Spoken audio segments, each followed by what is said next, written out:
if we can get an answer to the stupid question this morning. Which English city is closest to Stonehenge? 215-263-WMMR. We're going to go to Don. See if he knows the answer. Don, good morning. Hey, guys. Sorry to bother you at work. All right, we need to know an answer, my man. Which English city is closest to Stonehenge? Salisbury. Salisbury, yes. Hang on, Don. We're going to give you a pair of tickets to the Atlantic City Beer and Music Festival, June 3rd and 4th, Bader Field, presented by Ocean Casino Resort, featuring over 100 breweries pouring 400 beers. Dropkick Murphys will perform on June 3rd and 311 on June 4th, and you can visit acbeerfest.com for tickets. Have you ever been to Stonehenge? Never been to Stonehenge. It's pretty wild because obviously Stonehenge is the thing you want to see. So all of the offices and where you go to get your tickets or whatever is actually below ground because you wouldn't want like a taco stand next to Stonehenge, right? Yeah. You want it to stand out. I was supposed to be there 3 years ago. Took my mom there for her, for Christmas. It was a Christmas present, and we were supposed to, Canceled it all, right? Watch the sunset at Stonehenge, and then the pandemic said, no. Yeah. Another day, my man. All right, we're going to go through the box office. Super Mario Brothers, huge, just passed $1 billion globally over the weekend. It becomes the 10th animated film in history to do that, and it made $40 million at the box office. Followed by Evil Dead Rise, Are You There, God? It's Me, Margaret, John Wick Chapter 4, Return of the Jedi was 5th, followed by Dungeons and Dragons, Air, Panyan and Selvin Part 2, Guy Ritchie's Covenant, and number 10 was Sisu. So that's what people saw at the movies this weekend. We're going to start with this story about actor Matthew Lawrence. Yeah. Getting candid about how sexual harassment affects men in Hollywood as well. On a recent episode of his Brotherly Love podcast, the Boy Meets World star recalled being asked to strip in front of an award-winning director in the early days of his career. He said, I lost my agency because I went to the hotel room, which I can't believe they would send me to, of a very prominent Oscar award-winning director who showed up in his robe and asked me to take off my clothes and said that he needed to take Polaroids of me. And if I did X, Y, and Z, I would be the next Marvel character. So Harvey Weinstein is the robe guy. However, when we're talking Marvel and we're talking that point in time, now I'm not saying this is the case, but Bryan Singer, who did the first X-Men movies, got into trouble for doing stuff like this. Is he an Oscar award-winning director? He's an award-winning director. This says Oscar award-winning. Okay, so I don't know if he's won he might have won an Oscar. I think he went for Usual Suspects, didn't he? For a screenplay or for directing? Both? Yeah. Yeah, I don't know. It doesn't matter. As long as he won an Oscar, he would probably qualify for this. After the Mrs. Doubtfire actor refused and left this director's room, he said that his agency fired him. It sucks. Yeah, he said, not a lot of guys, in my opinion, have come out and talked about this in the industry. He said, now, granted, it's probably a third of what women go through, but men go through this as well, which is pretty interesting. He's right. So he and his brother do a podcast, Joey Lawrence? Yeah. And so Joey Lawrence said the same thing had happened to him. You get these guys, I guess it goes both ways. No kidding. Bill Weston made us take our shirts off when we got the job here. Yeah, but we're all adults. Yeah, I mean, we put it behind us. Yeah. He did point out, I watched some of this over the weekend, he pointed out Terry Crews came out and kind of got ostracized and just forgetting about men facing sexual harassment. Yeah, you're right. Yeah. All right, so Lamar Odom has extended a helping hand to Bam Margera amid his drug and substance abuse issues. Odom bought 3 rehab centers in California after his own experience of overdosing in 2015. His offer to help Bam comes after he surrendered to police for assault charges, of course. We talked about that last week. And during a recent interview, Lamar shared some quality advice to Bam Margera. He advised the TV star to embrace religion if he's ever been into it, as it can be beneficial to his current troubles. Odom also extended a personal invite to Bam into one of his Odom Wellness Treatment Centers. Odom Wellness Treatment Centers. Bam caught Odom's generous offer and shared a video saying that he'd like to take him up on it. And do we have a clip of that? Or we is have it an audio. something else? Yeah, it's audio of Bam talking about for some reason the clip is very cut when he talks about Lamar Odom. But the clip prior to it is him talking about why he fled into the woods and why he was on the lam for a while. All right, before we get to that, he shared a video saying that he'd like to take him up on it. In the clip, Bam had some choice words for his family members. And after calling them out on their claims about him running from police, he concluded, and Lamar Odom, I just heard your message. Yes, I do want your help, he said. But here's a clip of him talking about why he ran. You don't understand the turmoil I've been through. I've never ran for my life through pricker bushes, 8 miles, through a barbed wire fence, 8 foot tall times 5. I'm a professional at it. I'm very stealth. I knew how to hide. And I knew that if I would have got caught that day, my mom, dad, brother, I'd be in the mental hospital.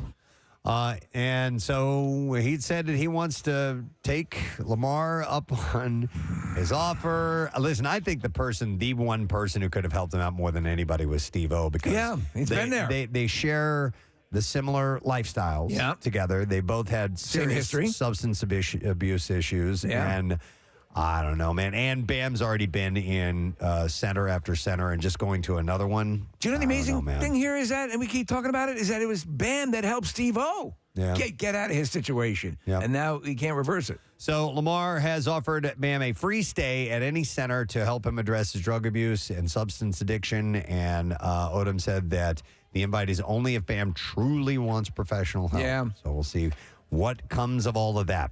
All right.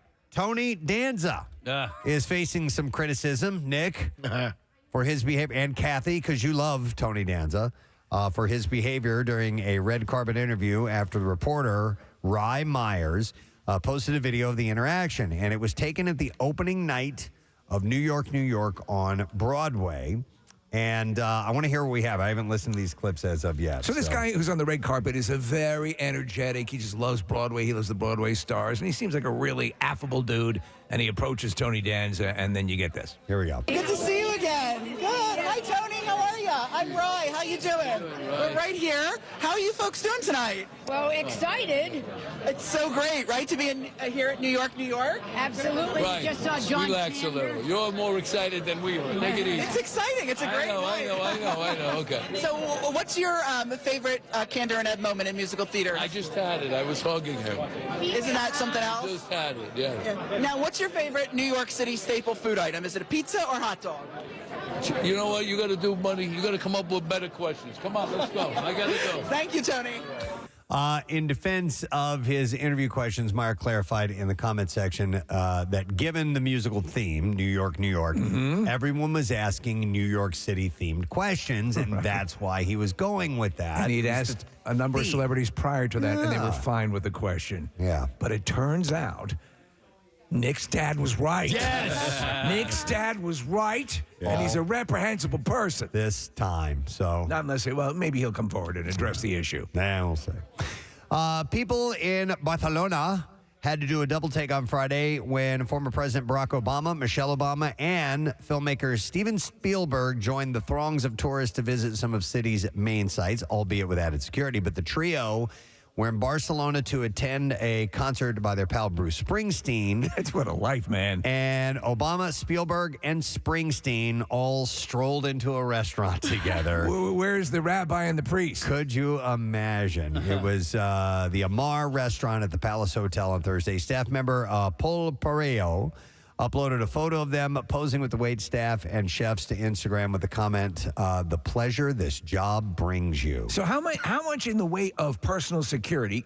So he's a former president. Yes. He's got a detail. Absolutely. I have a feeling that Steven Spielberg runs with a detail. Well, Bruce would as well. He would definitely have a handler or two just to make sure that they get where they need to be. So when you're with the Secret Service provided for the president, do you give your security staff the day off? It's a good question. Yeah. They might take they got over. it. Not really sure. On Friday, the Obamas and Spielberg took in some of Barcelona's most famous cultural site stops on the tour. Set were to include the Sagrada Familia Basilica. That means laser tag. Designed by Antoni Gaudí. Gaudí, thank you. It's this really interesting looking church. It looks like a giant sandcastle where like the It drips. It's dripping all over the place. Oh, yeah. wow. Yeah. And they went to the Picasso Museum as well. And then they went to the concert and all that stuff. Right. And I'll have a little No bit amusement more parks? Amusement news. No amusement parks that I know of, by the way. If you're just tuning in and you're hearing the background noise, we're doing Kathy's Cuts today. And Kathy is live at Gravity Hair Salon. So that's what you're hearing in the background. All of the din of people donating their hair this morning. It's awesome. Yeah, we're looking at footage. She's not actually. You could probably turn it down. She's not sitting at a desk or anything like that. She's kind of like walking around and meeting people. Yeah. Silence. God damn. I thought she was standing there for the whole thing. All right, Stanley. I just don't want to talk to you. I noticed. Stanley Tucci opened up about his terrifying oral cancer diagnosis on Sunday Sit Down with Willie Geist over the weekend. The Citadel actor was diagnosed in 2017 after losing his wife, Kate Tucci, to breast cancer in 2009. He said that he and his late wife traveled all over the world trying to find a cure for her before she passed away. He said, so when I got it, I was completely shocked. Yeah. I was terrified, absolutely terrified, he said. The Devil Wears Prada star had a tumor at the base of his tongue. He said that was too big to operate. So he received high-dose radiation and chemo.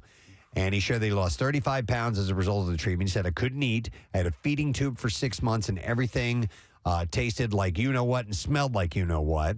And it took months and months and months for me to finally be able to eat again and then taste properly again.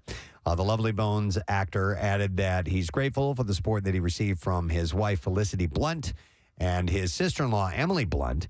He said, I was so afraid, but Felicity was very insistent. He said, they had to drag me kicking and screaming, but now I wouldn't be around if I hadn't done the treatment. Yeah. So she talked him into it. It's funny because he's a guy who's known for his cultivated palate. Yes. And, you know, he gets hit with this. But he thanks his wife, Felicity. Felicity, you're just the racist girl. Love you. I didn't know Stanley Tucci was related to Emily Blunt. I didn't either. Me neither. By marriage. He is her sister.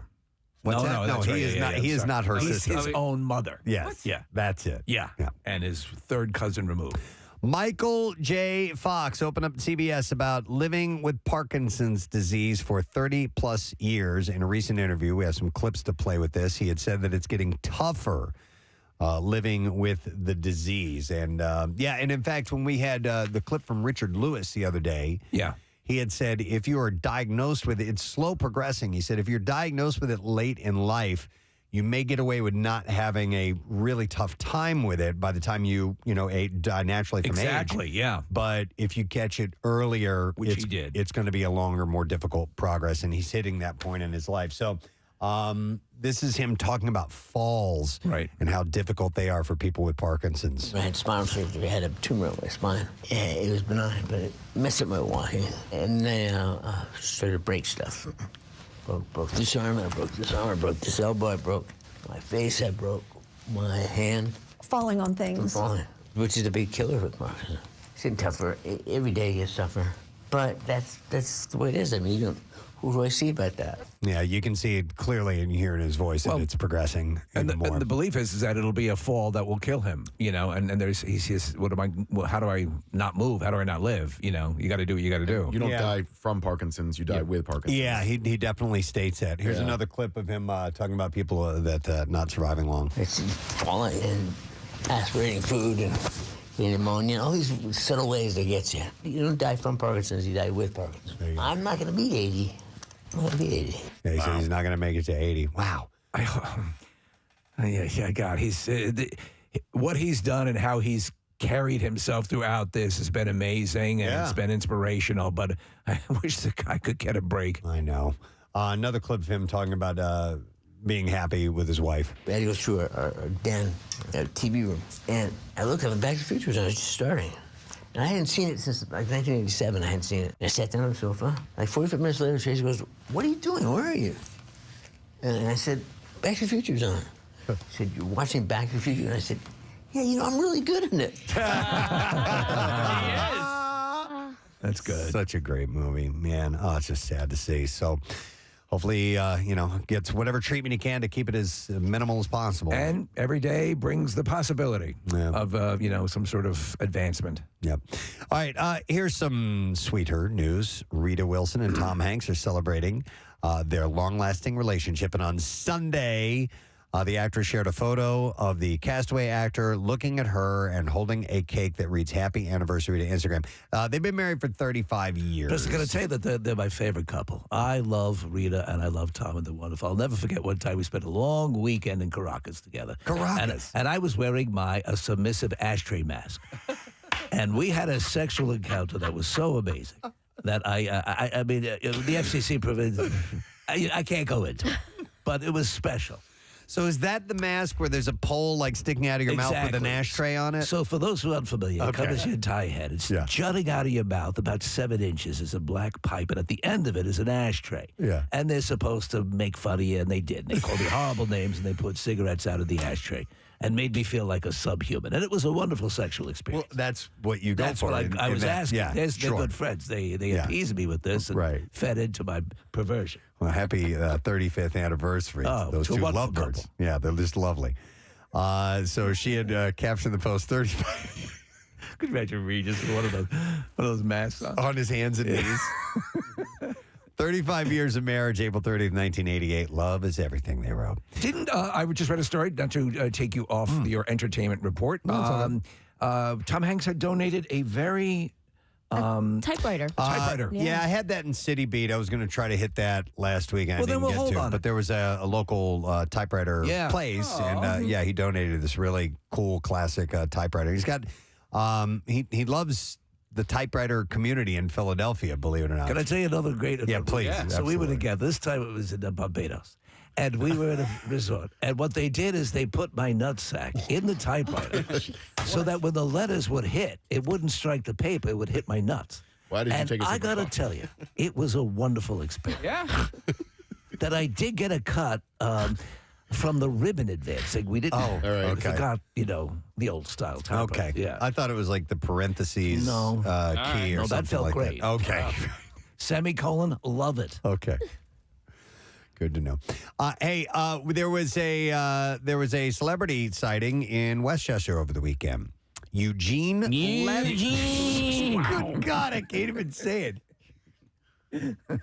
Eugene Levy was there. It was the 17th Westchester Film Festival, and there was a film called The Mushroom Man that profiles American hero and Westchester resident Raymond Retu, who was the first person in the world to mass-produce penicillin. I was unfamiliar with this story, and we were kind of mentioning it last night, so I did a little search. This is pretty amazing. Much of his research was borrowed from his knowledge of mushrooms, and it happened right there on the streets of Westchester, including the Church Street Market House, which is where they were having the reception for the Westchester Film Festival.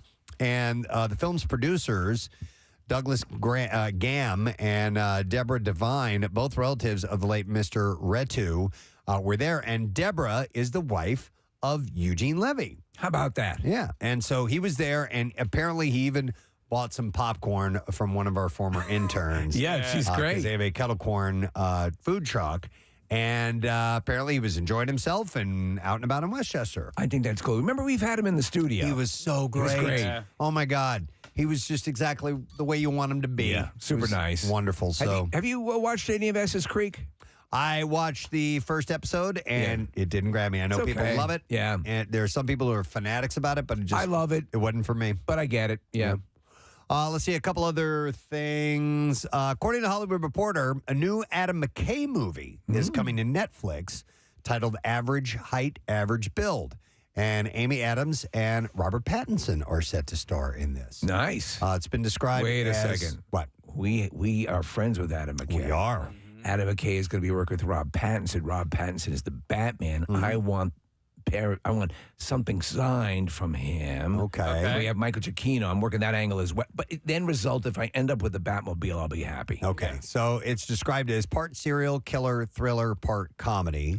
Other cast members include Robert Downey Jr., Forrest Whitaker, and Danielle Deadwyler as well. So, you know what's funny? I was watching Back to School a couple of days or a week ago or so, and Robert Downey Jr.'s in that. Right. I never realized, or I didn't remember that he had all those gaps in between. Yes. Yes. That was this thing. When you see it, it's crazy. Yeah, if you go back to Weird Science as well, he's got a big old gap tooth right in the front. Yep, and he got that fixed, got that taken care of. Variety reports that Steve Martin and Martin Short revealed the season 3 release date for Only Murders in the Building while on the You Won't Believe What They Look Like Today tour. The new season, August 8th, Martin said in Orlando. And following this, Short added, our show is like Steve trying to pee. It streams for 33 minutes. God. They continue to be the funniest people on the planet. Yes. And I love them together. Martin Short is. I love the show so deadly. much. I love them together. They're just the best. And do you? I know you've watched it. I watched it twice. I thought the second season, Preston. I know you haven't seen it. I got to come back to it. So it has a lot of funny stuff, but it has some really good Agatha Christie murder mystery, serious, creepy stuff going on. Okay. And I can't wait for the third season. There's a bunch of red herrings. You know, there's misdirection. You don't quite know who. You think you've solved it, and then you don't think that you solved it anymore. It's a great murder mystery. All right, and then one final tidbit for you. Melissa McCarthy is more than ready for a Bridesmaids sequel. In a recent interview with People, the Little Mermaid star said, I would do a Bridesmaid sequel this afternoon right now. She said that group of women was the most magical thing ever. Almost all of us were really good friends already, and I think it was such a magical time. So. You've seen it now, right? Yeah. It's a great movie. It's unbelievably funny. Everything, it's like lightning in a bottle. And the fact that they went as scatological as they did during that movie is just tremendous. Yeah, they could do it again. Oh, yeah. When she jumps up and starts crapping in the sink. Oh, my God. It's hilarious. All right, so we're going to get to clips now. White House Plumbers tells the true story of the secret White House group that patched up government leaks. And here, star Justin Theroux talks about the iconic Watergate scandal. You know, it was a part of the story that I knew obviously happened, but we all sort of know the Woodward and Bernstein, the deep throat of it all, the follow the money, and sort of the story of dogged journalism, being the thing that upended it. But it's sort of like the biggest piece of red meat that is the actual crime has sort of always been left on the floor. I done pass a miss a lot. White House Plumbers premieres on HBO tonight at 9 p.m. A lot of people don't know, Preston, that Deep Throat, there was another person giving information to the newspaper and to Woodward and Bernstein. It was Nell. Yeah, it was Nell. Oh, my God. Go down to the basement. Never got used. Well, yeah. They didn't really get anywhere with that information. I'm looking at this proposed headline for the paper. Gaia Zagaga? That's what she said. Next clip, here we go. A new series, A Small Light, tells the powerful story of Anne Frank's family and the people who hid them. And in this clip, Billy Boulay talks about her experience. What? It sounds like Bobby Bush. No, I was singing Caddyshack. I was singing Caddyshack. Billy Baru. Oh, Billy. I was thinking of Guardians of the Galaxy, where Mondu goes, bully. It's like a Rorschach test. Yeah. We all see something different.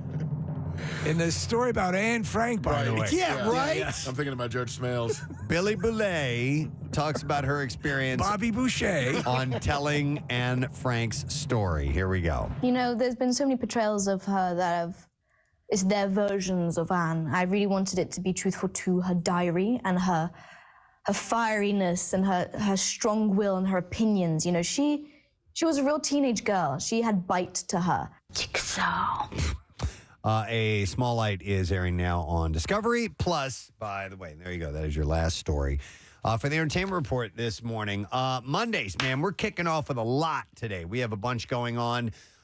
We have Concert Cash, of course, coming up 8 o'clock. We're less than an hour away from your first shot at winning $1,000 in MMRBQ tickets.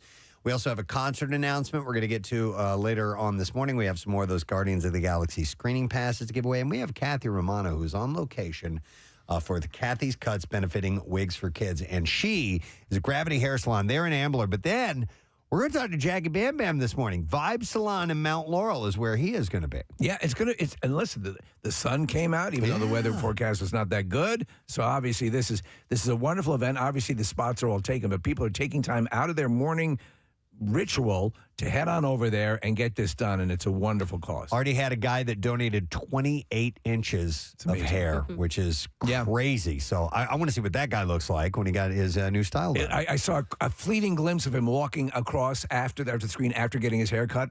Night and day, completely different. All right. We're going to take a break. We'll come back in a second. We'll check in with Kathy when we return, see how things are going so far, and we'll be back in a moment. So hang with us on this Monday morning, please. Preston and Steve on 93.3 WMMR. WMMR presents Fast food or fancy food? Schnitzel. Schnitzel? Yeah. Do you like schnitzel? It's not bad. It's it's good. I mean, it's not great, but yum. Yeah, it'll do it. Is that what Christoph Waltz is eating during Inglourious Bastards? No, that's strudel. Strudel, okay. Because I love me some strudel. Schnitzel is very sweet. Do you know what schnitzel is? Is it? No. Is it a baked good? Is it a salty baked good? It's pork. Oh, then no. Fried pork. Okay. Essentially, it's like a fried pork tenderloin, so it's not anything like a schnitzel. I don't like it much. Yeah. You don't like schnitzel? Nah, I'm not a big schnitzel guy. I mean, I like it. It's good enough. So anyhow, Schnitzel Fest event in Bavaria, Germany. Apparently used 400 pork chops, 4,000 eggs, 551 pounds of breadcrumbs to create a giant schnitzel. And the resulting schnitzel is 2,663 pounds. Wow. People must have been schnitting for weeks after. That's good, dude. You knew it was coming. I just took a hairy schnit. 753.5 square feet is how big it is. Wow. I've had schnitzel in Germany, in Munich. We were having dinner, and I'm like, how can I not have schnitzel? If you're going to have schnitzel, you have it there. So what did you think? It's good. It's not great. It's not rocking your world. No, it's good. I'd order it. I've had it at other places as well, too. It's funny when you have something that you think is authentic and then you later do have the authentic version of something and your opinion of it changes 180%, 180 degrees, I should say. Organizers say it took nearly 3,700 gallons of oil to fry. A Guinness World Record adjudicator, how do you say that word? Adjudicator? Adjudicator, thank you. Was on hand to verify the schnitzel's measurements. They called me the schnithead. And certify that it broke the previous record of 1,212 pounds, so it blew that record away.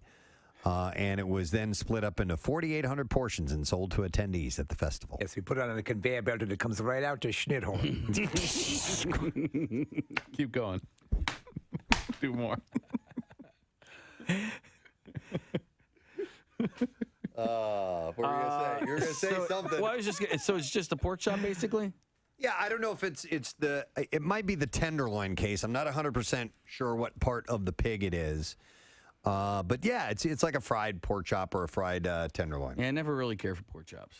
Oh, man, I do love pork. I know, and people, like my father loves them, and I like them only if they are incinerated to the point. No. That's the only way I can eat You got to get them juicy. All right, well, anyhow, they made the biggest one in the world. What cartoon has a character named Schnitzel? That was Chowder. Chowder, that's it. And okay. Schnitzel would only say rattle, rattle. He never said anything other than that, rattle, rattle. I was looking for that, and I came across something that says Schnit in the bathtub, so I'm going to Go ahead, let's hear what that is. I don't know what that is, but... Oh, no, someone decided to take a shit in the bathtub. Not again. You know what that was from? What is that from? That OxyClean parody. Remember? Oh, yeah. Yep. Oh, my God, that was funny. That was very funny. That was... Where they add the dialogue. Just take this effing thing right over here and rip this. Oh, look at that. Someone schnit in the bathtub. Oh, no, someone decided to take a shit in the bathtub. Not again. Not again. I saw this story. I thought this was kind of interesting. A pair of panties belonging to Adolf Hitler's wife, Eva Braun, sold at auction for around $6,000 over the weekend. Oh, geez. The pink... Put on the panties! Yes, the pink... The ones that I like, the pink ones! The pink silk panties, embroidered with Braun's initials, came from a private European World War II collection. They were sold to an anonymous UK telephone bidder. These are like bloomers. Who also bought her, you're right, they're huge. Yeah. Who also bought her white lace night dress for $5,000. You know there's some guy wearing these things staring in the in the mirror. Yes. Oh my God! You know, as obviously as staggeringly aberrant as Hitler was with all of his little things like his all the weird creepy stuff. Mm-hmm. Him having sex is at the bottom of the list of things I want to think about Hitler doing. Yeah. Auctioneer Jonathan Humbert said that there was perennial interest in items from the Nazi Germany area. In the same auction, a bracelet presented by Goering's wife, Emmy. I got you something. Sold for about $3,000. Oh my gosh, he vintage Javid. The gold-plated bracelet dated 1938 has a central locket with a swastika and opens up to reveal a swastika on it? A picture of Hitler, of whom Goering was a close confidant, of course. So there was a picture of Hitler in this locket that he gave to her with the bracelet. That's right there. Too cute to not commit genocide. Oh, my God. Happy wife, happy life. I actually said that phrase to somebody the other day, a minute, and it's it's the truth. Mm-hmm. Honestly, and you know when things, you walk in and you can feel it in the air. Oh yeah. Oh no. I know. Oh no. And then when I say it's because you're on your period. Oh my God. You said that one time and you never said it again. Is it girl things? What did you say? Oh my God. They turn into Rambo. Yeah. They turn into Rambo. It's gonna get bloody. I'm coming for you. Oh my God, Kathy, what were you gonna say? Oh, having my period, having to use the feminine hygiene products, spitting on us, calling us baby killers. And we know it. It's so bad. I hate it, but listen, use it. I'm an animal. I do once again. A month. As I've said, my it's pretty even keel. I don't have the Jekyll and Hyde thing. You know. No? Yeah. God, never had that. What country was Hawaiian pizza invented? 215-263 WMMR. We will go to Kara and see if she knows the answer. Hey, Kara. Hey, Gadzooks. Gadzooks to you, Kara. So, do you know what country Hawaiian pizza was invented in? Canada. That's correct. Wow. Yeah. They call that the Big Island, Preston. Because it used to be, it was pineapple and Canadian bacon, which is essentially ham anyway. Yeah. But I remember when you first would order, or at least I remember when I first ordered Hawaiian pizza, that it was advertised as pineapple and Canadian bacon. There you go. Would never have guessed. It's like a nightmare for me. I love it. Really? The cooked fruit situation for me is yeah, like that's I'm out. right. I'm just out. That's right. Any hot fruit. Yeah. There's a band name, Hot Fruit. Damn it. I got to write these down. Romano, come down and see my new band, Hot Fruit. We sizzle. We're sick. They sizzle. I'm sorry. Did I hear that again? I'm Kevin Romano, come see our new band, Hot Fruit. Boys, we sizzle. Hot Fruit. All right. Anyhow. What do we play? I'm interested. That's a good question. Nothing but Shania Twain. All night. Oh. Let's go, girls. All right. Want some Hawaiian pizza? Hot fruit. And the director, by the way, is a guy named Jim Mickle. He's from Pottstown. Oh, Jim Mickle. Oh, yeah. Actually, he did a movie I've mentioned before, a vampire movie, a really good vampire movie called Stakeland. No kidding. Yeah, really well done. Okay. Kathy just got a message. Kathy just wants Everything to. okay? Yeah, she just wants to listen to some music. Yeah. Turned over to B101. I'm trying to win the Station I prize. really love. I'm trying to win Richard Marx tickets. Can you guys be quiet? Can you guys just take a break for a minute? Yeah, my name is RONANO. Oh my God, thank you. I'm so excited. I can't. I'm at work. Yeah, you can't get more excited than that. Yes. You can't get more excited that you just won tickets. I can't. I'm at work. I work at WMMR. I do the morning show. Well, can you go outside and scream? Kathy at WMMR.com. You can't win this. You could actually walk one block down and pick up the tickets. Guys, I'll be right back. else I noticed? Ooh. Just noticed more things. I noticed that Not just product renaming. the Cold War CW. could have been a world war. TCW. But a cache of Soviet jokes that was compiled by CIA agents during the Cold War has been released among a cache of declassified documents. Soviet jokes designed for what purpose? It's hard to say because they mainly make fun of the Soviet Union. So all the jokes were told between Soviets, but picked up by CIA operatives before being relayed back to Washington. So, do we believe that perhaps it were American operatives and spies to be armed with these jokes? It might be a way of sort of ingratiating themselves to, in other words, if you could tell a funny Soviet joke to another person. They're not clear on what the purpose or was of this it for their I think it was just them. Soviet review. It was just part of the gigantic lists of stuff that they have at the CIA. There's a lot of Yakov Smirnoff stuff here, right? The list was addressed to the deputy director of the CIA, but is believed to have been circulated among senior White House officials. One joke featuring Ronald Reagan made it to the president's desk, and he found it so funny that he began to use it himself. That's the goddamn funniest thing I've ever heard. So here, you want to hear the joke? Please tell me. Tell me, Mommy. An American tells a Russian that the United States is so free that he can stand in front of the White House and yell, "To hell with Ronald Reagan." And the Russian replies, "That's nothing. I can stand in front of the Kremlin and yell, 'To hell with Ronald Reagan,' too." I don't get it. Oh, yeah! Did you say penis? I must have missed it. No. You said it was a dirty joke. No, I didn't say it was a dirty joke. Oh, yes, you did. What? No, I didn't say it was a dirty joke. You said it was filthy. I think the Alzheimer's is kicking in, Ronnie. God damn it. Yep.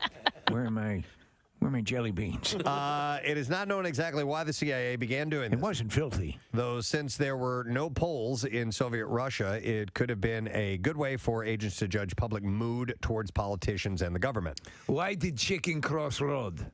Why? To escape the extreme starvation caused by Stalin. One particular figure of fun was Mikhail Gorbachev. Why do I have stain on head? The last leader of the Soviet Union who worked to end the Cold War by reforming the USSR. While this made him popular overseas, he was often reviled at home, as revealed by this joke, which tells of a man waiting in line at a liquor store. Tell the joke. A worker standing at a liquor store line says, I have had enough. Save my place. I'm going to go shoot Gorbachev. 2 hours later, he returns to claim his place in line, and his friends asked, "Did you get him?" He said, "No, the line there was even longer than the line here." That is a good one. It's very funny. Another joke compares Gorbachev to... You know, maybe you don't laugh at the same kind of jokes or something, but... you told me that Gorbachev line joke and it wasn't funny. But I have one for you. Knock, knock. Who's there? Orange. Orange who? Banana. I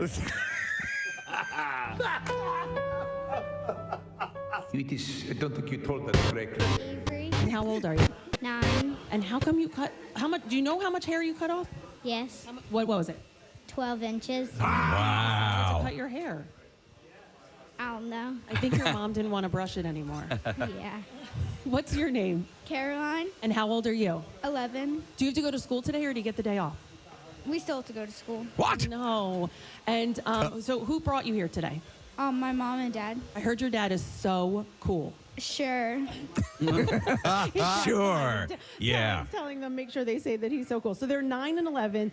They both donated together, and their mom. I was talking to their mom, and she said that Caroline has these beautiful curls, and she said she thought it would be nice for some little girl who doesn't have hair to get those beautiful curls. So that's what amazing. they did today. They're wonderful, Kathy. They could leave right here and go do commercials for hair care products. Yeah. Yeah.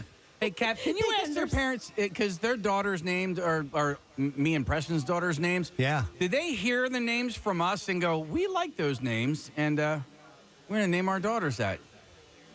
What'd you say? We did try to copy off Casey Boy. Oh, hang on a second. I know. Yes, you know them. You do know them. I graduated high school with her. I didn't realize. That's Bridget. Hi, Bridge.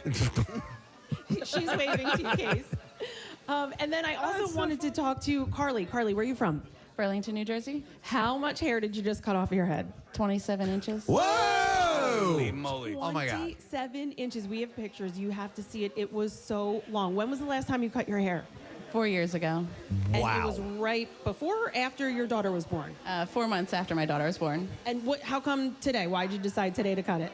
Well, I've been thinking about getting it cut for a while, and this has kind of always been like a cycle that I go through, that I grow it out for a few years and then get tired of it and cut it. So it's just kind of, it was time, and I heard that you were doing this, and I was like, I always donate when I cut, so it seemed like perfect timing. Well, thank you so much. That's going to make a beautiful ponytail for sure. It was my pleasure. I'm so happy to do it. Yeah, I mean, you had to see her hair, 27 inches. It was absolutely beautiful, and now goes to wigs for kids. And like I said, they told us between 10 and 30 ponytails, depending on the size. Now, hers is obviously a larger ponytail, but depending on the size, that's what it takes to make one wig, and then it costs them about $1,800. So they do accept monetary donations. And so we're at Gravity Hair Salon. You guys are going to check in with Jackie in a little bit at Vibe Salon. Yep. Just want to thank True Beauty Concepts. They've donated all of the hair products that the stylists are using today, as well as the gift bags that are going out to our listeners. And then the Preston and Steve show, guys, you donated as well. You put T-shirts and a compact in each gift bag for all of the people. So thank you to True Beauty Concepts, Duncan as well, and then, of course, all the donors that are here today. Excellent. All right, Kath, we'll check back in a little bit later on. Like she said, Jackie is in Mount Laurel, and he is at Vibe Salon. And we'll see how things are going there this morning. So the school is 14 years have been going. It's amazing what they have to, what all it takes to put together. It's huge. Wigs and all this stuff. And to put together this event. And the people who are donating are actually literally giving of themselves. To make life a little bit better for some other people. Exactly. Hey, can I mention something real quick? And I have dropped the ball on this. Over the weekend, I went to the Laurel House Gala, all right, on Saturday. Had a great time. Laurel House is this wonderful shelter for people who are suffering from domestic violence. And so there's an event coming up, and I didn't start hitting it until last week, and I dropped the ball because I should have been promoting this a while back. But it is the Walk a Mile in Her Shoes. Yes, we get together, men, and we put on women's high heel shoes, and we walk for a mile. It's a great fundraising event. It's coming up not this Saturday, but the following, on May 13th. As I was at the Laurel House Gala, they're like, there are no team members on Team WMMR so far. And I'm like, that's my fault. I'm sorry. So I'm putting the word out now. All right, to please join me for this event. And we're going to be at the Pfizer Collegeville campus. And it will be on the, like I said, May 13th, a Saturday. Check-in at 9, ceremony and walk at 10.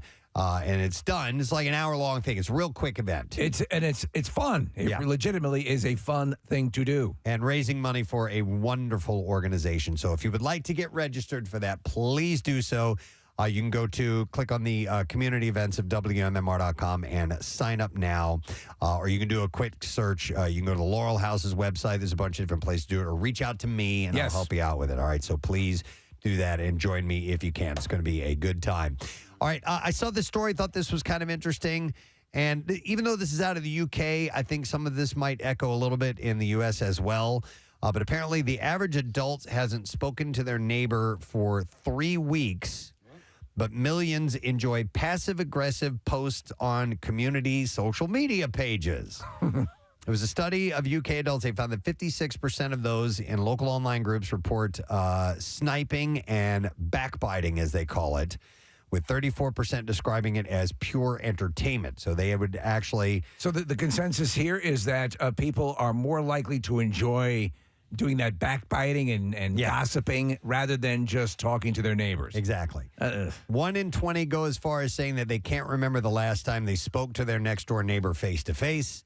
However, when wanting to communicate about peeves, 18% said they find it easier or prefer to voice their thoughts online rather than approach a neighbor to discuss in-person issues that they might have. I'm going to ask this question knowing the answer, but you're not on any of these town Facebook pages or anything, right? Definitely not. I'm not either, but I know people who live on them. Rochelle will go on to just find out like what might be happening in the neighborhood. Who's swinging? Not necessarily who's swinging, but are the people that are looking for assistance or, things like that. But there are people that do air their dirty laundry. on these sites as well. Like my neighbors are great. I love saying hi to my neighbors. In fact, you like, I haven't spoken to them in a while, and you that's a wonder. That's a quality of life issue. To me, jumping online and like backbiting, as they say, it just doesn't seem like it's not cool. Ain't cool. Do you live in a neighborhood? Yeah. Or okay, so there are several streets in one. It's a off the main road subdivision of sorts. So I'm on a main thoroughfare in front, but to your point, because I live in a neighborhood community, right? So there are houses everywhere. So you've got a more classically suburban. I've got more of a hybrid sort of. You know, so a lot of houses. All right. You know. Because there's like Facebook pages that are like specific for my neighborhood. Right. And so this would be, and I know that they exist for our general area. A lot of them have to do, really, the ones that I've ever heard anything about have to do with somebody reporting a break-in or something on a car or whatever. And that's the information that's exchanged. But I don't think I'd want to, be stabbing people in the back on these things. Preston, do you have an HOA? No, we don't actually. I'm surprised. Yeah. Casey, you do, right? I do, yeah. And do people complain about that? And can I even ask you that on the air? Or is this, I don't know if I'm like... No, not that I know of. Okay. I mean, I was actually just talking to a neighbor of mine who just so happens to be my best friend's mother-in-law. But she was like, hey, did you know that this is happening? The retention ponds? I'm like, no. She's like, you don't read your emails? And I'm like, no. Yeah. It's a common complaint for people to complain about their HOAs because I guess they can be pretty oppressive at times. My biggest complaint in my neighborhood is that we're not allowed to have fences. All right, so you're not allowed. That's kind of wild. It's stupid because what if you put in a pool? So the fence would get wet. That's why you gotta let me finish. Okay. You're not allowed to have a fence unless you have a pool, which means you're allowed to have a fence. It's just going to have to cost you $50,000, you know? And it's a bunch of so listen, I don't have an electric fence for my dogs, right? So I do something that, might either be more humane or less humane, but I put them on a lead, right? Right. And, when I don't want to take them for a walk, which is pretty much all the time. But that's my only option other than, doing the electric fence. And I don't like the electric fence. Well, your dogs are also gigantic. Your dogs could survive an electric chair in a prison. They're Reggie huge. They're bigger than humans. He'd be like, oh, what was that? Yeah. I felt a stinging. Mm-hmm. No, so in that case, I don't know if I'd want to. I understand how these organizations can help keep the look of a neighborhood up and keep the value of your home intact. Mm-hmm. But sometimes I think it's a bit outlandish what they have you doing, Yeah. I've heard of some really oppressive situations. Yeah. And there's, this article goes on to talk about communicating with your neighbors. And I can't have my guillotine. That's what kills. No. This was me. I came on the radio and told you guys about my neighbor's barking dog. Yes. Yeah. And then finally, a neighbor just knocked on the door and said, hey, do you know the dog is barking? Can you keep it away from the door? And they were like, okay, sorry about that. They may not know. Yeah. So, by the way, here's the list of the 20 neighborly annoyances. Oh, let's hear this. In case you guys are interested. And this is from the UCK? This is from the UCK. Okay. Yes. All right. So, do you want me to start at the bottom? There's 20 of them. The top one, I want to put my neighbor. You get your numbers. All right. All right. Well, that's the number one. You want to go ahead and start there? Yeah. Inappropriate parking is the number one inappropriate parking neighborly annoyance. Yeah, it is annoing. Yeah. So people like park in front of your house, or they, can come close to blocking your driveway or whatever. Yeah. I think we also tend to get if it's a public street, they're allowed to park wherever they want. Yeah. No, you're right. I think there's some things where you're like, this is right here by my house and by my steps. Could you avoid? Like if there's the entire street is, like if you're coming home and you've been shopping, can you, would it be nice to leave the spot, especially one that might facilitate you getting groceries out a little easier? But it's not, they're not bound by law to do that. Right. And so you can't flip out. So my neighbor Mike, who lives down the street, I love him. I went to high school and college with him. I've known him for a long, long time. But Mike, there's 2 driving adults in his house, and they have 4 cars.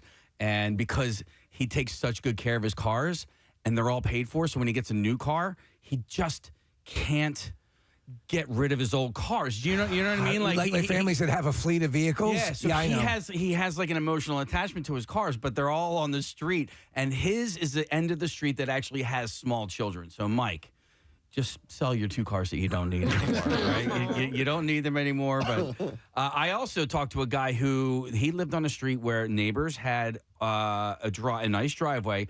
didn't park any of their cars in the driveway, and there were a lot of people in the house, and they literally like just took up the entire street with all of their vehicles. Was that me that you were talking about? No, is that you? Did you guys do that? That happens. Yeah. Oh, okay. Yeah, not us. Our neighbors do that. Oh, really? Yeah, and so they don't use the driveway at all. No, they do, but they have a steep driveway, and I get along with my neighbors great. So this is not me going on air to complain about them. Could you leave a note on the windshield and affix it with a hammer? They have a steep driveway, and so sometimes they like parking on the street, which I understand. However, there's a cul-de-sac on my street, so they could park at the end in the cul-de-sac and not block anybody's driveway or park in front of my house. Oh, they park in front of your house. Well, sometimes. See, do you have an issue with people, Casey, who park in front of their own house? No. I'm making fun of Mike because he can't get rid of his own cars. So I don't park. It's weird because where I park, it's like a fleet. Well, now that like Casey's driving, so we have an extra car in the driveway. So in order to not block anybody in, I park on the street now. Mm-hmm. Now I park not directly in front of my house, but only because my mailbox is there. So I feel like if I park there, then the mail truck is going to have to like go around my car, or you know what I mean. So park on the lawn. I could park on the lawn. Yeah. Yeah. You know what? I'm going to try that. You're going to do that. Yeah, sure. Put some furniture out there too. Yeah. And put cinder blocks out there. The HOA will probably give you some advice. Yeah. On, hey, I like your placement on the Confederate flag. Yeah. There is basically a house around the corner from me. It has a van up on like cinder blocks.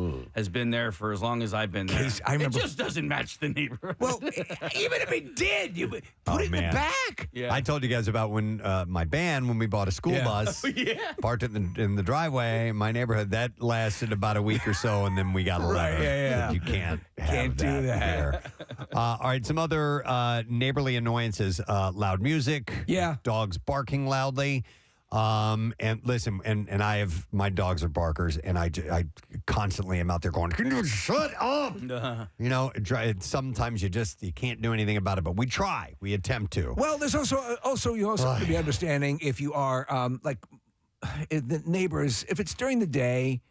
And, if it's during the appropriate times where you wouldn't get a fine or you wouldn't get some sort of citation for... Yeah, it's still annoying. It is annoying. We do what we can. Again, with all these things, if you sense that your neighbor's making a concerted effort to try to help, that's enough. Also, shouting, which is what I do to my dogs. Yeah. Noisy children. Oh, come on. Noise from a house party.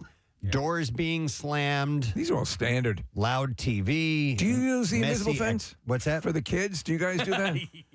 Use what? The invisible fence for the kids. children. Yes, of course. Messy exterior experience. Yes. Appearance. I'm sorry. Leaving, just whatever. Your house is in disarray. Yeah, my neighbor Jerry, I saw him right before we got all of our stuff done for the prom pictures, but we let our house go for as long as possible. And I was like, Jerry, I'm so sorry for the way my house has looked over. He's like, I don't care. I'm like, he probably does care. No. Were you paying him? Why would I pay him? No, you paid him to do the work, right? No. Jerry's my neighbor. Oh, I'm sorry. I thought he was the guy you contracted to take care of everything. Then we have animal feces being left outside. Well, that's where I draw the line. I love me some good piles of animal feces. Let me ask you guys I don't really clean up poop in our yard. No, I see it as fertilizer. It's not. I know. It kills the grass. Does it? It's the opposite of fertilizer, yeah. Well, because I haven't seen any issues with that. Dog poo and pee is not pee, yes, not good for your lawn. Dog poo, yeah, it'll also. Well, it's not like hold on a second. I think that there might. Well, I've heard both. I've heard, Nick, that the dog crap can actually be bad for the grass because of whatever the dog might be eating. Right. But in all the years, so we had our dog in our yard. It wasn't the crap that would affect the lawn; it was the pee. Yeah, I mean, according to lawnlove.com, so take it for what that's worth. But it's not good fertilizer. Dog poop kills grass, and if you let it sit out for too long, it can also spread bacteria and parasites. Wow. Is there any truth to? I had heard that female dog urine is worse than male dog urine. Really? Yeah. I don't know, but they're both bad. I've tasted both, and they're pretty good. All right. Then we have smoking is one of the top neighbor annoyances. No, smoking cigarettes. And not smoking dogs. There is somebody who smokes in my neighborhood who leaves their butts in the street.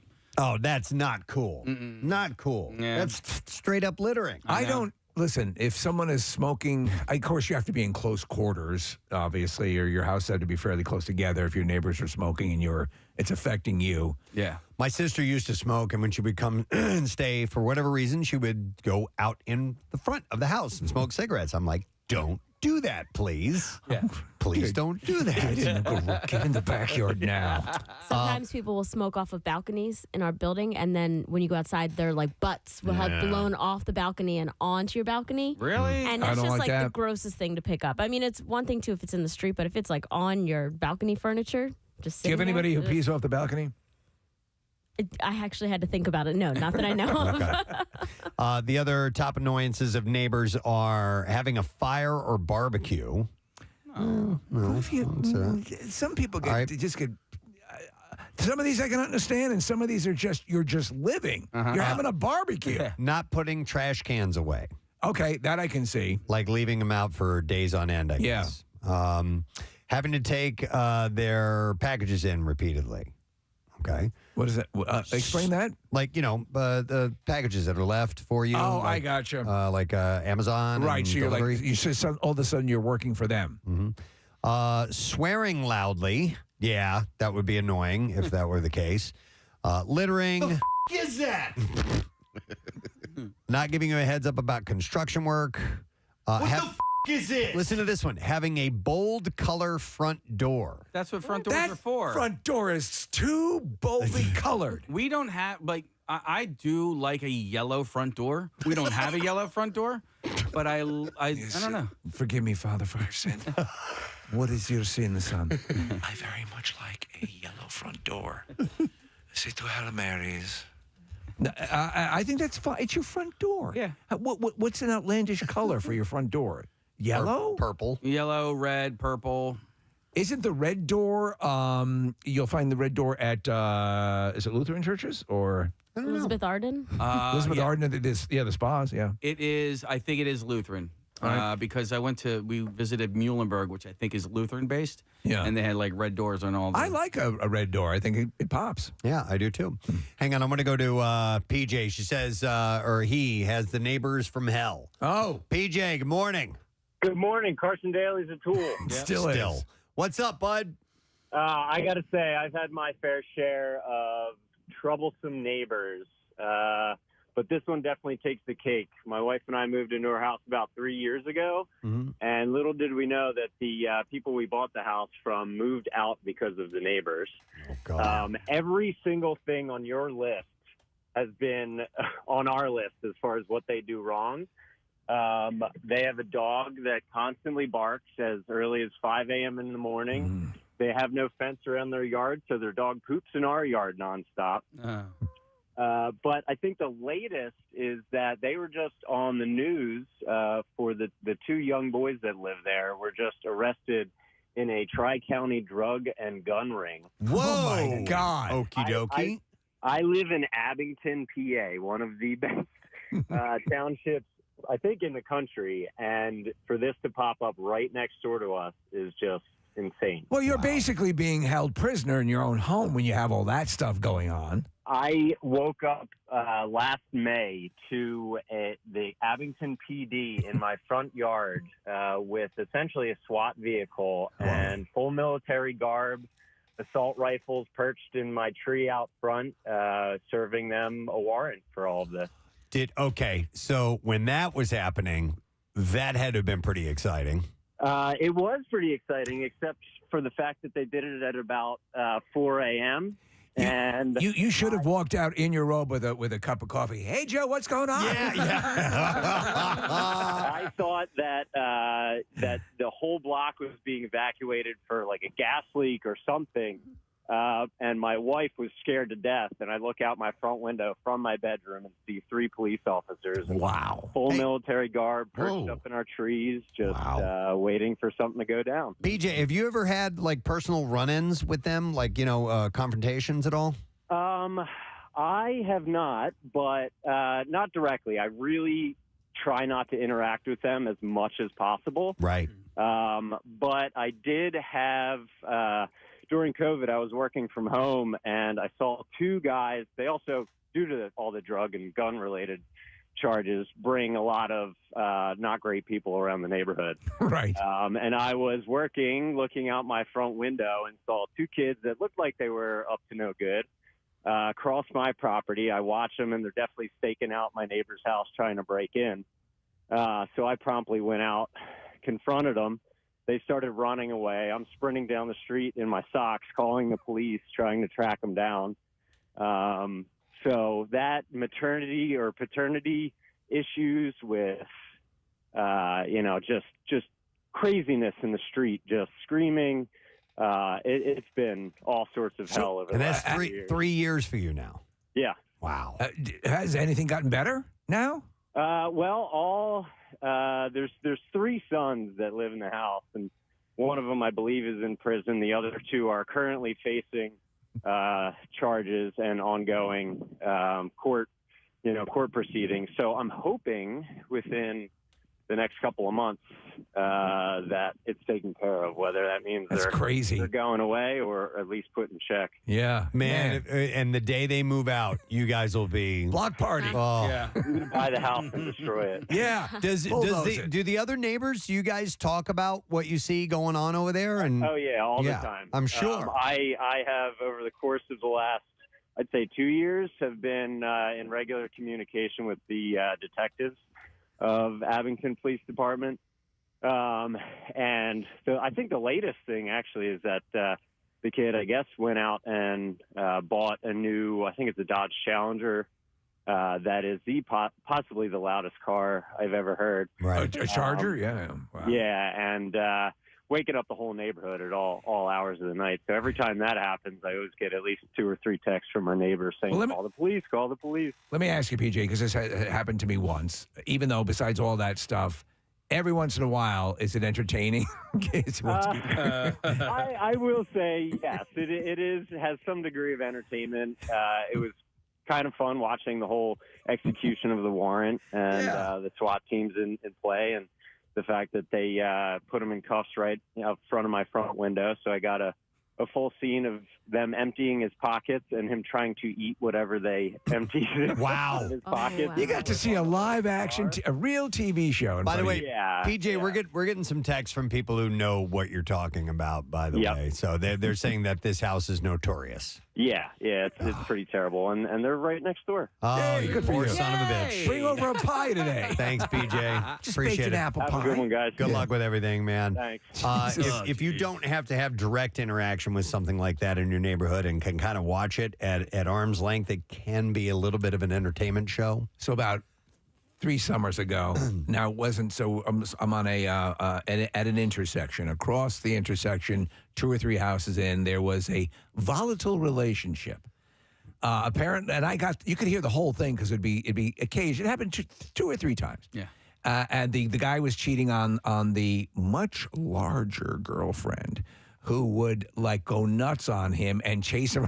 Oh wow! Chasing around his car, and then it happened. And it was always like at the time when you were most likely out on a quiet summer afternoon. But I have to say, I would just see all the neighbors kind of, we'd all be like, this is great. This is one of the best shows I've ever seen. Yeah. By the way, real quick, I have a couple of tips, and we need to get Jackie Bam Bam on the line real quick and see how he's doing for Kathy's Cuts. But by the way, here's some tips for neighborly conversation. All right, how do you fix it? We can wrap this up with that. Small talk can be a good thing. Yeah. Oh, cool. Is your son still in jail? Find ways to start to interact with neighbors on a more daily basis so that when situations that bother you crop up, you're already in a relationship with them. Hey, John, I'm looking to start smoking meth. I know you have connections. You can create small talk by staying curious, asking questions, and listening how they respond. Also, keep it short. It says, we love to over-explain things, but it's important to keep your points clear, succinct, and on the topic. It's helpful to prepare what you want to say beforehand to help you feel more confident in addressing the situation. And then finally, the third tip is stop focusing on being right. Yeah. Ask yourself how you can see it from their perspective. Focus on how much they're wrong. And try focusing on a solution that works for all of you. So, maybe that meth lab, there's a positive to it. Yeah. You know, yeah. you have to think about I their want to ask you, what do you think the differences are from the way we see SWAT on TV and the way you've interacted with them? It's definitely interesting. All right. Well, a very neighborly thing is actually happening as we speak. It's Kathy's Cuts that's taking place. Yeah, head with hair. And this is the 14th year that this is taking place in 2 locations this year. We already checked in with Kathy at Gravity Hair Salon. That is in Ambler. And now, let's see if we can go live via Zoom. Jackie Bam Bam at Vibe Salon in Mount Laurel. Jackie, can you hear me? I can hear you guys. Yes, we're on the other side of the bridge. Finally, people are super excited. We're in New Jersey. I love it. And Jackie, yeah, you were able to get over there. You're not too far from there, right? No, hop, skipping, and jumping away, Press. I always say where this place, Vibe Salon, is located. You're familiar with the Morristown Mall and Yo Romano. There's a Target right behind me. But Prospectors, great restaurant. So, yeah, it's right here. I'm so happy. And a lot of our listeners like, finally, we're doing this in Jersey. So it's just really cool. Yeah, that was very important to Kathy that we got a location there, and she was able to arrange it. And thanks to you for coming in early and doing this. And the vibe seems really good. The place looks like it's a state-of-the-art facility. It's a beautiful place. Jill, the owner, said they've been here, I want to say, like close to 8 months. It's a dream come true. And I remember the mayor was here. They were cutting the ribbon. So this place is really, really cool. And as soon as I found out, Kathy said Mount Laurel, I said, Kath, I would love to help out for a good cause. You know, Kathy said 14 years. Yep. Yeah. 14 inches. That's a magical word today. Yeah. Number. Have you met some of the people that are donating their hair yet, Jackie? I have. I have a gentleman over here that I just wink and his hair's gone, but he's going to have a good hair day. What's your name? Chris, you're doing this for your daughter too, as well, and your wife. You said beard. Beard. Okay, he's taking his beard off too. Okay. Oh, really? You're taking the beard off today, by the way, Chris? Probably when I get home. I'm not going to do it here. Oh, you should do it there. Well, you got a big your hair. How long was your hair? Did they tell you how long it was? It was over 14. Over 14. He took more than. Over 14 inches. He kind of looks like Brandon Marsh. Yeah, you know, a little bit with the beard. The beard and the long hair that's now gone. Yeah. Preston, Steve, this girl right here is Noah. Noah's in fifth grade. Aww. And they join us from where? From Delaware today. Look at her hair. Wow. What? Very long. Noah, turn around and say hi. I know. She had sort of a hair covering. Wow. It's going to look phenomenal. Yeah, absolutely. And people are leaving with a style out of this whole thing and looking great. Moving on. New day. So a lot of our listeners, Press, said they've done this before, and a lot of first timers, and a lot, like I said, don't have to jump the bridge. They're very happy it's over here at Vibe Salon in Mount Laurel. Excellent. All right, Jackie, we'll check back in a bit. We do have to take a break because we got to stay on time for MMR's concert cash. So let us break and come back in a second. That way, we have your chance to win $1,000 this morning, and MM Barbecue tickets and Kathy's Cuts will go on through the entire program. We'll be back in a second. Preston and Steve on 93.3 WMMR.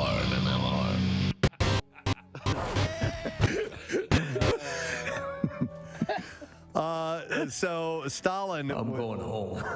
Stalin was also. Knock, knock. Who's there? Stay in your seats or you'll all be shot. He's funny, yes?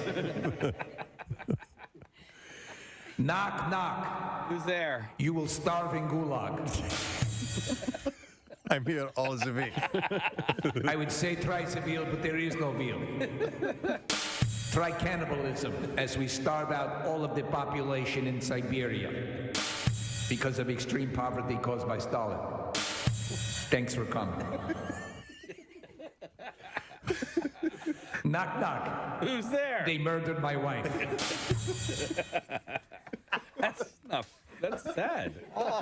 Yeah, but if you think about it, she was nagging. It's a way Homer. Have you heard the banana joke? Heard funny joke from Rocky. Knock, knock. Who's there? Orange. Or two. Banana. Oh, God. Oh.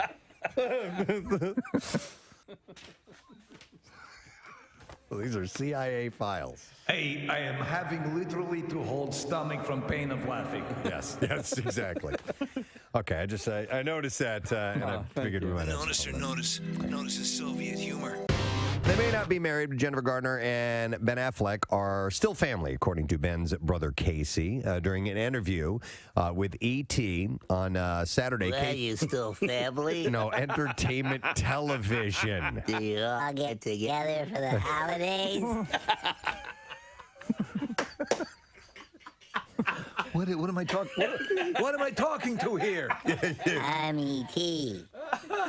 He walks in. He's like, "Are you serious? I have to do this." Pulling himself up in the chair. Thanks for talking with me. Could you get my agent in here, please? I'm talking to a turtle. Yeah. Not a turtle. Turtle.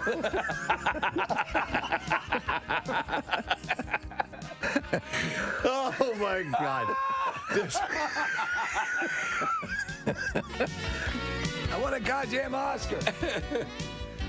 It was during an interview with E.T.'s Kelty Knight. Oh, okay. Whoever that is. I left that part out and I just said E.T., all right? So it was at the Are you still family? How much longer is he going to be in rehab? Holding up his finger. Oh my God. E.T. could probably fix his addiction problem with his magic finger. Right? His heart. Touch his heart. Heart light. Whole new human being. New Ben, new Batman movie.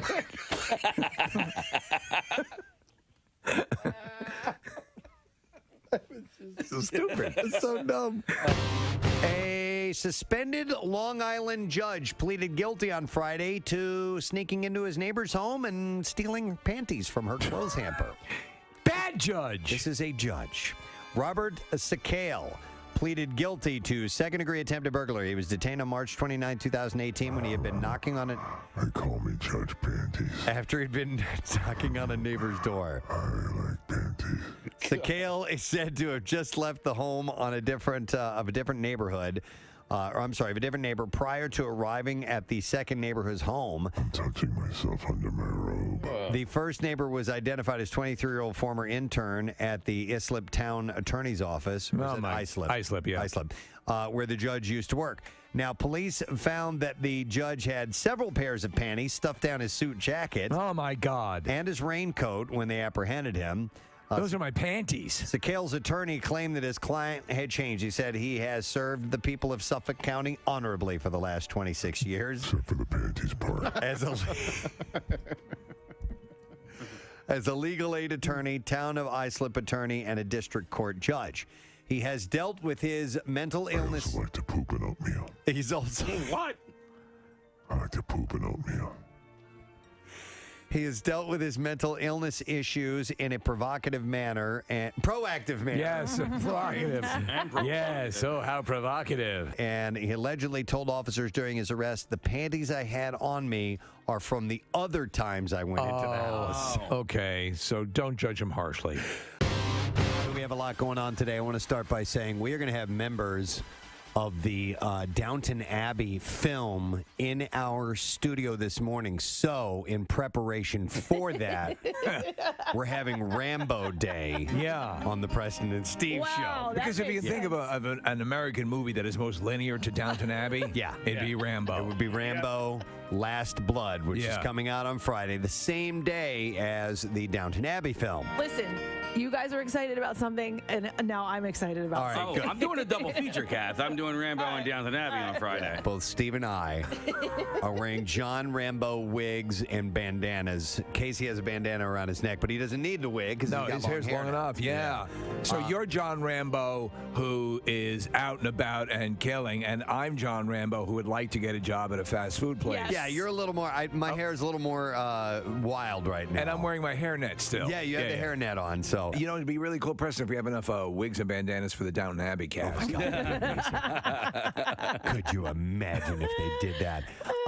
So we'll find out what happens. I bet they'd be into that. I mean, they all have those like dry senses of British humor, but I bet they'd be into that idea. I don't know how long I can stay with the wig on because mine hurts. The actual hair, it's itchy. Yeah, and also. It causes a cushion between my headphones and my ears. Same here. So it's the volume is not quite where it needs to be. So how did Rambo ever do a radio show? How did he do that? Rambo in the morning. It's 6:05 in the morning. Weather looks good for the rest of the week. And don't forget Money Shark at 8 o'clock. Hey, Charlie Sheen was set to compete on season 28 of Dancing with the Stars, but ultimately he walked.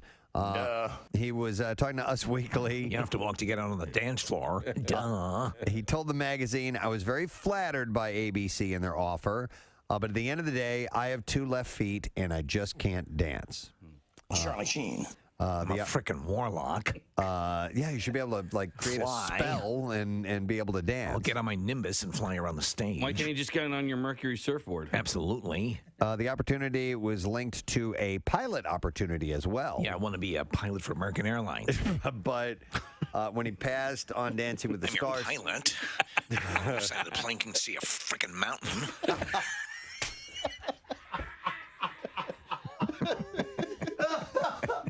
Yes. Charlie Sheen, commercial air pilot. We'll never crash because I'm a freaking warlock. Floatium foreverum. I'm concerned about this flight.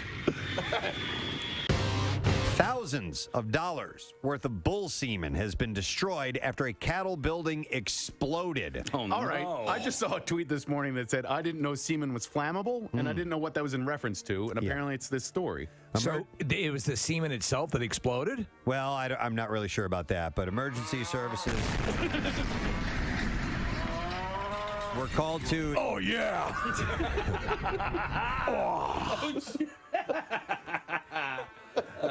Emergency services were called to... I blew that chick apart.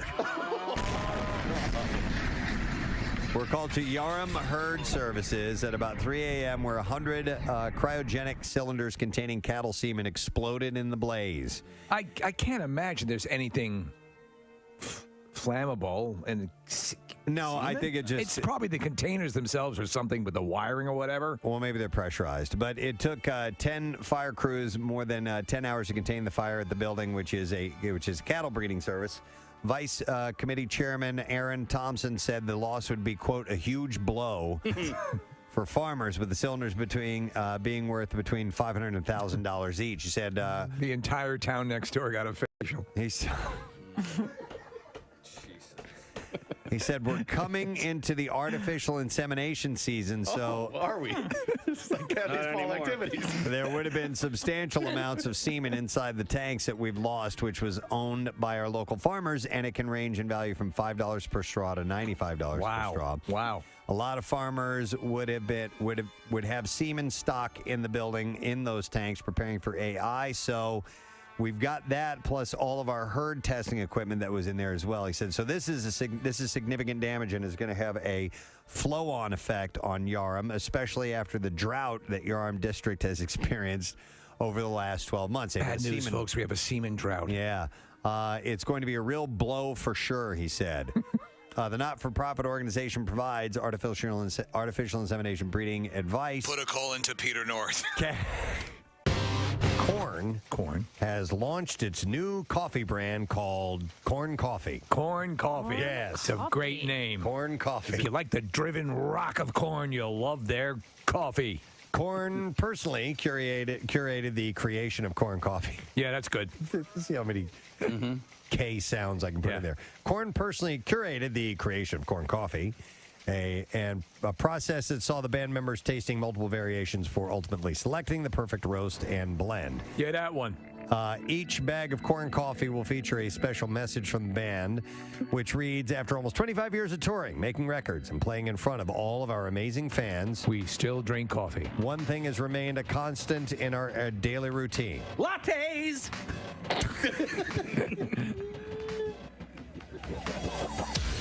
I was not expecting that. I know. Lattes. No, it says coffee. The ritual, the brew, the aroma. Sublime got you on this Monday morning with Santaria, Preston and Steve Schultz. Looking nice out, but forecasting for clouds mainly for the day. We'll see how that rolls along. High at about 60 degrees. Breezy as well, and yeah, there's chances of rain tomorrow in the morning. We'll see how all this plays out. Look, it's 8 o'clock. We got things to do, so let's do them. MMR's Concert Cash. Now, here's your Concert Cash keyword. The word is interview. Probably the longest word we've had yet. Yeah. Interview. INTERVIEW. You have until 15 minutes after the hour to enter it. You can either do it on the contest page, WMMR.com, through the MMR app, or text it to the special contest short code number, which is 45911. One random entry wins $1,000 in this company-wide contest, and all MMR winners get 2 tickets to MMRBQ Saturday, September 16th. Tickets are on sale now, and winners will get a call from Beasley, so make sure that you answer your phone. Contest rules at WMMR.com. For MMRBQ details, text FINALLY to 39333 or a link to the information. It is sponsored by Meineke. Again, the word is interview, INTERVIEW. Enter that now, and good luck to you. We're going to take a look at traffic. Kathy is at Gravity Hair Salon in Ambler. Let's do that now, Kath. What's going on so far this morning? This traffic report brought to you by teethkeepers.com. Dominion National offers dental and vision plans for everyone starting at under $8 a month at teethkeepersave.com. Go to teethkeepersave.com to enroll today. In Furlong, Bucks County, we've got a closure on 313 westbound between 263 and 202, and that's because of a downed tree. On the Blue Route, northbound at the Media Bypass, there's a disabled vehicle blocking the left lane. You're jammed back to 95. 95 northbound, heavy the Betsy Ross Bridge through to Cotman. And then on the southbound side from Academy through to Bridge Street, the Betsy Ross Bridge into Girard. Schuylkill Expressway, eastbound, backing up 202 into Belmont. And then slow again from, it looks like there's an accident. So from the Boulevard to 28th Street, you're crawling along the right lane blocked with an accident. Westbound jams from Passyunk to University, City out to Belmont, and then again at the Blue Route. New Jersey Turnpike northbound, left lane construction between 73 and Burlington Mount Holly. 55 northbound, heavy Deptford to 42. And on the 42 freeway northbound, you're jammed from the Black Horse Pike to 295. This traffic report brought to you by Beachbound Vacations. What is it about the beach that draws us in at Beachbound Vacations? They can't answer that, but they can get you there in style with top resorts, ocean view rooms, and luxury transportation. Book your getaway at beachbound.com. And that's your traffic on 93.3 WMMR. I just realized something before we get to the bizarre file, that in this 14th year of Kathy's Cuts event, that this whole thing has been spearheaded and organized by someone who hates hair. It's true. Yeah. Kathy is a hair hater. Yeah, that's why I want everyone to cut it. Oh, okay. That's what it is. No, but honestly, this is for Wigs for Kids, and this organization is awesome. There's a lot that goes into putting these wigs together for people. I didn't know that until we got involved with this, about how involved it is and how much it takes and how much it costs for this whole thing to happen. So it's pretty amazing. And a little bit later on, Kathy, we're going to talk to a gal named Emily, who's a Wigs for Kids recipient. What do you know about her before we go to her? She's a young person, or? She is, I believe she is currently 23 years old. She lives in Cincinnati, and she had a wig. She suffered from alopecia when she was a kid, and so she got a wig from Wigs for Kids. She has since had her hair grow back. So sometimes when you have alopecia, it will come back, and hers fortunately did. But yeah, she's going to talk to us about receiving a wig from Wigs for Kids. And you can also imagine all the whether it be cancer or alopecia or any situation that might find a younger person, in this situation where having a wig might make them feel a little bit better about themselves. It's a wonderful thing. And so what I'm noticing, Kathy, is it seems to be a pretty good split between men and women coming in today. Yeah, there really is. I mean, I actually didn't look at the check-in sheet, but I think it's been maybe 60-40. Wow. There's been a lot of guys, and the before and after pictures, you always have to love them. When they leave, they look like completely different people. The women just kind of look like they look great. They have shorter hair, but the guys, it's like a transformation. Yeah. We checked in with Jackie, who is at Vibe Salon in Mount Laurel, and we'll say hi to him again in a bit, but it looks like we got both places packed, up and running, moving. And when it's all said and done, there's going to be a lot of hair harvested for wigs for kids at the end of the day. Anything you want to hit, Kathy, before we go to the bizarre file? You know what? I just want to say two things. One about Gravity Hair Salon. So they have 2 newly renovated locations. We're here in Ambler this morning. They have a second location in Plymouth Meeting, and the stylists at Gravity Hair Salon specialize in all hair services, including colors, cuts, keratins, extensions, and bridal hair. And then over in Mount Laurel at Vibe Salon, a similar feel there. They provide luxurious, personalized experience through a team of highly skilled and creative professionals. Vibe Salon is a trendy, high-energy establishment offering hair, makeup, and skincare services. Nice. All right, well, we'll check back in with you in the next segment, as well as Jackie Bam Bam. We'll talk to the recipient, Emily, but it's Kathy's Cuts taking place once again this year. Let's do the B-File. WMMR presents Preston and Steve's Bizarre File. Brought to you this morning by Pro Team Collision, your certified collision repair center. If you get into an accident, Pro Team Collision is there for all of your auto body repair needs. All right, we will start with this messed up story. A Texas man on a date who paid $40 to park only to learn inside a Houston burger joint that he was scammed, allegedly went back, fatally shot the man posing as an attendant, and then returned for dinner with his date. Eric I had to take care of something. So what were we talking about? Eric Aguirre appeared in court on Thursday on murder charges in the April 11th death of 46-year-old Elliot Nix. His bond was set at $200,000.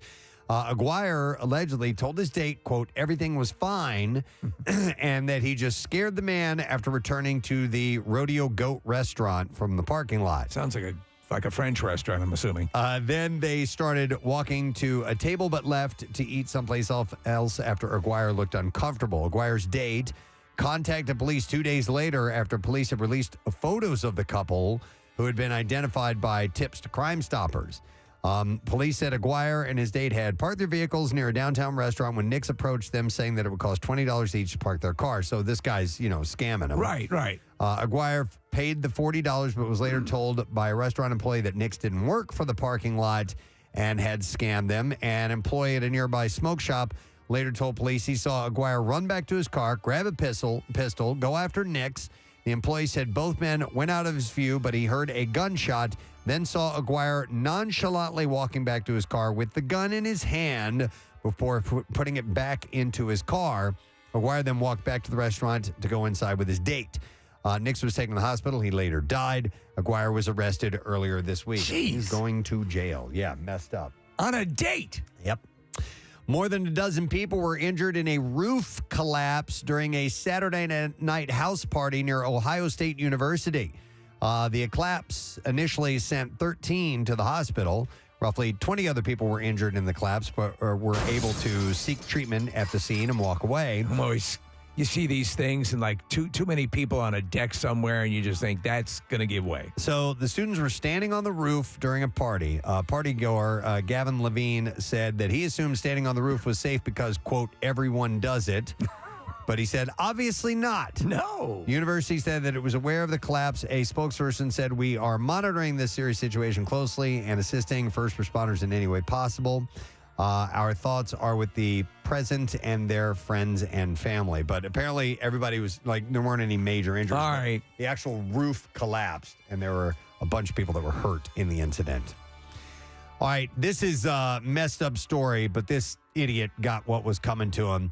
A 33-year-old Oklahoma man is accused of beating a woman to death after learning that she was having an affair with his wife, and then he staged a car crash to make it look like the victim died. Oh, man. Matthew, but there's an interesting detail of how this guy was busted. Matthew Tyler Reckart was taken into custody this week, charged with murder in the slaying of 27-year-old Shayla Nicole Grant. Reckart killed Grant on April 6th. On April 6th, inflicting certain mortal wounds to wit, they said, by striking her with an object. He could face a maximum punishment of death or life in prison. So officers April 6th responded regarding what initially was a motor vehicle crash. First responders found Grant unresponsive in the driver's seat of the car. She was pronounced dead on the scene. When a trooper reportedly reviewed the electronic data from Grant's car, they discovered she was only driving 12 miles per hour at the time of the presumable fatal crash. The data also reportedly showed that no pressure was applied to either the gas or the brake in the 5 seconds prior to Grant's vehicle So there crashing. you go. Yeah, it couldn't have happened. But there's more. The damage did not appear consistent with the fatal injuries. A medical examiner on the scene reportedly found a dashboard camera in Grant's car. Oh, man. And placed the SD card into evidence. A review of the footage showed a... Okay, guys, I'm going to stage a car crash. Yeah. I've actually just killed my wife. It showed a disturbing revelation. Camera footage reportedly showed Grant pull up to the home of Record and his wife, Tiffany Record, and park. A man believed to be Record then walks around to the front of Grant's car and apparently gets inside. The car then reportedly pulls out of the driveway, drives to a nearby abandoned property with a shed, and parks facing the small structure. And after parking, the dash cam reportedly begins to shake in what investigators believe to be a struggle taking place inside the car. He is then seen walking toward the shed with several items that he places in the shed before returning the vehicle. The car is then rolled out until it collides with a railing at the place where authorities later responded to the car crash. Grant's mother said that her daughter had the dash cam installed a few years ago after she was involved in a car accident. Authorities caught her killer. Authorities reportedly located Grant's phone inside the shed on the abandoned property. Tiffany Record reportedly said that she'd informed her husband on March 31st that she wanted to get a divorce. He reportedly took his wife's cell phone and found text messages between her and Grant refusing to return the phone until 2 days later after he killed her. Like, he immediately just went out and took this woman out. How did he think he would get away with this? He's facing death or life in prison from that. All right, a new job being pitched in Denver has completely changed the meaning of self-employed. A $1,000 a year position of pleasuring yourself with free sex toys as a member of Love Honey's new Orgasm Advisory Board is now available. So how much does this pay? $1,000 a year, and you get free sex toys. All the money I've lost. The UK-based sexual wellness brand. Oh, my God. And global sex toy manufacturer will be coming to the Mile High City in May to spend 2 days recruiting members. I could have been Fortune 500 by this time. And educating the masses about pleasuring yourself says that its resident sexual wellness advisor, or according to its wellness sexual advisor, Sarah Tomikson, she said that pleasuring yourself, even though things have changed a lot over the past decade, is still unfortunately stigmatized. One of our priorities is making sure that people have fun fulfilling sex life. Yeah, it depends on where you do it, too. Love Honey's main focus for the events and the Orgasm Advisory Board is to promote the benefits of pleasuring yourself and find ways to make the sex-related products it sells even more pleasurable. Oh, yeah. She said there's so many benefits to pleasuring yourself, whether it be stress relief or having better sleep. And by the way, Denver's just one stop in a 16-city tour. They will be in Philadelphia at some point. Well, I think we need to talk to them. I don't know. See if we can get some, pick up some cash right here during the show. When that's happening, but they are going to make their way through Philly. Love Honey's Orgasm Advisory Board will begin work in June. In addition to $1,000 a year, each member will get $250 worth of sex toys delivered each month. What's better, being a Teamster or being on the Orgasm Advisory Board? And the job entails pleasuring yourself with the toys and then reporting back to the company to help it improve its line of pleasure-giving products. So you're product testing. Only 10 lucky people will be chosen to join the board. And they will be, when are they coming through, Nick? Friday, May 19th. It's at the Midtown Village and in the neighborhood, 13th and quarter, and that's 3 p.m. to 7 p.m. Friday, May 19th. The information's up on lovehoney.com. Let me ask you. We should get them on the show. Yeah, if it's your job, does it kind of lose its luster? I don't know. You'd have to find out. It's like, if you work at a place that, like, say, makes pretzels that you like, and you get them all the time. Does it get boring? I don't know. We'll have to find out. All right, by the way, you got about a minute left to enter the word interview. That is our word for MMR's Concert Cash. Interview, INTERVIEW, and you can do that through the MMR app or WMMR.com, or you can text it to 45911. But do it right now. You're running out of time. We're going to take a break. We'll be back in a moment. Hang out. Preston and Steve on 93.3 WMMR. Your smart speaker. Look forward to every day. Well, this is interesting. We're actually watching footage of them sampling the various brews. Yeah. It says, because of our passion, we've gotten together with a roaster and handcrafted our very own blend, coffee. It's called Corn Coffee. Next up, Corn Licorice. Corn recently began recording its new album in Nashville, Tennessee, by the way, but now they have Corn Coffee. That's part of waking up is corn coffee in your cup. That's right. Yeah, cup. This is a cup. Always at the ready. A cup. Couple. We need to have Nick coffee or something like that. But yeah. Have a cup. Have a couple. This is our new blend. It's called Nanapuya. Yes. From the hills of Nanapiá. Yeah. Brought down by mules every day at 2 o'clock after the afternoon rain. The beans are enriched with monkey urine. If only we had a coffee sponsor to do this for us. I know. Yeah. Right? Nanapuya. Well, that's good. Have a cup. Yeah, a cup. God. Or no, the question would be, would you like some? Yeah, a cup. Yeah, no, not Nanapuya. Yeah, cup. Come on. Yeah, a cup. That'd be ridiculous. Do you want a thermos or a cup? Yeah, a cup. Okay. Nanapiá. Oh, one Nanapuya for table 7. Okay. What is that one? That's you. That's Mini Wookie. That's Nick. So you ask, have you decided what you like, sir? Nanapiá. Nanapuya. Nanapiá. I don't remember Mini Wookie. All right. Anyhow, Corn has coffee. Corn coffee. It's almost an embarrassment that we live in this city and that we don't. You know, I think you're right, though, Preston. Stop and check it out, at least to some degree. Why groups of people decided that it would be a good idea to memorialize this person in that form. Also, don't hesitate now and then to throw a rope around on it and attach to your boat hitch. That why is intriguing to me as well. What the hell is the point of dragging a statue into the river? But, you know, when I heard the news report it this morning, they reported it as if, like, here we go again. Now, there was only one other incident, but... Yeah. There's a lot of statues being pulled down for various reasons, whether you had down south with the Confederate statues and things of that nature, and if they believe, well, you know, there's it's kind of the thing, but this thing seemed like, what's that about? Yeah. Hey, what did Rizzo do that was so great that he gets a statue? He was just a really popular mayor. I mean, like he was larger than life in a bunch of different ways in stature, and so because of his tactics, he was well known. He left his mark. Good and bad, and deserved a statue as a result. Yeah. You're a real crumb bum. and he gave us that. If that, honestly, I would give him a statue just for that. For crumb bum? I'll take you out back, bunches. Yeah. My arms tied behind my back. Yeah. I'll pound you into the pavement, I will. That whole audio, you look like a lush to me. He's telling the reporter. Yeah. Would you care to talk to CBS? You look like a lush. I'll pound you into the pavement. You want to relive that? Yes, I do. All right, Casey's finding the audio of Frank Rizzo when he was confronted. He wasn't happy about it. He was out walking his dog, and maybe the Viking was the Nordic Frank Rizzo. They were confronting him about. You look like a lush to me. What's your story? I hit you with my shield. I'll take you out back and hit you with my shield. Yeah. What are you? You're a crumb bum. You can't find it, Case? I don't know.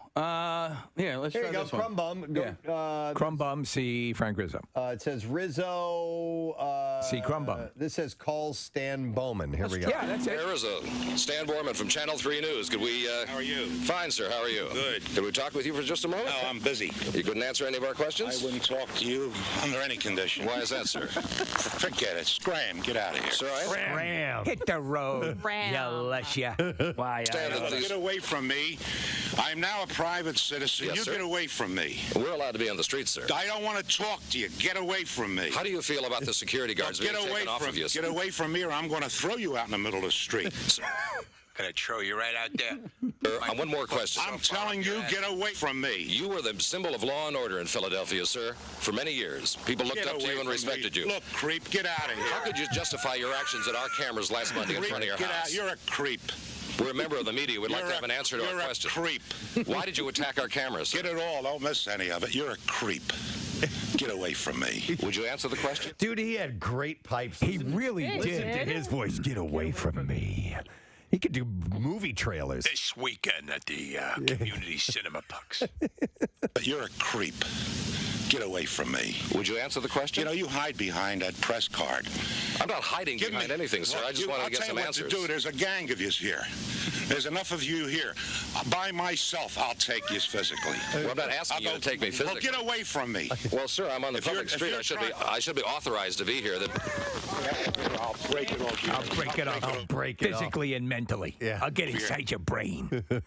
This is after he was mayor. Yeah. You know, you think he'd be happy in retirement. Nah, he didn't care. Big dude, though. Yeah. You see him next to the reporter. He's a big dude. Yep. Head, get away from me. I think the statue. Yeah, the statue is 1-to-1 scale. Yeah. I'll break it over your head. I'll break it over your head. Hang on. Let's go back. I'll break it over your head. Get away from me, you crumb. That's a challenge, except I'll put my dog away and I'll come back. And you got 1, 2, 3, and I'll do 1, it 2, along 3. with. Follow me. Yeah. Let me just put Fifi back in the house. Come on, Fifi, heel. It is kind of a little dog, right? Yeah. 3. No? No. I can't see the dog. Oh, No, no, it's a I was big wrong. dog. I was Yeah. incorrect. I thought he had a little poodle with him. Daddy loves you. Yeah. Daddy me loves kisses. you. Give me love monster kisses. Yeah. Now I'm gonna come back and kill yous all. Beat you to death with a tire iron and then dance in your blood. Who wants you to do? Who wants you to do? Gonna put you in the house now. All right, don't be scared. Daddy has to go kill the bad men. I'm coming to kill you now. Calm down. Did you lose your chew toy? Did you lose your chew toy? It's under the sofa. Yeah. Wait right here. Daddy needs to go kill the reporters.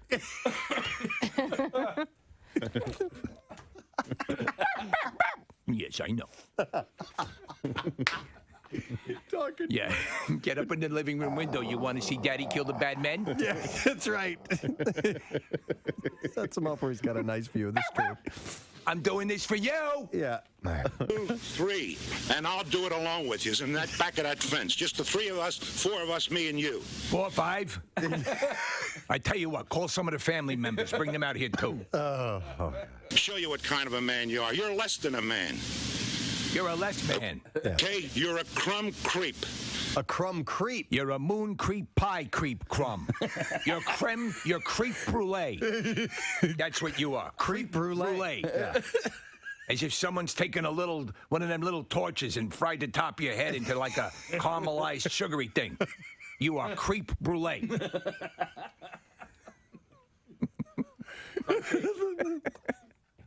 You know what you like? You like one of them fancy desserts with the thin shell on top, but underneath you just pudding. Just pansy pudding, creep crumb, pansy crumb, creep creme, crumb, brulee creep creme. With sugar on top. At this point, they've just shut up. They just let them know. Because they are like, we are getting gold right now. Just let this roll. Put that on camera. You're a crumb bum, the 3 of you, and I challenge you. He wouldn't talk earlier. I'm not talking to you, right? I'm not talking to you. And now, Stan Bowman hasn't said anything for like 5 minutes. He actually fell asleep. What are you, Stan? Are you asleep? Wake up. I'm sorry, I had a long night. Where did your dog go? I put him inside, didn't you see? There he is, and they're looking in the window there. Just me. You're a crumb creep coward.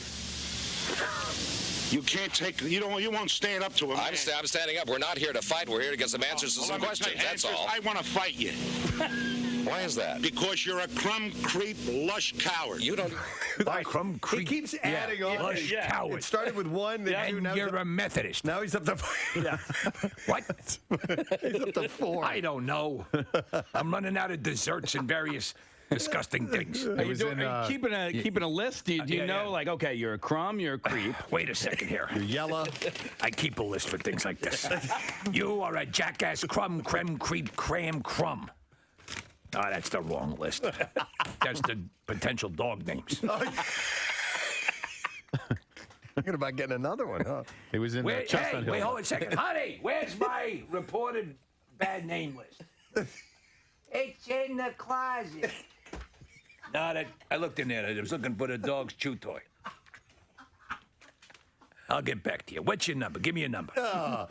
By the way, Marissa. I remembered it. By the way, he gets a call late at night. No, he calls him back later on. Gotta call this guy up. Yeah. You're a yellow crumb snake. Have a lovely Thank you very much. Yeah. Have a lovely evening. For that creep. Oh, you creme crumb creep cram. You're an apple crumb creep cake. moron. Yeah, all right, that wasn't that good. Scratch that one off. That's not good. Yeah, that's. I think when I try to do French desserts, it doesn't work out. I'll stick with the German stuff. Oh my God. I'm glad we revisited this. Oh my God, I'm getting tears on my glasses here. Reality stars Todd and Julie Chrisley. Oh my God! Is it Chrisley knows yeah, best? Chrisley knows best. It's horrible. Yeah. There was one weekend where there was something I was watching a marathon of on the USA Network, and every other commercial was for Chrisley Knows Best. Oh God! She's a piece of ass, though. I think she is, but he's got to be gay. Yeah, I don't know who wears more makeup. He does. Yeah. Well, they have. Not that there's anything wrong with that, but come on. They have been cleared of $2 million in tax evasion charges, according to ET. Well, there you go. The pair who. You've been cleared. Why are you here? I thought you were a botanist. Yes, but I minored in accounting. So he. On my home world of ET world. It's easy to count on those big fingers you have. Absolutely. And numbers are universal, so. Yeah. Absolutely. The pair who pleaded not guilty were accused of cheating on their taxes by Georgia's Department of Revenue. Hey, come over here. You're gay, right? Todd said Julie. Everything about you is highlights and the hair and I don't know, and nothing wrong with that, but yeah, you're gay. So Todd said Julie and I knew all along that we had done nothing wrong and that when the facts came out, we would be fine. Well, there you go. Now, the other question is, Preston, about this video, this sex video that they were supposedly extorting their own daughter with. You know this story, right? No, I don't remember that. Oh, yeah. There's like a porn video, and Is it her in? That's now this is a whole morass of crap. They're still trying to hash it out. It was her and E.T., but it was just finger stuff. Yeah, I'm going to finger blast you like you've never been blasted. Oh, my God. Light you up You're like going to feel it like down there and up in your mouth, too. Like a jack-o'-lantern. I'm going to turn you into a Chinese puzzle. Oh, my God. Does he I'm not going to blow your goddamn head off. Does he not look like the villain in Lazy Town? He does. Yeah, Robbie Rotten. Yeah. A little bit. Yes, you're right. You look like the villain in Lazy Town. All right. He also said, this is Todd, not Anyway, E.T. whatever happened to the girl in that show? We're just glad that the Department of Revenue was willing to keep an open mind and look at the evidence. Well, of course. He presented a good case. Ironclad. Mm-hmm. There he is, Preston. There's a yeah, a little bit. Robbie around Rotten. the teeth. Looks a little bit like him. All right, Aaron Paul tells E.T. Oh, Jesus. You were in Breaking Bad, right? That making El Camino a Breaking Bad movie was a blast. Crystal meth. He said that we were really, truly such a family, and it felt like a crazy sort of messed up family reunion, just telling the same old messed up story. I had a family on Earth with Elliot and his brother and sister. Miley Cyrus is. WMMR. All right, thank you very much, Kat. So, like we said, yes, Kathy at Gravity Hair Salon, and as the Kathy's Cuts is taking place in both locations, the other one being Vibe Salon, we thought it would be nice to chat with somebody who has benefited from Wigs for Kids, the organization that is taking the hair and, of course, doing what they do, creating these wigs for kids for a variety of reasons. And so Kathy set this up. And Kathy, how did we come up with this person we're going to speak to? So we talked to the people at Wigs for Kids, and they told us that she was a recipient and thought she would be a good guest to have on the show. Excellent. I'm going to bring her on the line now. Please welcome Emily to the show this morning. Hi, Emily. Good morning. Hi, good morning. Emily, I do not know how to pronounce your last name. How do you do that? It's Kuroshio. Kuroshio. We would not have gotten that. I would have messed that up pretty bad. Emily, how old are you, by the way? I am currently 23. 23. And when did, now you have, from what I understand, alopecia was the reason that you went to Wigs for Kids, correct? That's correct, yes. And how old were you when you got started with that? I was 14 years old in freshman year of high school for me. And that's when you first started coming down with the symptoms of alopecia, or you had already been dealing with it before then? Yeah, so I had noticed my hair had started falling out, and within 2 months, I had completely no hair. Wow. At all. Okay. And so did you scramble, or who pointed you in the direction of Wigs for Kids? Yeah, I was scrambling, but I had heard from a neighbor or something about wigs for kids that I would be able to apply for a wig and potentially get wigs for free because I had noticed how expensive they were as I was on my Googling journey, like trying to figure out what's happening to me. So I was so grateful when I found wigs for kids. It was a very quick process once I had applied. So alopecia in your case, and obviously we said somebody who might be going through cancer treatment or a myriad of reasons why someone might lose their hair, especially at that age, which is a pivotal age in a lot of people's lives. What did it mean once you finally got the wig and were able to have that and go out with that? It was so incredible because I was really put in such a vulnerable place once I didn't have any hair. So I remember putting that wig on for the first time. And it was red hair, which is the color of my hair before I had lost it. And I had felt like I looked like myself again. So, and the process for the selection of the wig, are you able to say, what color you would like or what texture, or how does that work? Because we're, having not gone through it, there's a ton of questions, and we might as well ask them to you. Yeah, so I was able to kind of choose the length that I wanted and also the color. The texture isn't really something that's super up to me, but I guess I could have picked yes, I'll have a curlier hair or straighter hair. So it was kind of, I had the options there. Wow. And do you get more than one wig? So you can get one wig a year. So I did not have hair for about 5 years. So I think I had received 5 or 6 wigs total once a year. Wow. And eventually, the alopecia had left. I mean, I didn't know that. I thought that once you have it, you have it. But in some occasions, your hair will come back. Yeah, so it actually never really goes away, but I was able to get on this medication called Zeldans back in 2019. And after about 6 months of taking it, I had noticed my eyelashes starting to grow back, and my hair started to grow back as well.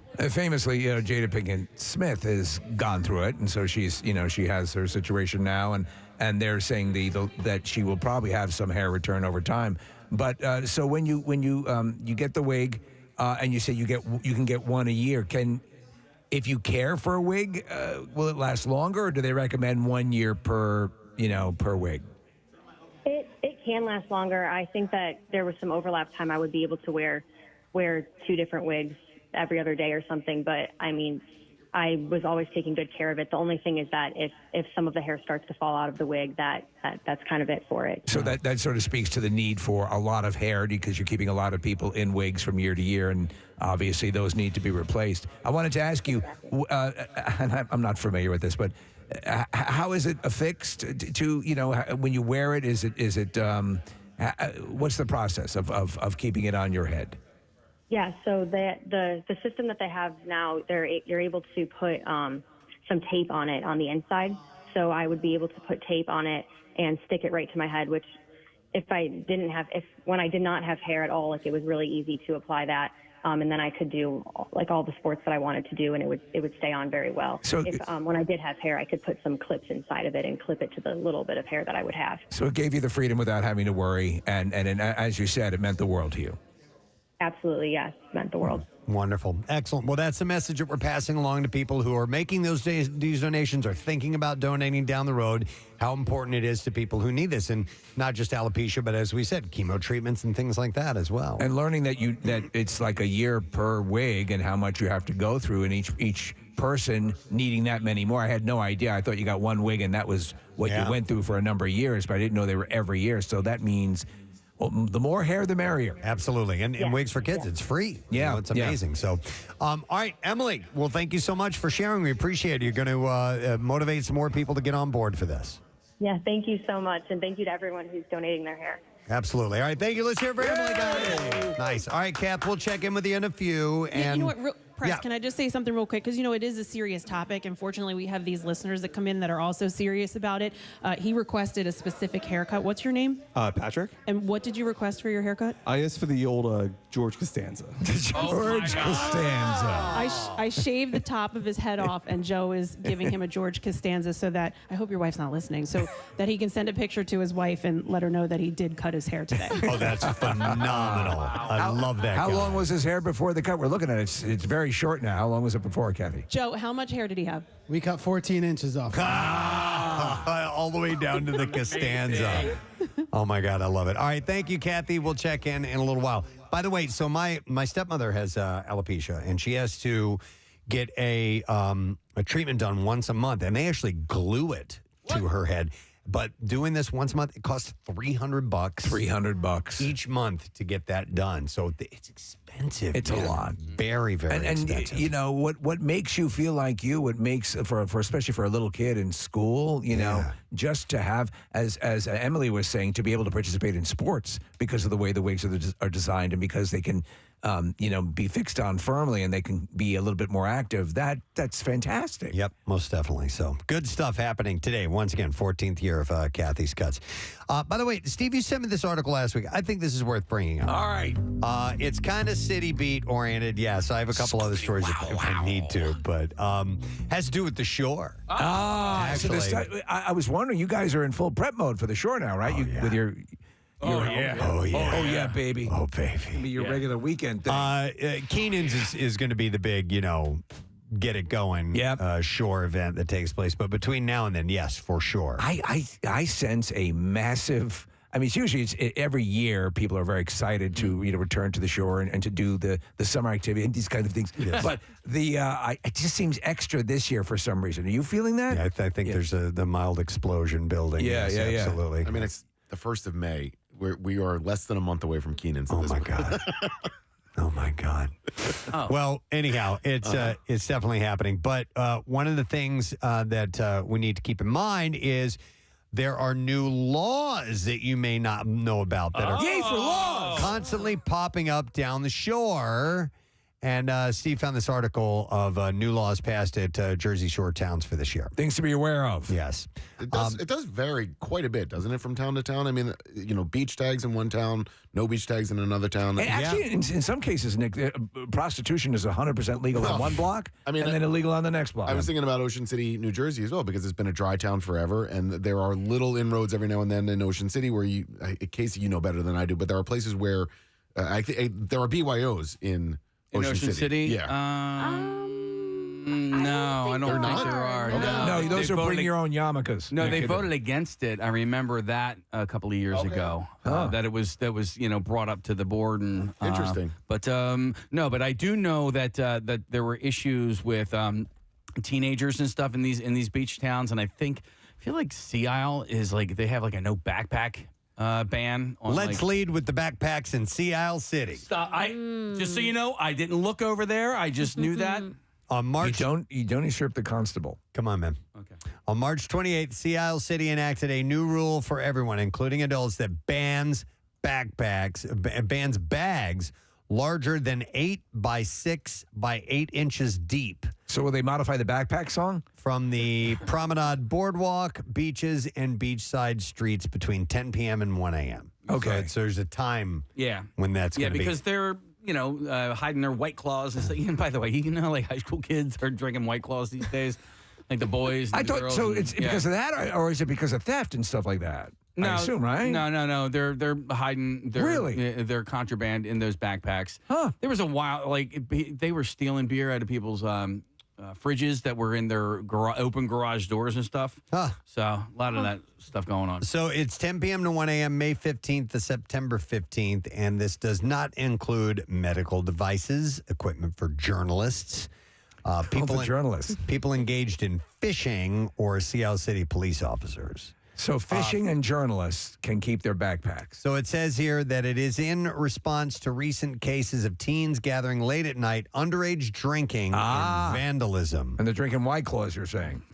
What's the story on White Claw? Well, I don't know, but you remember, it was Natural Light, Milwaukee's Best, and that's Yeah, but then it was Mike's Hard Lemonade.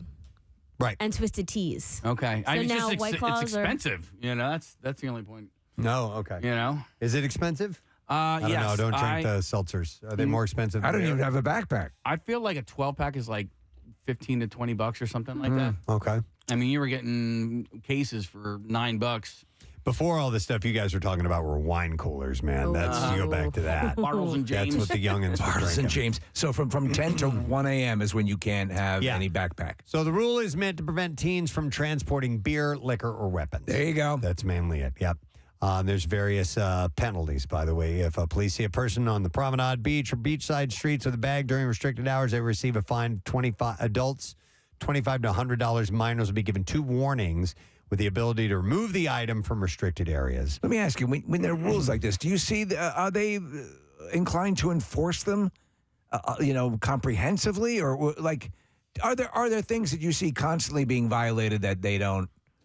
I would imagine it would depend on what the chief of police or the person in charge, what kind of emphasis they put on their officers and tell them to, there's a certain level of which that they need to, the White Claw division. Hammer down on that stuff. So I'm not really sure.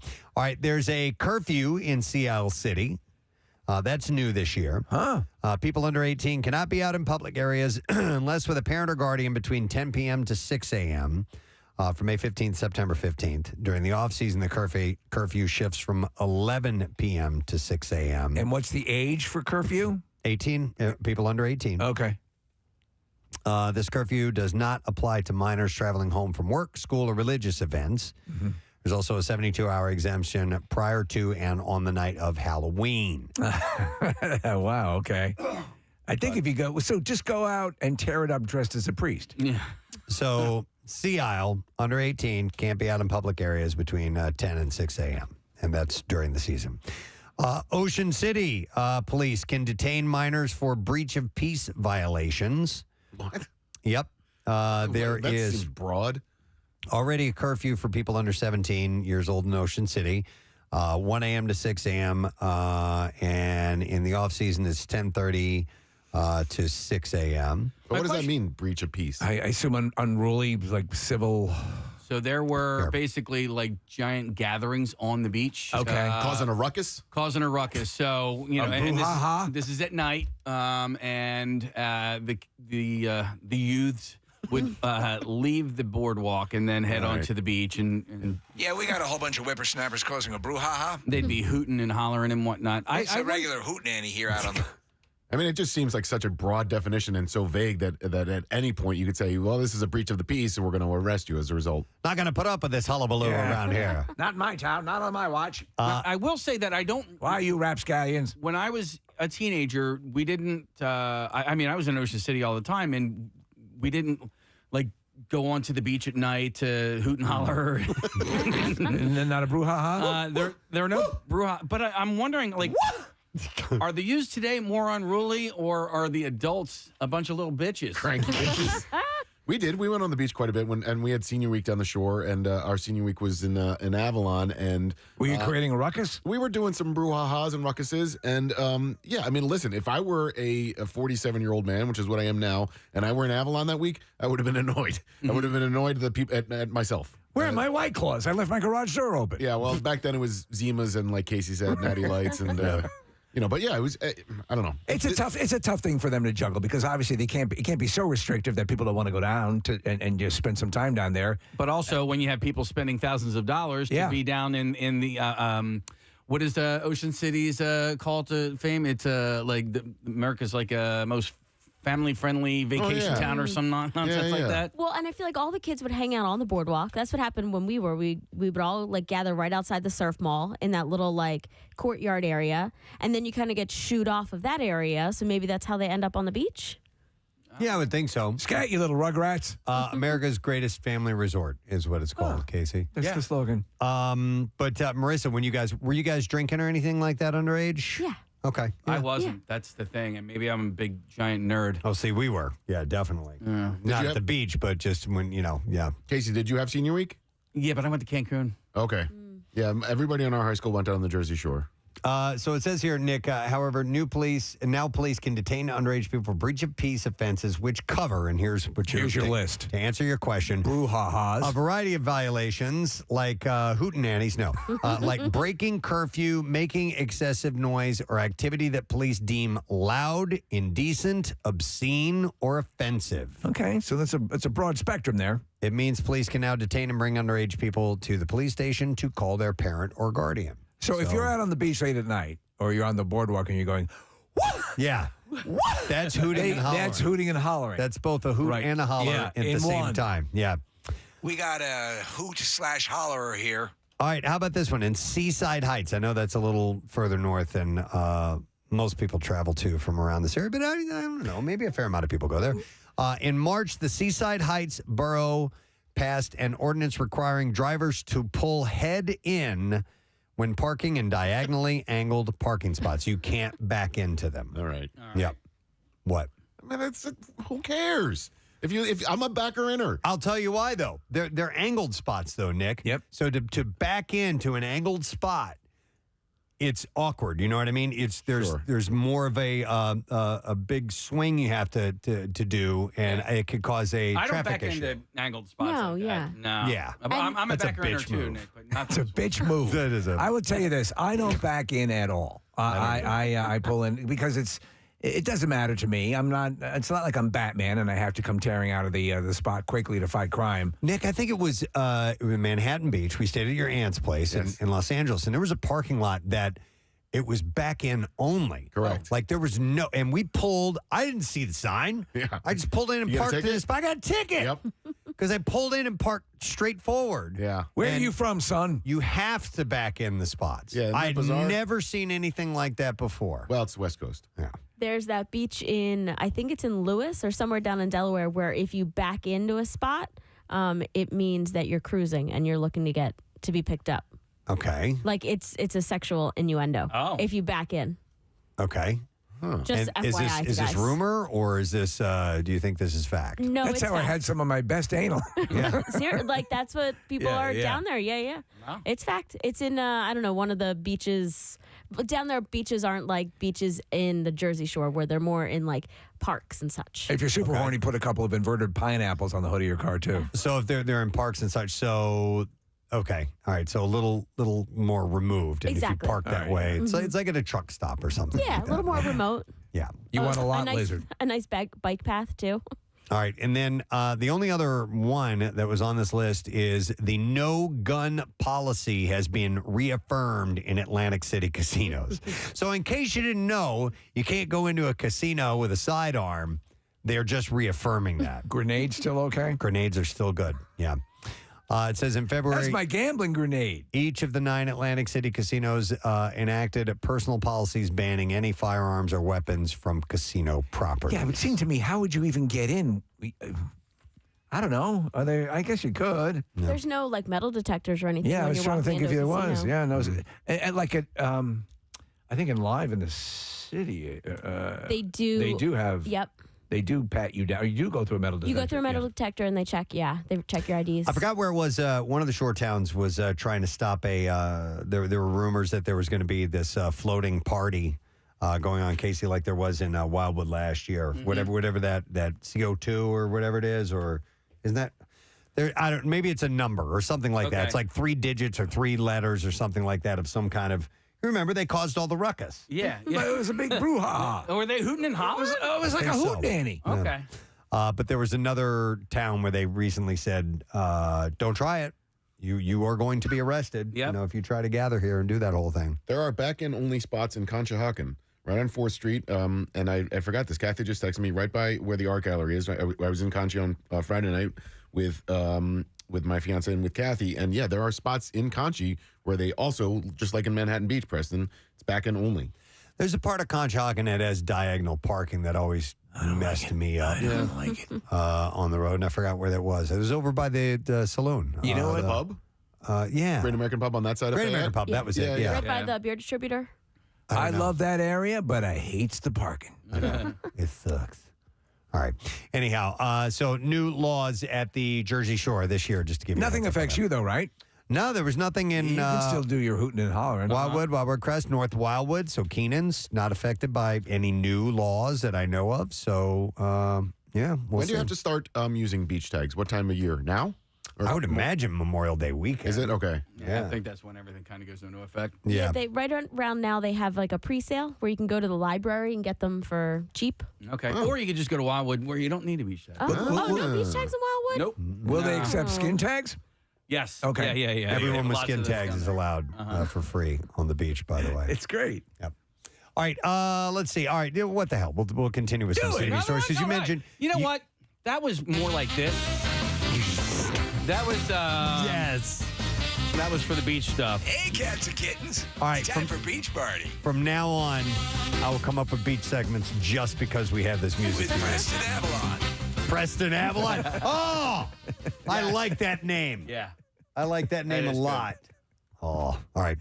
No, this is City Beat because this references Steve, that you a story you had mentioned earlier. Tom Hanks. Yes, recently lovely. gifted an autographed 1950s manual typewriter to Philly Typewriter, which is a preservation and restoration shop in East Passyunk. And Hanks sent the South Philly repair store the 1953 East German Rheinmetall GS typewriter last week. The acclaimed actor has previously sent pieces from his expansive personal collection to vintage shops and specialty retailers in order to ensure that they are used and appreciated by the owner. He is a legitimate collector. He's a big fan. Mm-hmm. And visitors can actually see Tom's typewriter and try it out for themselves at Philly Typewriter during regular business hours. Bill Rhoda is the store's manager and said that the vintage typewriter is a fascinating history beyond its famous owner that will be shared with guests who explore the Please Touch Museum of Typewriters in person. Is there an adult version of the Please Touch Museum for tactile things? I don't know. What would be the equivalent? The Sex Museum? Yeah, maybe. I mean, there's two of those. There's one in New York and one in Amsterdam. Well, what about, we need one here. Yeah, well, what would you consider that? I don't know. For adults. The Franklin Institute does. The Franklin, yeah. Well, they do like after dark events Right. that are adult only. Mm-hmm. So anyhow, so Tom Hanks is no stranger to Philly Typewriter. He actually spoke about it in the Enquirer in 2018. He said the shop is his favorite in the city and said that it's a national resource for fellow collectors. In addition to the Rheinmetall machine that he gave them, he owns several 1910s and 1920s machines that still work perfectly and easily. He explained the action is crisp. It's like playing an old Steinway piano. And he recently expressed his love for manual typewriters in an opinion piece in the New York Times, detailing the differences in sound that he finds in each machine. He said the sheer physical pleasure of typing and the permanence of the words stamped directly into the fibers of the paper. He owns about 250 typewriters. Many of them taking up space in his office, home, storage facility, and the trunk of his car. And he traced his collection back to 1978 when a store owner refused to service his mostly plastic typewriter, pointing to a towering collection of refurbished manual devices. So there you it go. just became Just something. fell in love with it. He thought that was kind of cool. How much that's worth? A collection like that? That's a good Or is it just a question. bunch of crap? We had an old typewriter that I used to play with when I was a kid, and it was in really bad shape, and I had eventually gotten it in my possession, and I'm like, man, this is so old. I bet it's worth something. I looked it up. It's junk.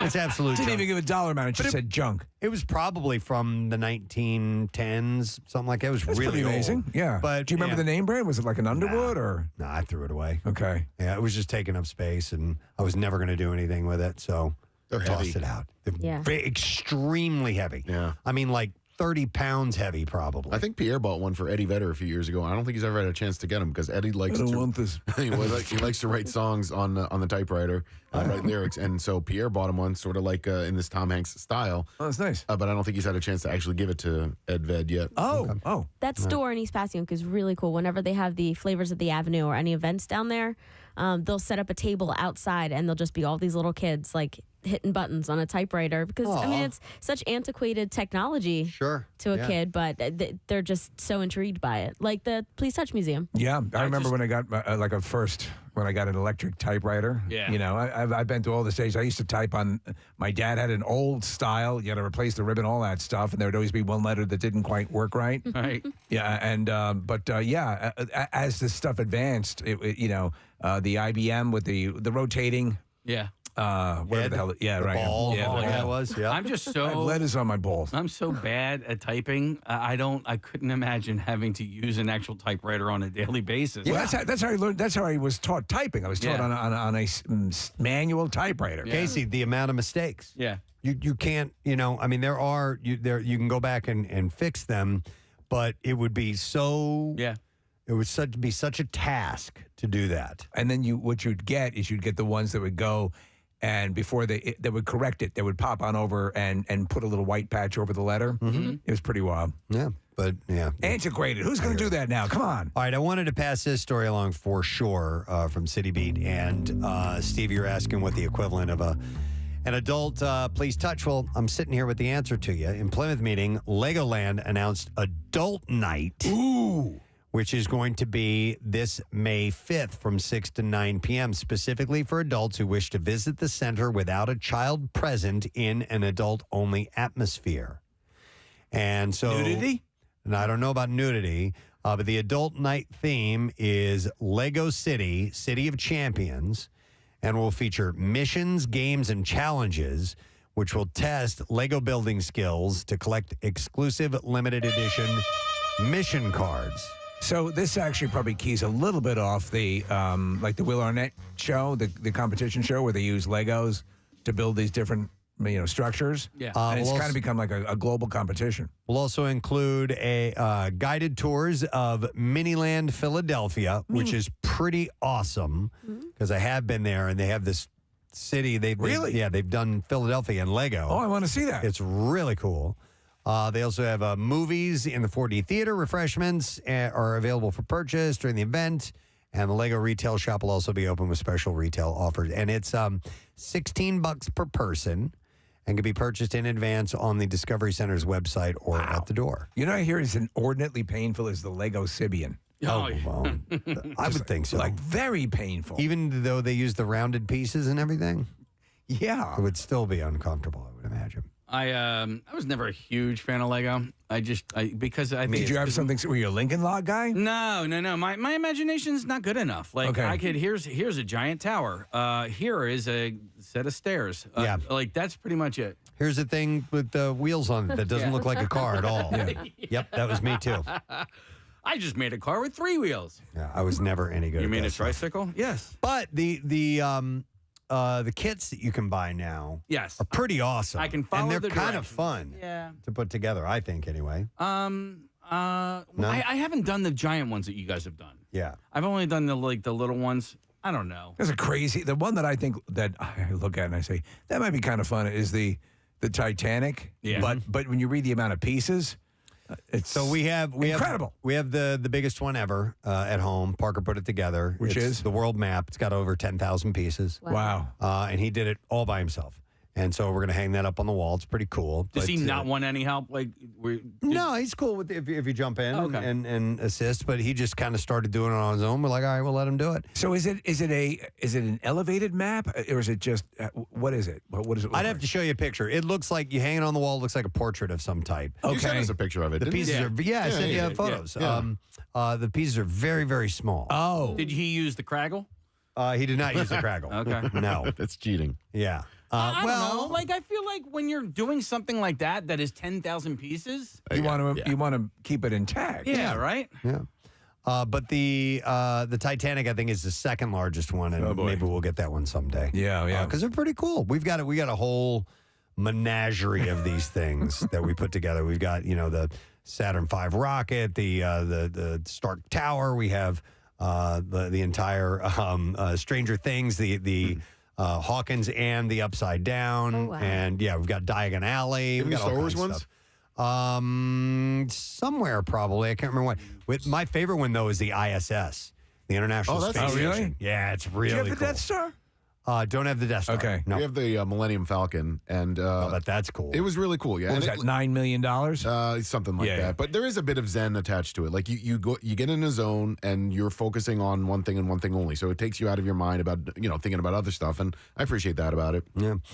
So this is going to be adult night, and it is on May 5th from 6 to 9 p.m. I thought that was pretty cool. So if you're interested, you can get on board and do it. All right, and then one more thing from City Beat, and then we'll wrap this up. I did not know this, but apparently in Philadelphia, if you live on a street that doesn't have a tree, you can get a street tree. There's a way to go about this, yes. Well, they just came around my neighborhood. They were asking if we wanted more trees, and we already have enough. There's a place called Get out of here. PHS Tree Tenders. Is that the Philadelphia Horticultural Society? Maybe that is it. Yeah. I didn't put that together. They do the flower show every year. And beer gardens. So while there is an application process to obtain a tree for your neighborhood, it's easy to get started once you know the steps for street trees. Your local PHS Tree Tenders and the PHS Tree team will work with you to obtain the right permits, prepare the plot where your tree will go, including free concrete removal if needed. How about that? And answer any questions about the process. And so the street tree is actually planted along sidewalks or other public rights of way. It's not on private land. No. So you have to go through proper channels in order to get 3 feet back done. is government property, Preston.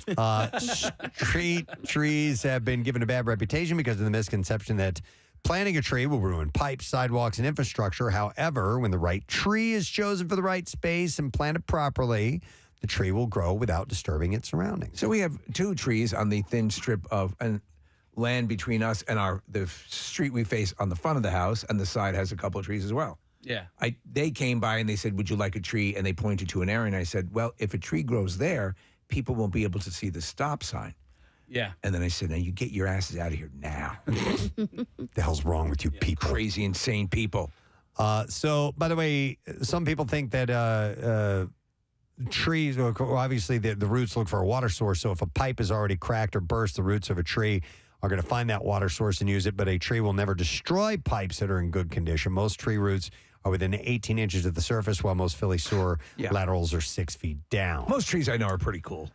So in the city of Philadelphia, property owners can apply through PHS for up to 3 street trees twice a year. The timing is around early May to be planted in November, and again in late November to be planted in April of the following year. So you have to review the policies, and then you can reach out to your local PHS Tree Tenders group. It's a network of trained community volunteers who plant and maintain trees in neighborhoods across the region. Working directly with your neighborhood group makes an application process more seamless. If your neighborhood does not have a PH Tree Tender group, then you can take a course and you can become one. Who's got time for that? So you fill out an application and they see if you can get started. It says you need at least 3 by 3 feet, 3 feet by 3 feet for a tree pit, and new tree location cannot block existing driveways or intersections. But that's cool. So if you've got a kind of a sparse street, and I do love the tree-lined city streets. I think they look so cool. We've got trees all over the place where we are. Where we are is known for the trees that come in, and it's just wonderful going down a drive and seeing all those trees. Yeah. The umbrella, the shade, it's gorgeous. And if you've been down some of the city streets, is what I'm mainly talking about. When you do have a canopy of trees, it's nice. It looks really cool. So if you're interested, the dogs love it. You can get to the PH Tree Tenders, and they'll get you a street tree. Sounds like a delicious lunch, doesn't it? Doesn't it? I'm gonna have some tree tenders. All right, Casey, are we doing this now? Yeah, let's do this now. Oh. Wow. We have a concert announcement to make. Sweet mother of God. Yeah. All right, so this show will be taking place on a Saturday. That's always good. September 2nd, and it will be at the Wells Fargo Center, and tickets will go on sale this Friday for the show. And MMR is quite happy to rock for you Aerosmith. It's called Peace Out, the farewell tour 50th anniversary of Aerosmith, celebrating a lifetime of hits. So they are hanging it up. This is it. According to them, 50 years that this band has been together.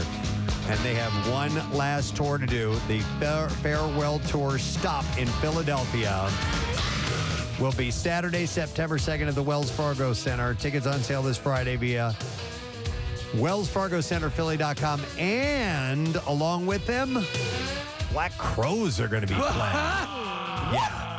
Yeah, that's pretty badass. That's a big show. So you got 2 great American rock bands going on tour, and Aerosmith, their last time out.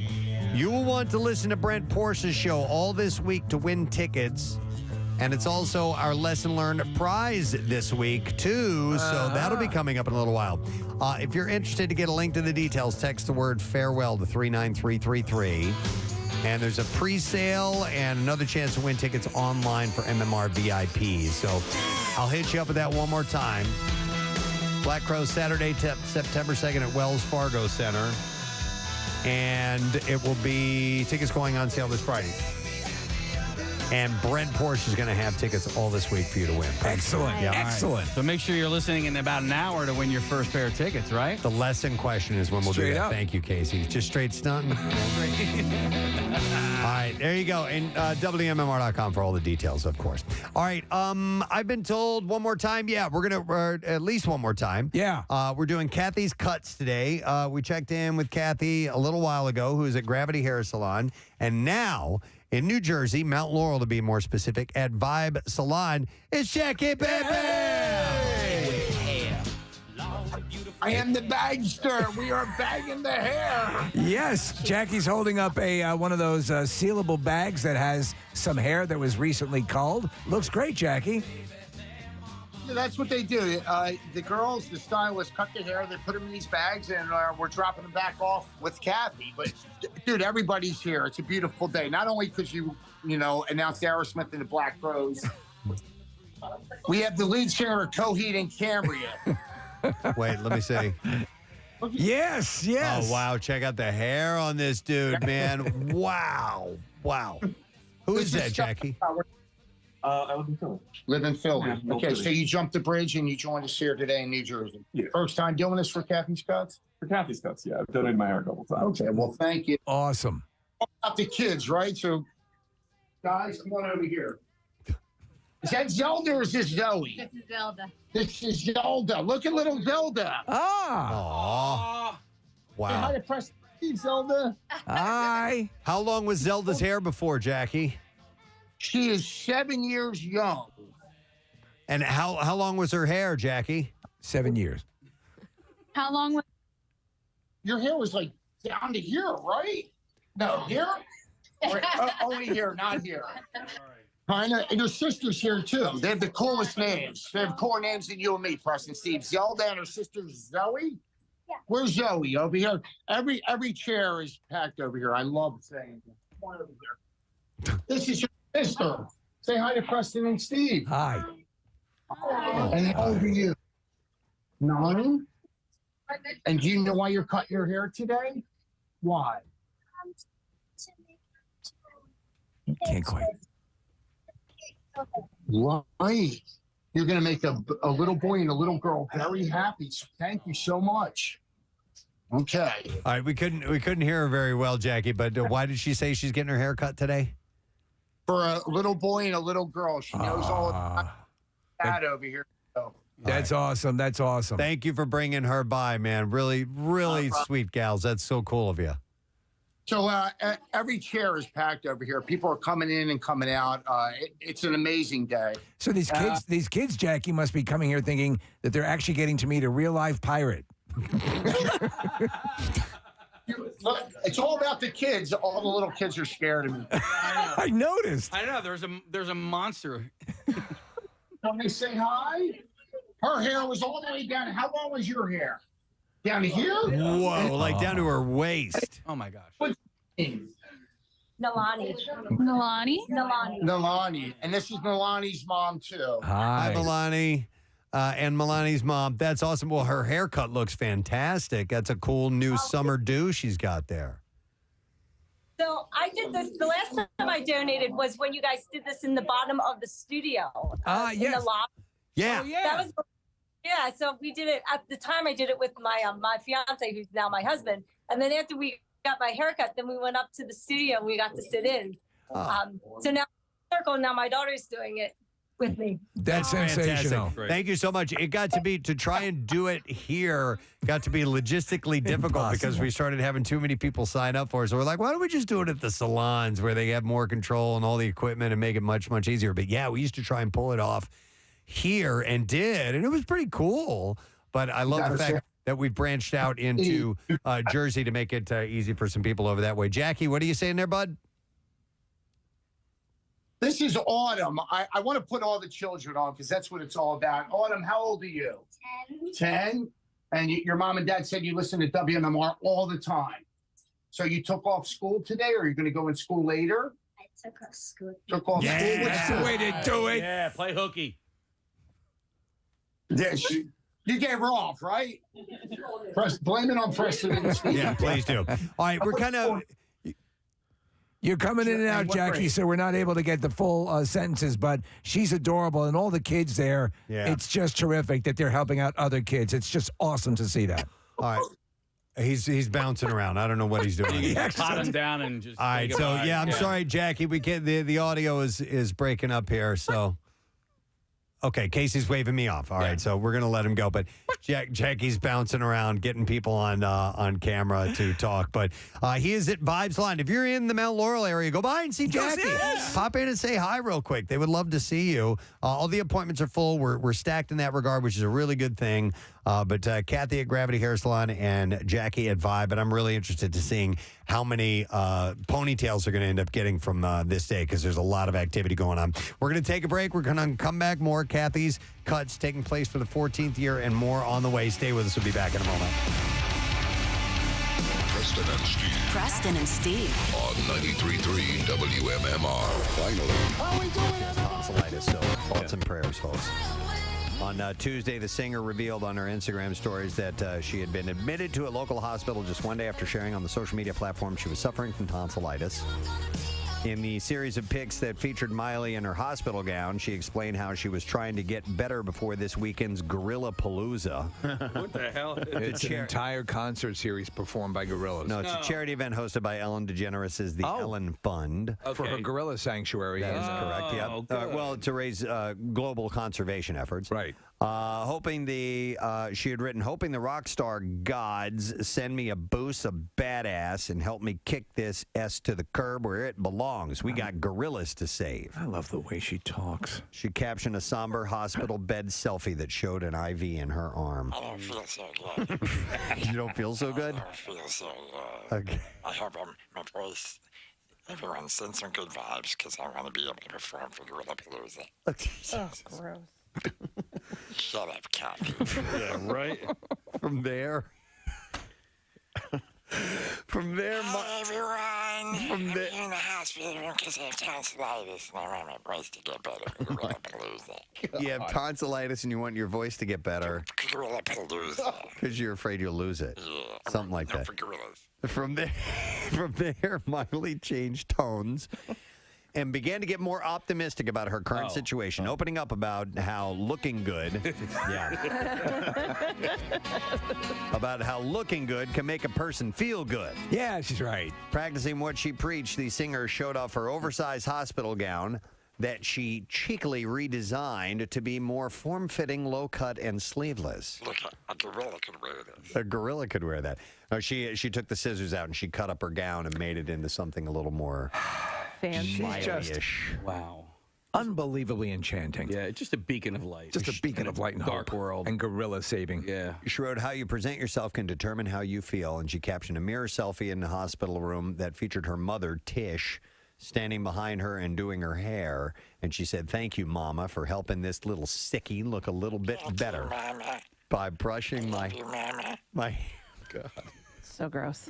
So gurgly. It's not getting better. Mama, please, can you go help the gorillas? She also wrote, redesign my hospital gown.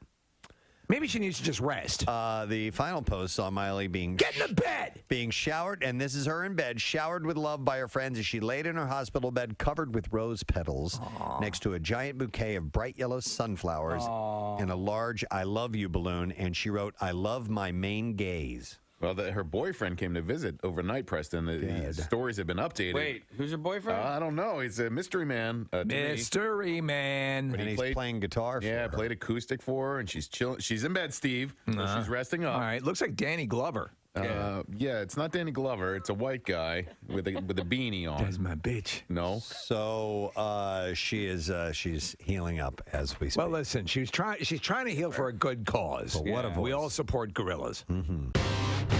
A nervous sex shop customer with a marked resemblance to Elvis Presley is the subject of a manhunt in New Zealand. Like a double-headed dildo, man. Police want to speak to the Elvis lookalike in connection with the theft of an imitation vagina from Peaches and Cream Adult Megastore in suburban Auckland. This one looks just like Scylla.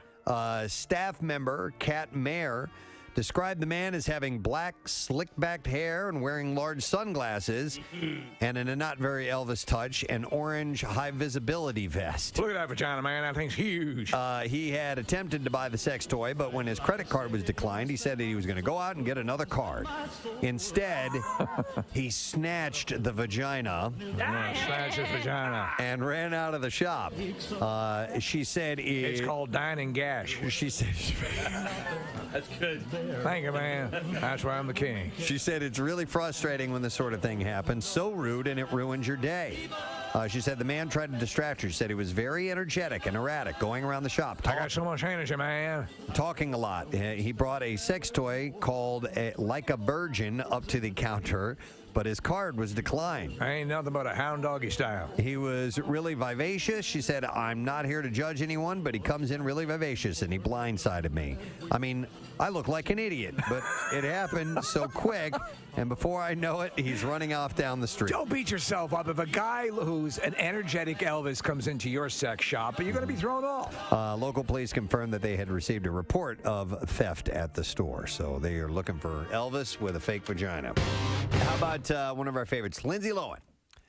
She seems to be vying for Liam Hemsworth's attention after following his split from Miley Cyrus. This he played Thor, baby. No, that was the other. Chris Hemsworth. Yeah, this is Liam. There's two of them? Yeah. God damn it. Liam was in the Hunger Games. The Hunger Games. Thank you, I got Case. the wrong one. Liam appears to be the only single remaining in a quick, fast Hollywood recoupling. Miley has moved on with Caitlyn Carter, who just split from Brody Jenner, who is now with Josie Canseco. Oh, my God. You know, if he really wants to throw it back in her face, Liam should get with Caitlyn Jenner. That would be... What's your name, hot stuff? That would be... Are you Thor? Hunger Games. That would be wonderful. Mm-hmm. Well, I'm hungry. Hungry for some games. Lindsay, let's play hide the pickle. So here's what happened. Lindsay hit on Liam in the comments section of an E! News repost of a selfie of Liam and Chris Hemsworth. Oh, my OMG. God. You need a forensic scientist to backtrack this. Who watches this stuff? By the way, Lindsay, there was... it's all gone south. The smoking, the hard living. She ruined everything. So the E! News account captioned the selfie, "It's an age-old debate, Chris or Liam Hemsworth." And then Lindsay responded in the comments, "Why didn't we meet in Sydney or Bondi?" That's it, folks. Okay. That's the flirt. That's the big flirt. There it is, man. All right. I got sense and time off. Liam and Chris. You can make me a Vegemite sandwich. Because you come from land down under. Women thunder, men plunder. And Liam and Chris have been hanging in Australia since the split. Let's hang. Let's pet some dingoes. So what? Pet some dingoes. Oh, pet some dingoes. What you thought you heard?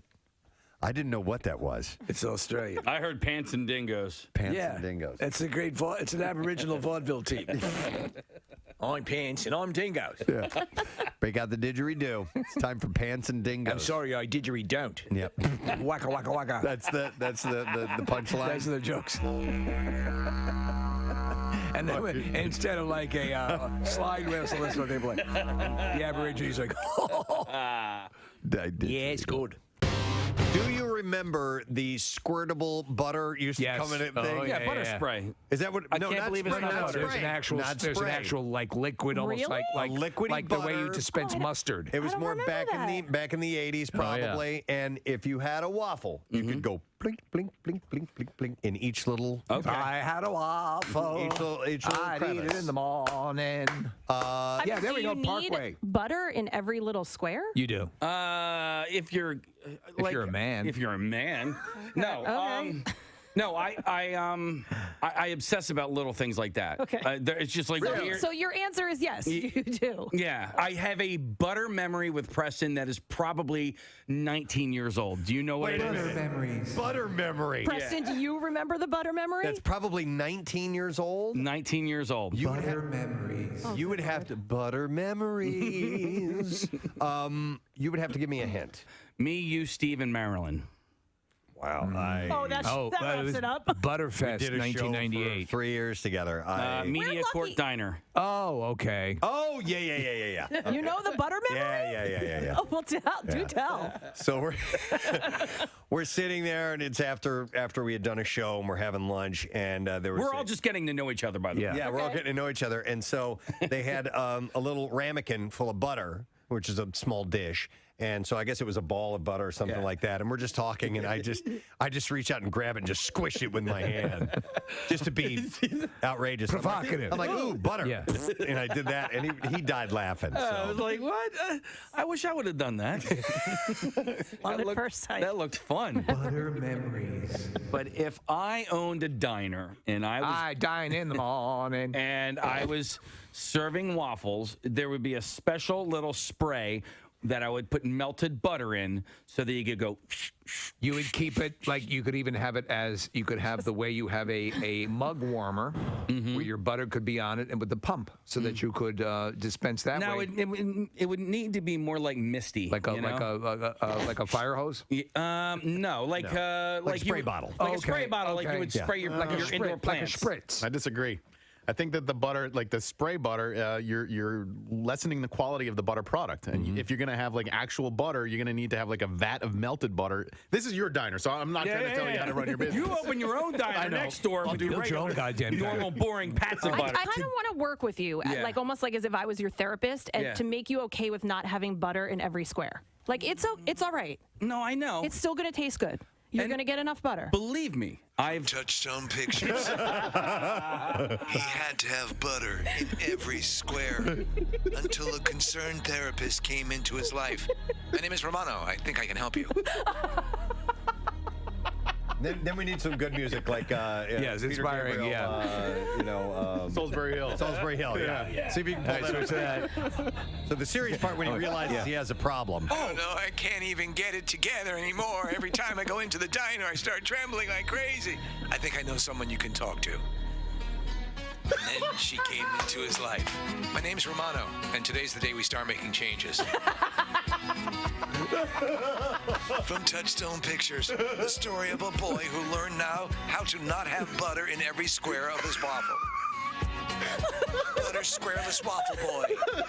Butter squareless waffle boy. Or something to that effect. It's a butter therapist. I feel like I already went through this with Jace. Like at breakfast time. It's okay, honey. Unbutterable. Is that the name of the movie? Yeah. I'm doing it! Away the last of our passes for the Cream of the Scream, stop number 2, Base Motel Haunted Hayride tonight at 6 o'clock. Such a good time. It's going to be a beautiful night tonight. Yes, by the way. absolutely. Just cloudy skies, a little bit cool, perfect for getting your ass funk on destroyed by being scared. Why did I just say get your ass destroyed? What the hell are they doing down there? It's terrifying. There's half of ours. Bates Motel will rip your butthole to shreds. You'll be crapping blood for a month. 3 callers right now. Look at that. It's my sphincter. What happened? 263 WMMR. Oh my God. We'll be back in a moment. Preston and Steve. On 93.3 WMMR. You know him from movies and streaming shows, and of course, one of the best podcasts in the world. And we're happy he's back in town. Ladies and gentlemen, Mark Maron is here. Hey, Mark. Am I on? Is it on? It is on. And comedy. They know me from comedy. They do. That's why you're at the Miriam tonight, man. We were checking our records, and I think the last time you came by for a visit was in our studio in 2012. I know. Look at us all turning old. Look at a bunch of old men now. That's why you got to shave your head. I do? Is it time? What happens is it at least removes that visual cue, So then you're just the ageless bald man. Exactly. How old is that Buddha? Yeah, exactly. You look good, Buddha. Yeah. I don't know what traffic on 93.3 WMMR. We are watching a video feed of Kathy from Gravity Hair Salon. Kathy, I don't want to alarm you, but I think I just saw Dave Grohl walk behind you.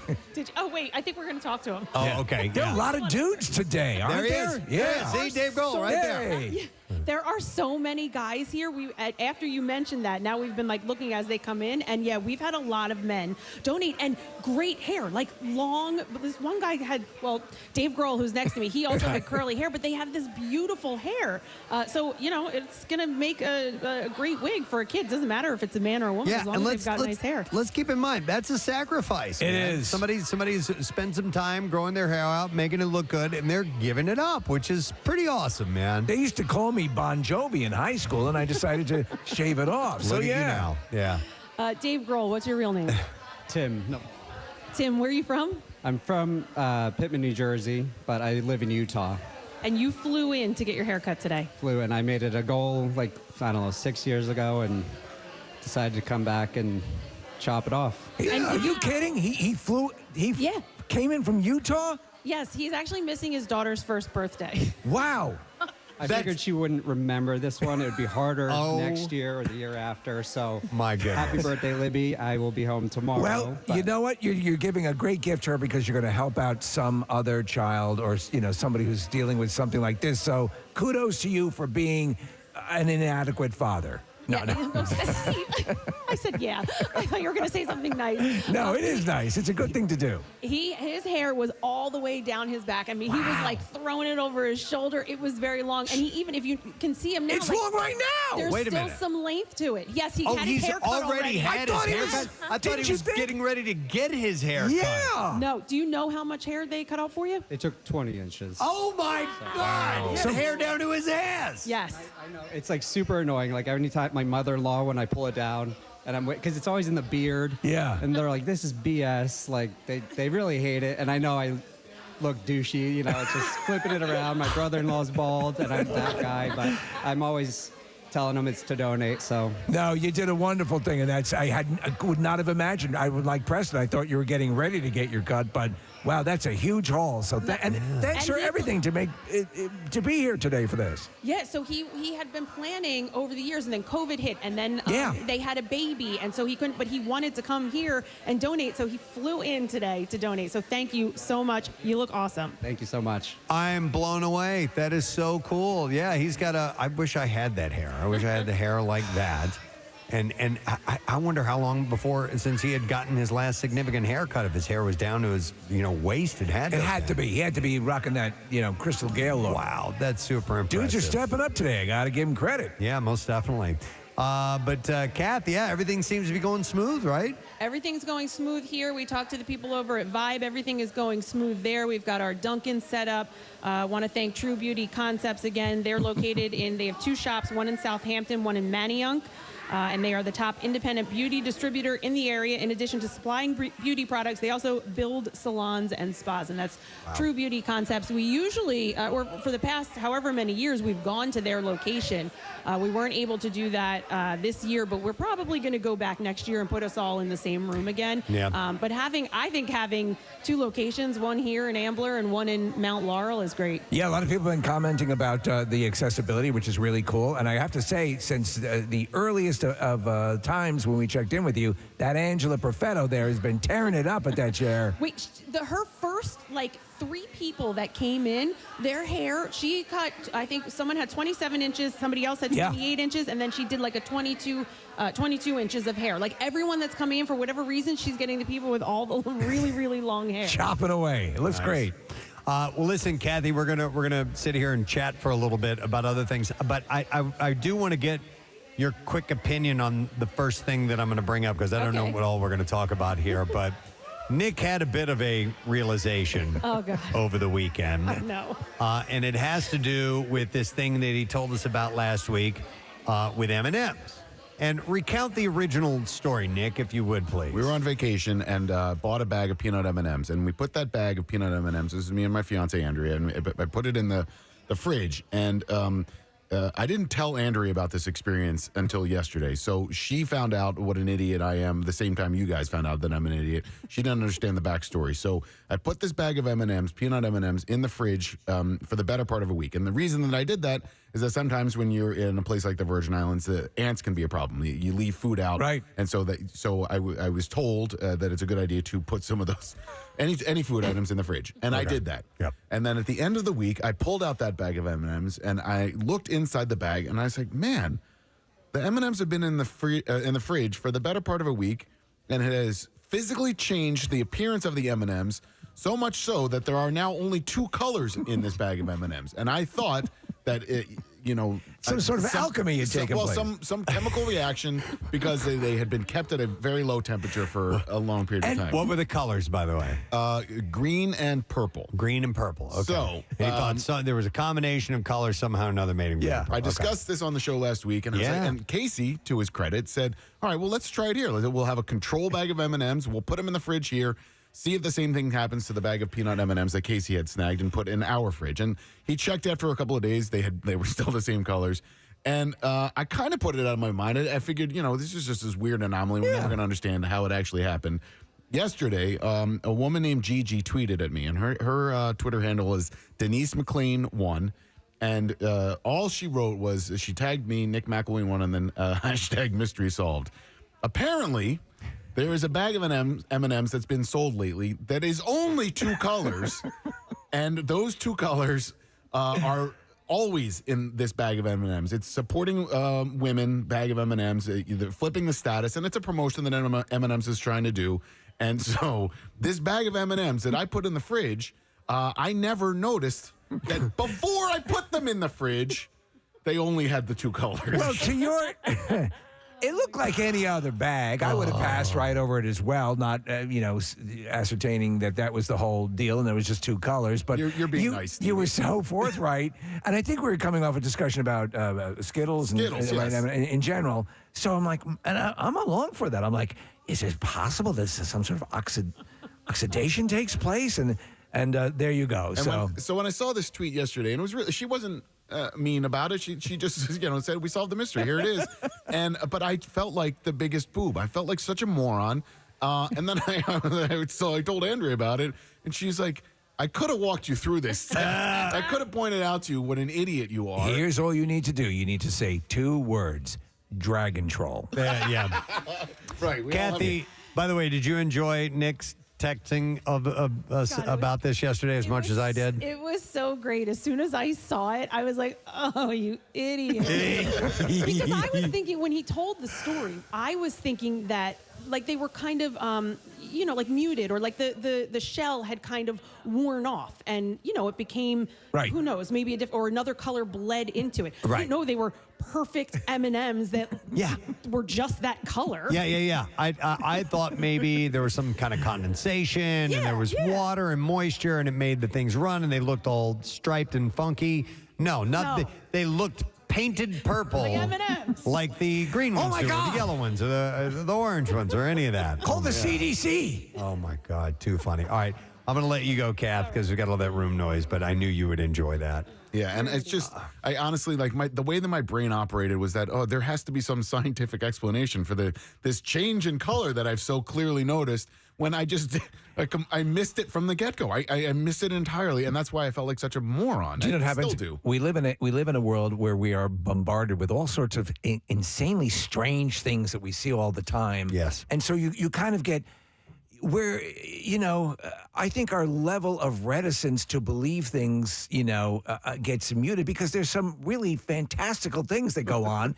Even in the realm of M&Ms, it'd be, okay, maybe that happened. What's Occam's razor? The most simple explanation is probably the logical one. Yeah. Exactly, yeah. And so turns out the cold had nothing to do with it. The location had nothing to do with it. They were that way the whole time. It was a promotion. Yes. And they meant to do that. And they meant to do It that. happened. Turned out that way. But I would love to have been there when you told Andrew. Yeah. I'm sitting there looking at my phone and looking at this tweet, and I'm Jesus Christ. yeah, that's where my brain went. No. And it's one of those things too, where like I felt relieved. Yeah. To know that it was my idiotic reaction, that it wasn't actually some chemical reaction that had made this happen. There's something it's in the M&Ms. Right, yeah. I wish I had a story to share, but it's happened so many times in my life where I thought one thing and it was another, something blatantly obvious. Right. I can't recall any of them in particular. Hang on a second. I'm going to go to Steve here because he wants to confess something similar to that. And if you want to share, if you got anything along those lines, feel free. 215-263-WMMR. Hey, Steve, good morning. Hey, Gadzooks. Gadzooks. What's up, bud? So this is when I'm back at 19, 20 years old, back in like 95. I had an old Cutlass Supreme car, and I thought I couldn't get it to start, and I thought it was a fuel problem. So we ended up replacing the fuel pump and everything, only to find out later that I was just low on gas. You replaced the fuel pump without ever checking your level of gas. Well, the gauge on the fuel gauge, it looked like it had some in there still, and it looked like it was a good eighth of a tank. So I didn't think it was a big deal, but it was. And how did you figure it out? I mean, you put the new fuel pump on. Did you have to? And it still didn't start, and then we put some gas in there, and then it started. Oh my God, you poor thing. Yep. I'm sure that there are countless examples of that in the world of automotive repair. When something like this happens, is your inclination to want to keep it a secret, or because I wanted to tell you guys right away? If it breaks your way, so in other words, listen, there was no harm, no foul over M&Ms. If it resulted in the death of 11 people, okay, I might keep it to myself. I've told this story before. I will tell it again because this happened to my dad, and we had this old Toyota Corolla. It was my mom's vehicle to drive, and one day it just wouldn't start. Just flat out, turn the key, nothing happening at all. And we couldn't figure out what was going on with it. My dad's convinced that my mom did something to, create this thing. Or no, actually it was my dad's car, but I guess my mom, I've forgotten what the story was. Somebody had screwed up. But anyway, he felt that it was somehow or another it was my mom's fault. And he had been tinkering around this thing. My dad's pretty good with cars, so he has an idea of what to look for when he can do basic automotive, repair. And so we're trying to figure out what's going on. And so he has me, the hood is up. He's got me sitting in the driver's seat, and I'm there, turning the key, try it now. Nothing. All right, sitting there for a while. Try it again. And I think I didn't have a driver's license. I was probably in, junior high or something like that.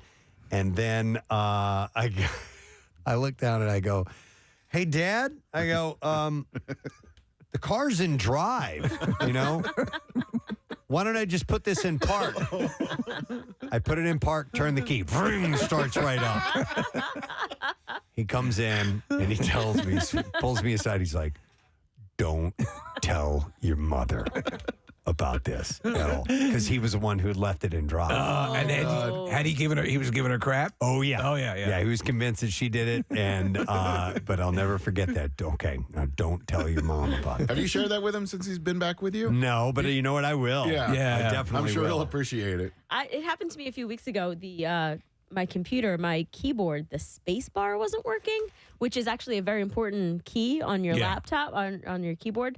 And so I found all these hacks. I opened up the keyboard on the computer, so every time I needed a space bar, I'd hit the mouse and it would go. And I knew that if I told our engineers, they would replace it with maybe like an older one that wouldn't fit our space too much, whatever. I went for days. I plotted where I was going to go buy one, the day I was going to fix it and replace it. And then one day the computer restarted, and guess what?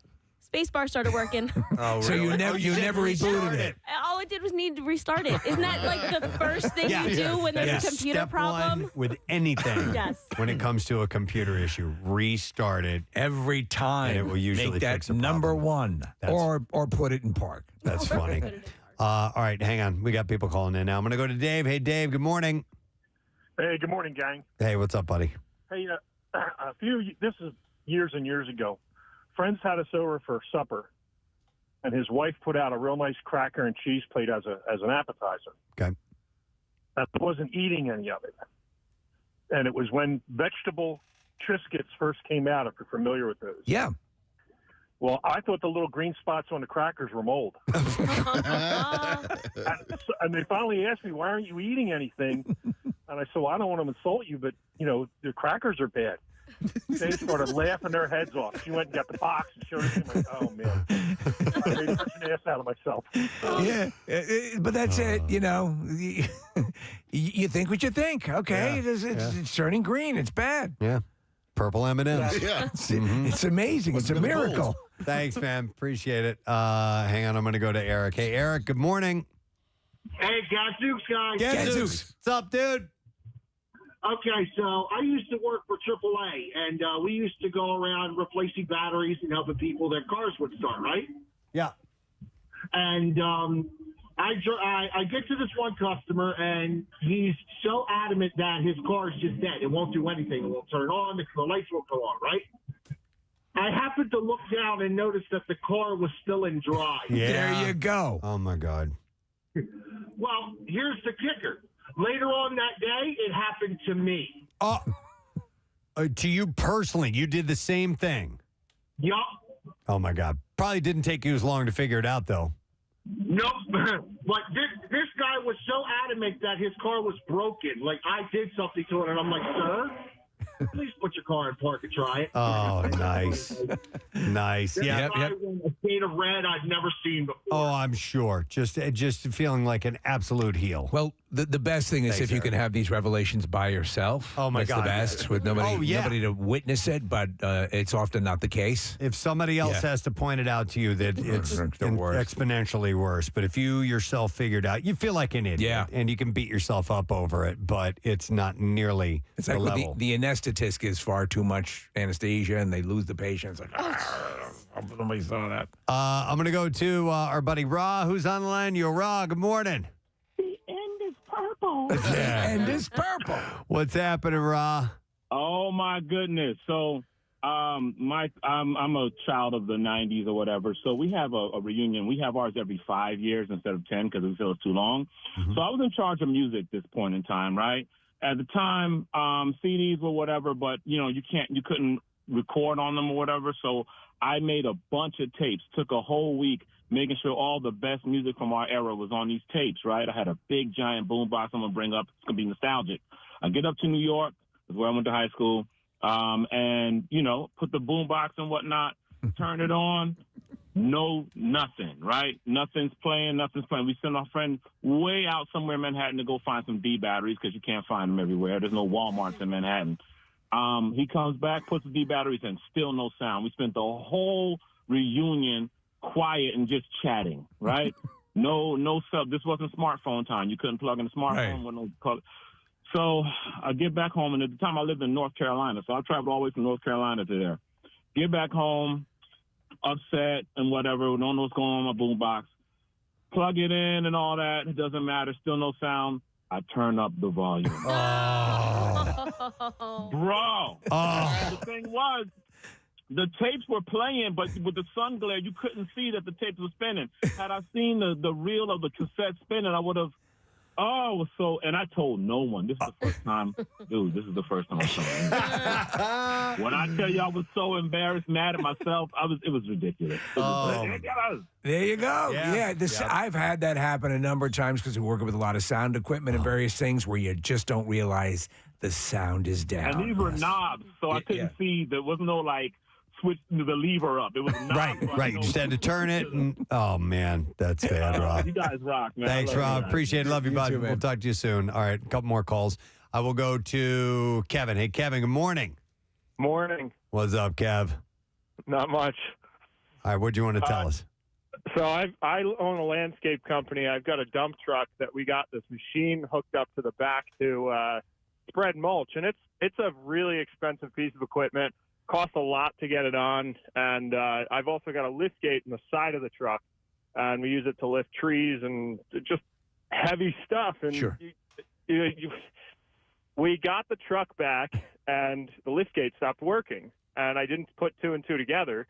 but I figured, oh, it's broken. So we're lifting trees manually. We're lifting things that are like basically blowing our backs out. Yeah, extremely heavy stuff. The lift gate's broken. We can't use it. So months go by. Last week, I was under the hood and I noticed a cable just flopping around. And I'm like, wait a second. I hook it back up and the lift gate works. It wasn't plugged in. No. Oh. Now, I got bad backs now and all that. Is it something that would be obvious? I'm going to try to defend you here. Would you? I mean, obviously it wasn't obvious enough for you to see it the initial round, but is it something you would? I would think you would automatically assume it was plugged in. Correct? Yeah, I mean, I figured my mechanic plugged everything back in, and I've been under the hood since then. I'm going to give you a pass on that. Yeah, I'm going to. Yeah, you can. All right, thanks. You're Kevin. absolved. All right, we have time for one more, and we'll go back to a food-related since we started with Nick's M&Ms. It's Chris. Hi, Chris. Good morning. What's going on? You guys rock. Thank you, Chris. Appreciate it. All right, what was your big brain fart here? Okay, so I'm in a drive-through fast food restaurant, right? Yep. And I'm talking to the guy, and I'm like, "Oh, if I get a Whopper with cheese, a large meal, blah blah blah." And the guy's like, "A what?" Like, a Whopper with cheese. He's like, "A what?" And we're going back and forth, and then finally the guy's like, "Dude, it's McDonald's." Your signature sandwich. I want one. It gets worse, guys. I was stuck in the drive-through line. There was nowhere to go. Yeah. I had to pull through, stop at the window while people in front of me were getting their food, and just look. The guy looked at me like, "You're a moron." Yeah, you are a moron, you idiot. Yeah, and I was like, literally just kind of tucked my head down. I'm like, "Yeah, I know, I get it." Yeah. Poor thing, Chris. All right, thanks for sharing, man. I appreciate it. Well, it happens. It happens. Yes. Nick thought that his M&Ms had morphed into purple and green when they were actually, and if you missed the beginning of this was from last week. Nick had put these peanut M&Ms in a freezer, and all of a sudden he opened them up like a week later, and they were purple and green. And he thought some type, as you said, Steve, some type of alchemy had taken place. No, it was a special promotion for M&Ms supporting women. Flipping the status quo is the name of it, and they were just. That's the color. Yeah, those were. they were in the bag that way the whole time. But the earnestness with which you conveyed it, was you were awestruck by this magic. I thought we were on to something. Yeah. We're going to do a little science here, guys. Hopefully, Andrea will throw that back in your face again. Oh, I'm sure she will. Yes, and like any good woman next to a man would. All right, I want to break because we need to stay on time. We have concert cash to get to. Another chance at winning $1,000 is coming up. Kathy is at Gravity Hair Salon in Ambler for Kathy's Cuts. And don't forget, there's a second location as well at Vibe Salon in Mount Laurel. So we'll come back in a moment, and we'll get the Bizarre File stories as well. Stay with us. Preston and Steve on 93.3 WMMR. WMMR presents. You have an iconic mustache. Oh, is that what's happening? I think that's it. Yeah, I finally have an iconic mustache. Yes, I think because you can be drawn with your facial hair. You're in one of the rare class of people, celebrities, who can be defined by their facial hair. Just in a sketch. I used to do the sort of a soul patch zapper thing. Now I got some. Now I got a full beard going. But I think I just noticed it a couple weeks ago. I think I slept one might have been last Wednesday. I woke up old. Like I feel like everybody hits that moment where you look at yourself in the mirror and you're like, it happened. I don't know when it happened. Do you know what it is? It's like sometimes. Why does that jiggle now? Yeah. Yeah. And it is. Are you jumping up and down in front of the mirror? Look at me. It's all going. It's all jiggling. That's it. Something hurts that didn't hurt before. That's happening. And the time to recover takes longer. Yeah, if you ever do recover, it's the living with the hurting. You know what I mean? Like, I guess my toes are like that now. Yeah, but I feel all right. I think so. You're in good shape. You've remained in good shape for quite a while. It takes work, man. You know, I was watching, Mark, a documentary just over last weekend on Sam Kinison, and you go back to that. And I think of all the ways, and knowing you were going to be in, the bizarre, fluidity of life, and you're in that prominently. I was. Yeah, you're mentioned many times. Yeah, in the beginning. So the where is this on? Yeah, it's all right or something. So, but long story short, if you look at your career the way it's firing now, it's got to be wild to be where you were back then, to gone through all you've gone through. Yeah. the book is out. We are waiting for the punch. The shows, the podcast, interviewing the president, all of this stuff. Do you have time to take a breath and absorb it all, or do you just keep going? I'm trying. I'm trying. I'm experimenting with experiencing peace of mind. And happiness, because I'm told it's beneficial to us, and that's what we're working towards. It does get to a point where because things turned around for me. Not later in life. I'm not like 70, but I mean, my success came in my 40s. And it does make a difference. I know people are like, they say like, does success really make a difference? Yes. It does make a difference in terms of, because you spend so much time committed to something. Like with comedy, I mean, that's all I wanted to do, and that's all that I really am. And when you do that, after a certain point, there's no plan B. You get 20 years into something, and all of a sudden you're like, well, I could always... Oh, man. Yes, you're exactly right. There's nothing there. What the last job I had was a really legit job. I was a grill cook, in college, I think, before I committed to comedy. Or I worked at a coffee shop somewhere. So it's not lost on me that it's sort of amazing that I've pulled it out in the second half here. But I am trying to appreciate it. I'm trying to do nice things. I'll go ahead and fly first class if that's okay. And, yes, and the other treat yourself, because you don't want to be that guy who shuns all. No, I don't. But I also have that brain of a comic where it's sort of like, I don't know when this money's going to go away. Like, I don't know when the work's going to dry up. I don't know if I'm going to get that club date. Right. And I still have that survival kind of mindset. Do you know what was very, very telling was, and I always reference it because I think it's probably as true a thing as you'll ever see, is Joan Rivers in her documentary right at the end there. She had her book. Her schedule, and there was open space, even at her career, with the way everything was going. I got to fill that in. It's a day open. I got it. Right. So it never leaves you, does it? It doesn't. No. But I'm always pretty busy. I'm like doing the comedy, and then I do the TV show now, the Glow Show. We got one more season of that. It's a great show. Yeah, it's a fun show. And then the podcast and Joker. All this stuff. I mean, that's. I got a hot, like a tight 40 seconds in Joker. Hey, you got more than Brian Callen. Callen's like, is that him? Yeah. You got more than Gary Goldman. No, Gary Goldman was kind of featured, but he's doing his act. Yeah, I love him, by the way. Well, it was funny because there's this whole thing where I did it was a longer scene with me and De Niro. Like it wasn't the whole movie, but we did a walk and talk thing heading up to the dressing room where we enter, and that's the scene in the Joker. But there's a whole other thing where I'm like, how you doing? What's going on? Let's not do this. They excise that?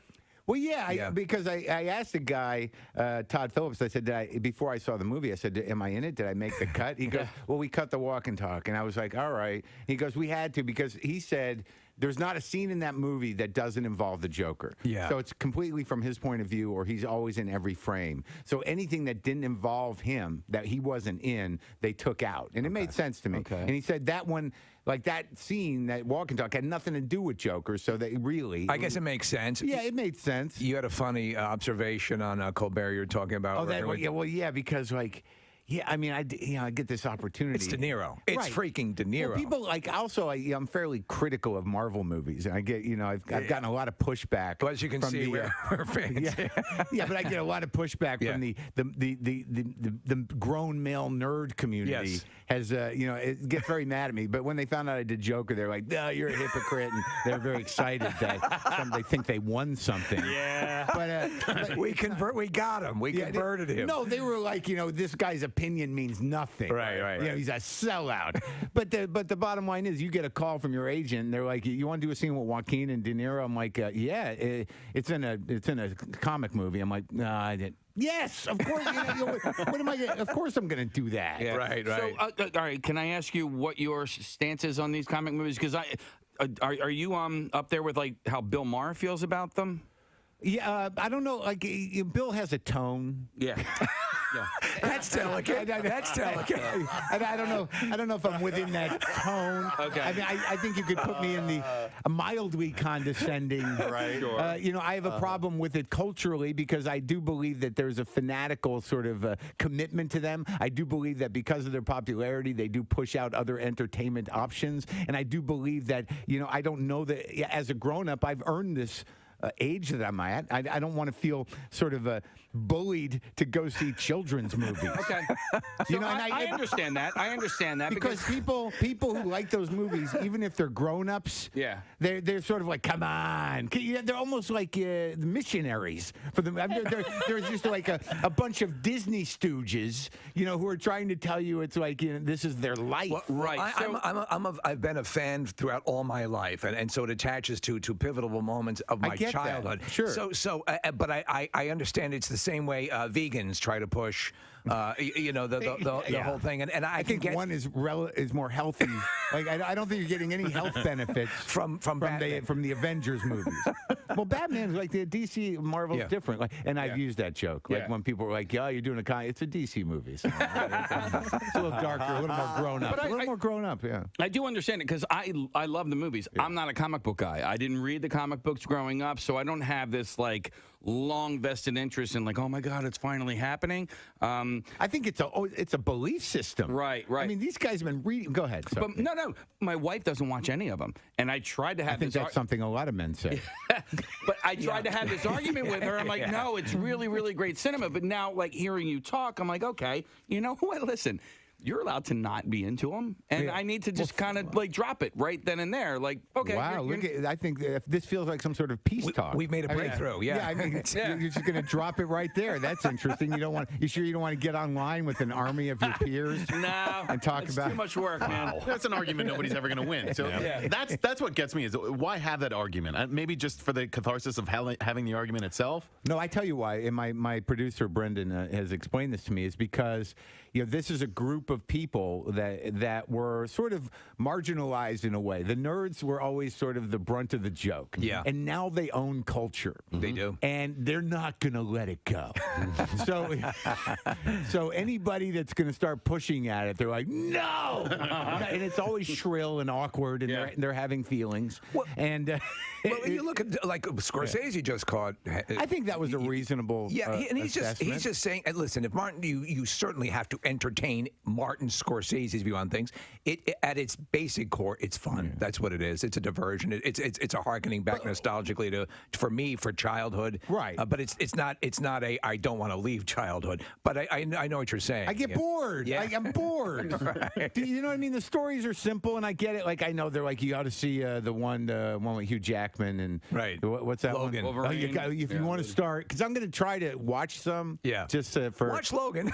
I think I'll start at the beginning. I've seen Iron Man. Yeah. I saw that, and I think that maybe Iron Man. I don't know. It's okay.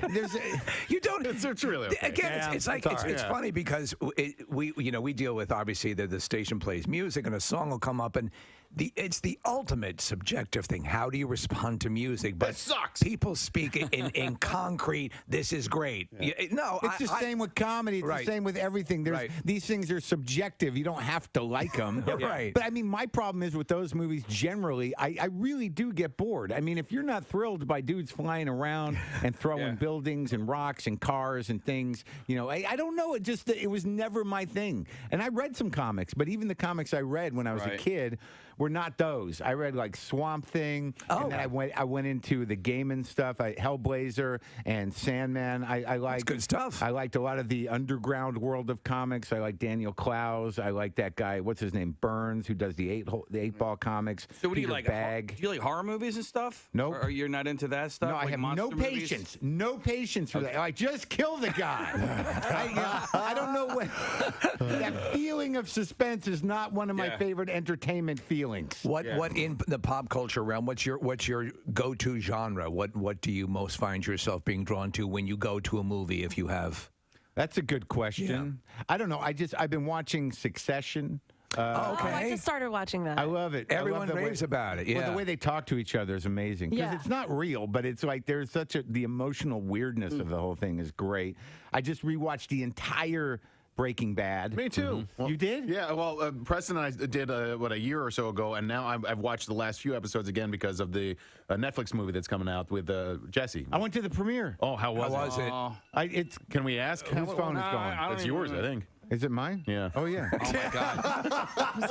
Dude, that happened at the end of Hamilton on Tuesday night. Hey, it's time to wake up. Yeah. Is it your alarm? It's 7:30. Oh my God. I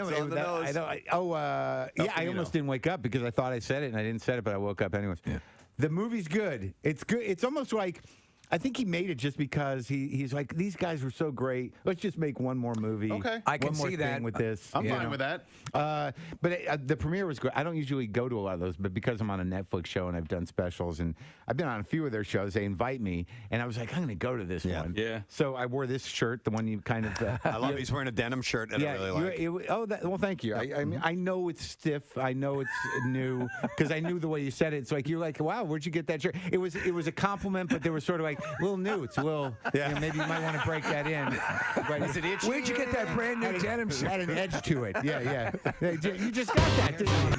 But also True Beauty Concepts helping out with and people get some goodies from True Beauty, right, Kathy? They do, yeah. So True Beauty is a beauty supply store, a distributor, and so they supply all of the hair products to the stylists at both salons, but then also in the gift bags for each of the donors that came in and cut their hair today. Nice. How many people between the both locations today would you estimate are donating hair today, Kathy? Nick, did you figure out that number? I think it's 64 if I did the math correct. No, I think you did. I think you did do it wrong. I think it's more like 90. I think it's about 90 if I did Yeah. my math. Somewhere I around think that's- 90. Yeah. I think that's what we I said. got a piece of paper here, Kathy, that says 1,257,000 people. Steve, I think that total, I think that's what it is. Yeah. Between the Okay. two salons. Well, impressive, whether it be the number you said or my number. I just spoke to a woman. She had to leave, but she, again, hair was like down her back, almost to her butt. It was long, dark, beautiful black hair, curly. Anyway, she cut it all off above her shoulders. And when I was talking to her, and the reason she cut her hair, she said she was just diagnosed with an autoimmune, and she's going to lose her hair. She has a very high chance that all of her hair is going to fall out. And so she said, I didn't want it to just start falling out and to the ground and do nothing with it. So preemptively, she cut it so she could donate it. And so now she's got short hair. There's a chance that she won't, and she's working with her doctors to figure out what they can do. But she thought, just out of the chance that this might happen, I don't want it to go to waste, and I want to donate it. Imagine you get told that, and one of your initial thoughts is, how can I help other people? Right? Yeah, She it's was amazing. she was so nice, and I wish her the best of luck. I really hope that her doctors help her and she doesn't lose her hair. But Yeah. she donated today along with the rest of the people that are here and at Vibe, and it's been a really cool vibe here at the salon. So everybody's happy, and it's a Monday. It's a good way to start the week. All right, cool. We'll check back in a bit. It's at 10:01. We got to do this. MMR's Concert Cash. Now, here's your Concert Cash keyword. All right, the word is all right. All right. All right. ALRIGHT is how you spell that. And you have until 15 minutes after the hour to enter it. You can do it through the contest page, WMMR.com, or on the MMR app, or you can text to the special contest short code number, which is 45911. One random entry wins $1,000 in our company-wide contest, and all MMR winners get 2 tickets to the MMRBQ Saturday, September 16th. Tickets are on sale now for that. Winners, you'll get a call from Beasley. Make sure you do answer your phone. Contest rules at WMMR.com. For MMRBQ details, you can text finally to 39333. We'll send you a link to the information. This whole thing is sponsored by Meineke. Let me give you that word again. It's all right. ALRIGHT. You have until 15 minutes after the hour to enter it, so you better do it now. WMMR presents Preston and Steve's Bizarre File. All right, Bizarre File this morning brought to you by CSB Media Arts Center. Yeah, you can train for a career in broadcast media, web development, social media marketing, and filmmaking at CSB Media Arts Center. That's in Cherry Hill. And you can go to csb.com. That's csb.com. A TikTok challenge went horribly wrong, left the 16-year-old North Carolina boy severely disfigured with burns covering nearly 80% of his body. Mason Dark and his friends were creating a makeshift torch with a spray paint can and a lighter, which triggered an explosion that consumed the teen in flames. To be honest, like when I was a kid, there's about 9 different times I could have gone up, and you screw around with stuff like that. I used hairspray. Yeah. These guys were using paint. His mother said he's unrecognizable. The teens were participating in a dangerous TikTok challenge where social media users use flammable aerosols to create miniature flamethrowers. Instead of fanning the flame out, the can exploded. His mom said they all heard a boom, and then Mason came running out and started taking off his shirt. Mason hopped into a nearby river to soothe the burns, but emerged with charred skin, and both moves ended up worsening his condition. The teenager suffered a T-shaped third-degree burn on his back from ripping off the flaming shirt and is at a high risk of infection from the river water. Yeah. But he just did what felt like the right thing to do at the time. He was in excruciating pain. Jesus. Mason was rushed to the burn center with burns covering 76% of his body. The mom said the way he looked when those kids saw him when he first came in to what he looks like now, it's 100 times different. Mason has already undergone several surgeries to get skin grafts. Dark told the outlet that it's like seeding a lawn to see her son's skin slowly heal. The teenager is a very active football player and track runner, is expected to spend the next 6 months in the burn center. Wow, be careful. Don't do those challenges.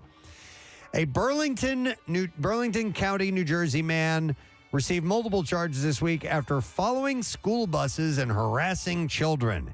Kevin Daub yelled at children and made comments that caused them to become alarmed and concerned for their safety, authorities said. Well, you got to have a hobby. Police didn't publicly disclose any further details about the nature of those comments. Township police arrived Wednesday after a person, later identified as Daub, reportedly followed a bus and yelled at children. Following an investigation, he was charged. Really going to school and learning things? Child endangerment. Learning your times tables and the alphabet? Yeah, pussies. 2 counts of disorderly conduct and 5 counts of harassment. We don't know why. That felt good. Harassing kids. Maybe it just made him feel good.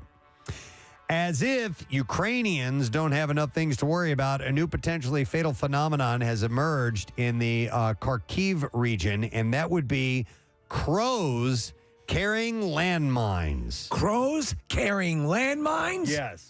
That's like out of the Batman, the original series. Yeah, a number of recent incidents have seen people injured by the explosive devices in populated places not known to have been mined during the conflict and areas previously cleared by ordnance disposal workers.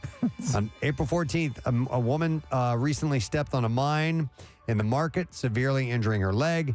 Employees of the electrical company were recently checking power lines in Stepney Village.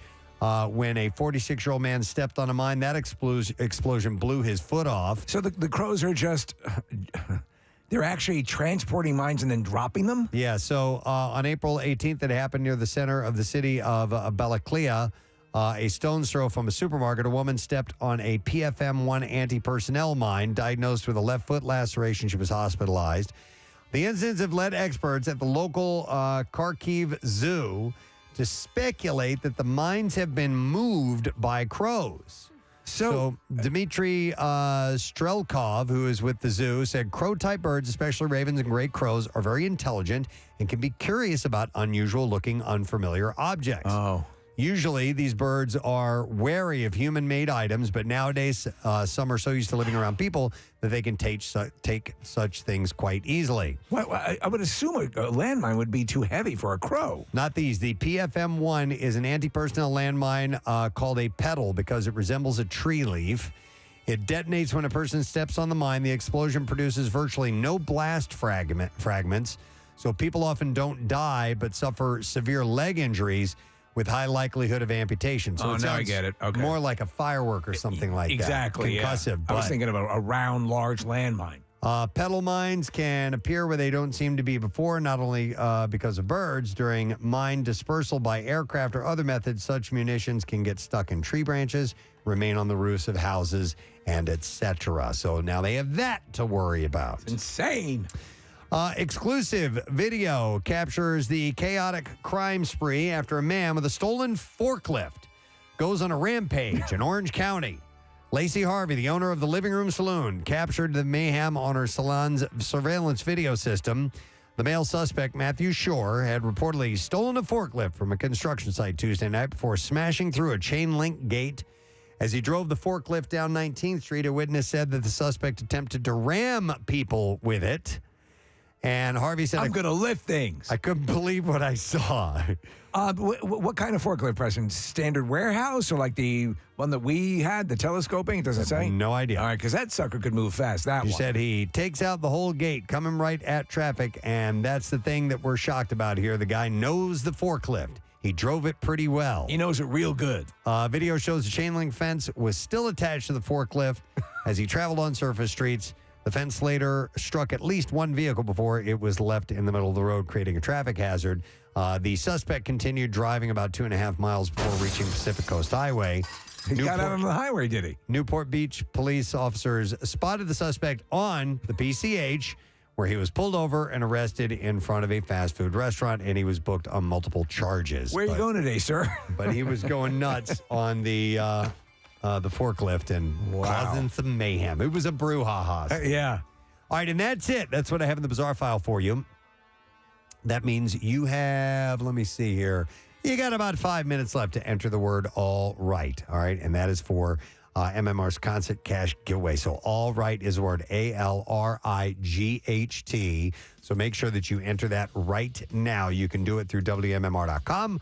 Or you can do it on the MMR app, or you can text it to our special number, which is 45911. But do it now. We're going to take a break. Lesson question, trash, music news. That stuff is coming up next. Preston and Steve on 93.3 WMMR. Hey, you want to hang out with your favorite? That thing is really denim, isn't it? In the world of denim, that's passive aggressive. Look, we got to work on him. We got to work on him. That's hilarious. But the movie. Yeah. So I'm still like crazy because I still get kind of starstruck, and it's just kind of because I walk the carpet. I don't have to, but I'm not in the movie. But then you get that picture. It's like also at the premiere, I was there, you know. But I'm sure Netflix encourages you if you can because you're a Netflix. Yeah, and I wore this denim shirt. That was the first. There it is. There's the picture you got. See, that's the denim shirt on its first appearance publicly. Same pants too. It is the same pants. I got 4 things, dude. I don't. I got 2 pairs of pants I wear at any one time and 3 shirts. You're stylish. I love the Us magazine where they say he really loves his, and it's like 5 pictures of you in the denim shirt. And that's it.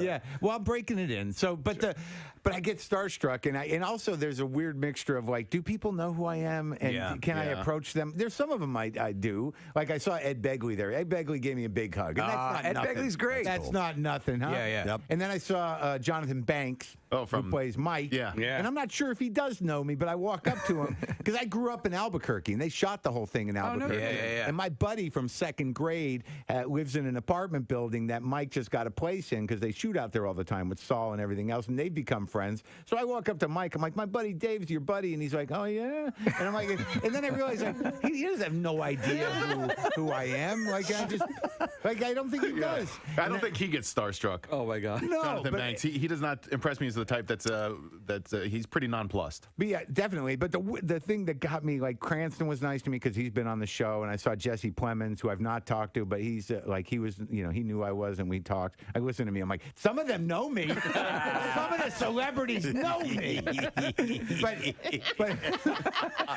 we get the same way. I know, right? Hey, we know David Faustino. Yeah, he came here. Yeah. Was he here? He was here. Wow. Kathy doesn't remember. I don't remember. Hey, Obama would know you. If you walked into a room and he was there, he would recognize Yeah, I think he might remember. That was pretty special. Yeah, it was. The president came over. But 1 second, I also want to find out. Yes, please. So I'm at the premiere, and so I many hear things. from behind me over at and people are sort of talking before the movie started, and I hear Hank's voice. You know, you got Hank from the cop in Breaking Bad. And I didn't even know the actor's name, but I'm like, there's Hank! I want to talk to Hank! Like, when I interviewed Cranston, I swear to God, when I did, I was so immersed in the show, it was years ago, that I could not separate him from Walter White. Yeah. And like, throughout the entire interview with him, I'm like, I think I need to talk to Walter. So there's certain characters that really impress. Like, Hank's such a great, that guy's great. What's his name? Dean something or other. Norris. Yep. Yeah. great. Great I was character so actor. I felt myself excited. Like, there's Hank, and he sounds just like Hank talking to other people. But yeah, Obama is no Hank. Right. But exciting. Yeah. Speaking of Obama, the podcast WTF with Mark Maron. 10-year anniversary, man. You've really made that just a mainstay, and it's you do it right. You kind of do what we like to do as a radio show. We just have conversations, and we dive into whatever comes up. You have a basic idea of what you want to talk about, but head down You do certain your paths. homework. A little bit. Yeah. Poke around a little bit. Sometimes I miss things. But you got to get used to people saying, like, why didn't you ask him about it? Because, you should have told it. No. No, it's got to be on your terms. But you know, you're so initially your interviewing skills, your chops, were they developed on like Air America, or did you have a good rapport, a conversation ability? Because I told you earlier before we went on that when we first started, our interviews kind of sounded like interrogations as opposed to just conversations. And when did this switch flip for you? I think that's a style initially. You know, you want to get these moments. It was like the audio equivalent of clickbait. Yeah, right? yeah. You're exactly right. You kind of want to let's get them on this one. Like I don't do morning radio as much as I used to because I don't know what I'm walking into. I know you guys, right. But even phoners, you want to be on a phone with a bunch of monsters who are just looking to tear you down, and you've got no way to defend yourself because you're on a phone. Yeah. So. But my style really was more about inviting people I knew over to talk about my problems. Yeah. So having celebrities over to talk about my problems and maybe find some midway. It's a disarming entree into a good conversation. But I was in trouble. I was bitter. I was cynical. I had people I had to apologize to. But so it sort of evolved like that. From like a 12-step almost. Almost like I need to make an amends, or do you like me, or like I'm not comfortable with you. But it was always very personal, and it just kind of evolved from there. I know you've been dealing with nicotine withdrawal, and I wanted to ask you how that's going. It's all right, man. Yeah? Yeah, I think I'm coming through it. I think I'm at like 7 weeks. Oh, and I wasn't even smoking, man. I was doing those lozenges. So that was the deal, huh? I loved them. I haven't Did you ever flirt with the vaping thing? No. Okay. No, I knew right away that there had to be something wrong with Something's going to be an issue. Well, what's in it? How are they making that? Who's in charge? That's the question, isn't it? I want to know if it's a kind of a well-known, historical cigarette company making me sick. These vapes, it's like, where's the goo coming from? What are you putting in there? Where's your goo coming from? If it's not Philip Morris or R.J. Reynolds, I don't want anything to do with that. Chinese goo. Chinese goo? What is it? How is that not going to be bad? Well, why'd you start trying these lozenges? Who turned you on to that, or where'd you get the idea to do that?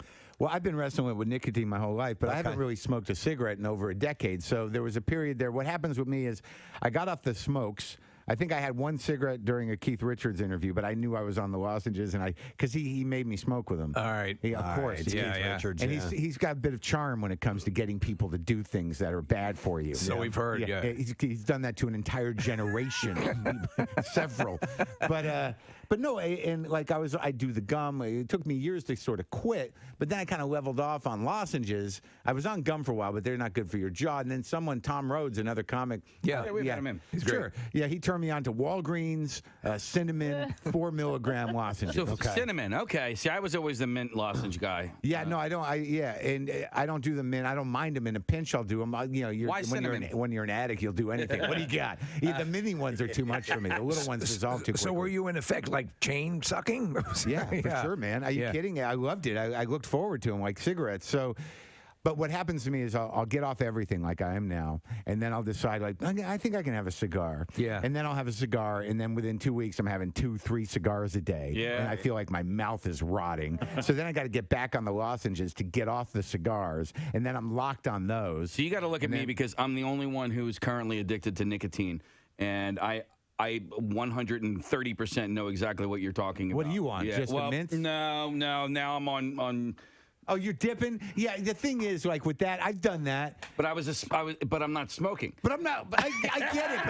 But my lungs are okay, Mark. I get it. I get it. I mean, there was a period. I was getting imported snus from like Norway or Sweden. Like someone got me involved with snus. Yeah. Oh, which was I think Swedish, right? Yeah. Originally. Yeah. But there's a whole catalog of. There's 100 different snuses from Sweden, and they say like it doesn't cause cancer, which is ridiculous. You're not spitting. But I was ordering this stuff that was so strong, like it was like heroin. Like, it's just a packet of snus, and I put it in, and I'd be like, oh, man, I got to sit down. But like in my mind, as a sober guy, I'm like, but I'm not doing anything bad. Right. You're sober too, guy? I'm sober 7.5 years, and I was actually nicotine-free when I got sober. Yeah. And then about 3 months into my sobriety, I'm like, well, you need something. I need something. I got this gigantic hole that I need to fill, and I'm going to fill it with nicotine and caffeine, and that's kind of where I'm at now. But the my brother who had never smoked in his life, when he became sober, he started smoking. Really? Yeah.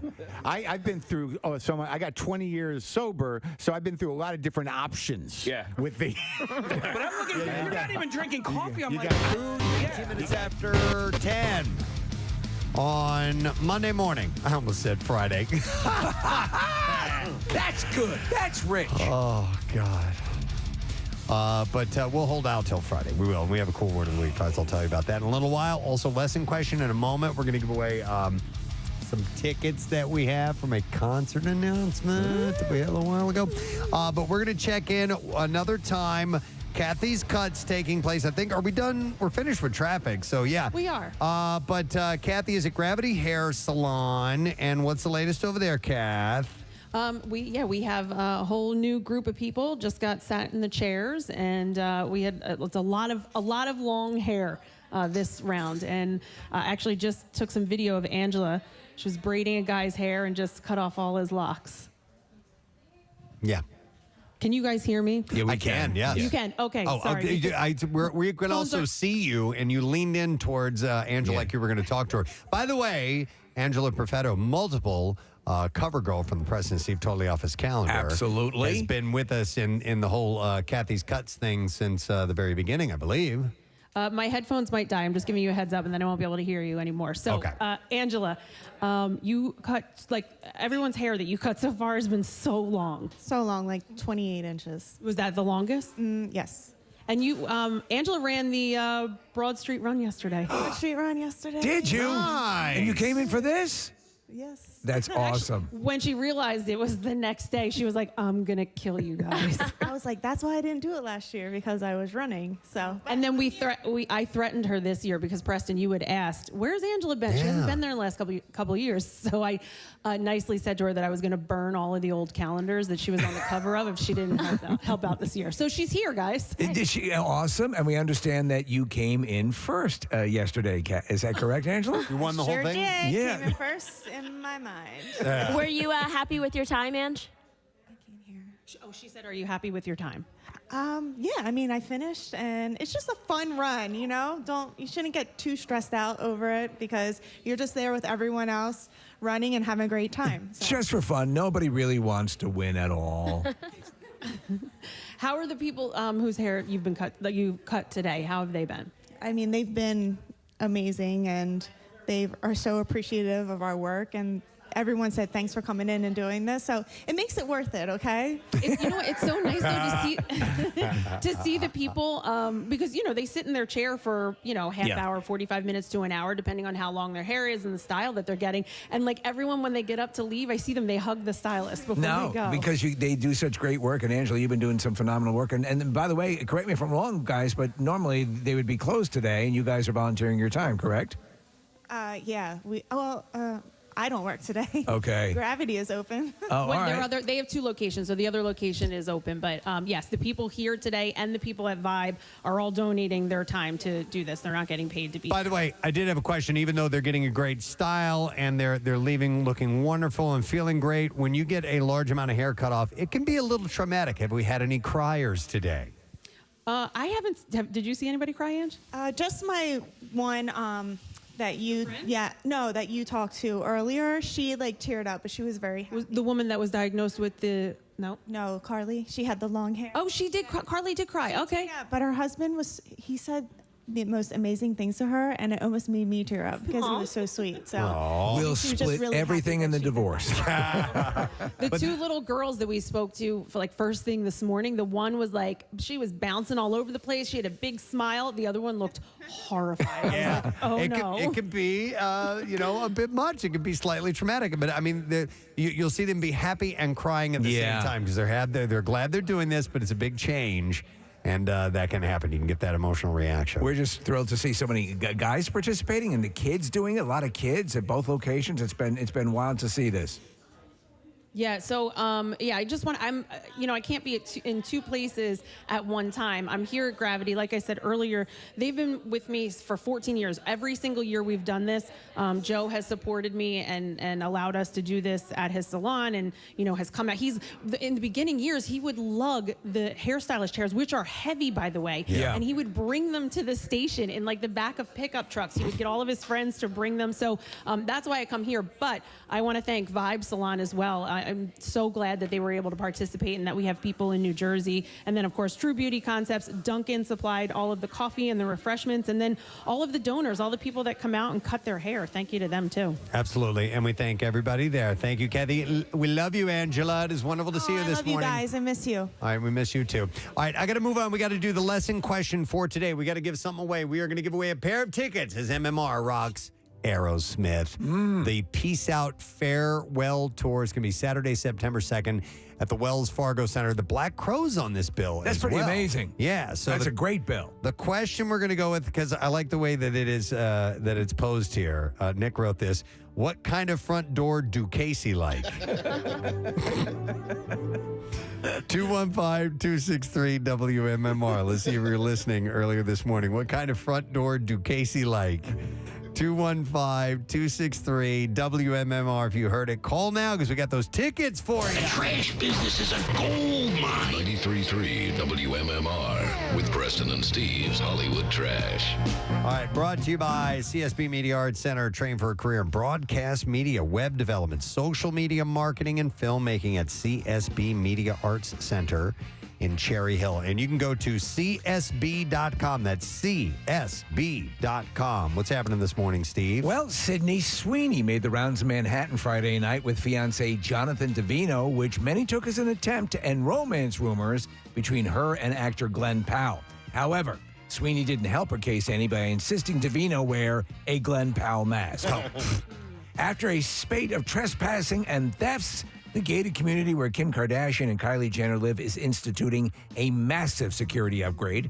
According to reports, the guard known as Pops will now have a flashlight and a bullet for his gun. So there you go. And finally, Brian Austin Green getting serious about a tattoo. He's having it removed. The name Vanessa, which is from the first couple of years when he was married to Vanessa Marcel in 2003. So they've been split, and he's had a big Vanessa on his forearm.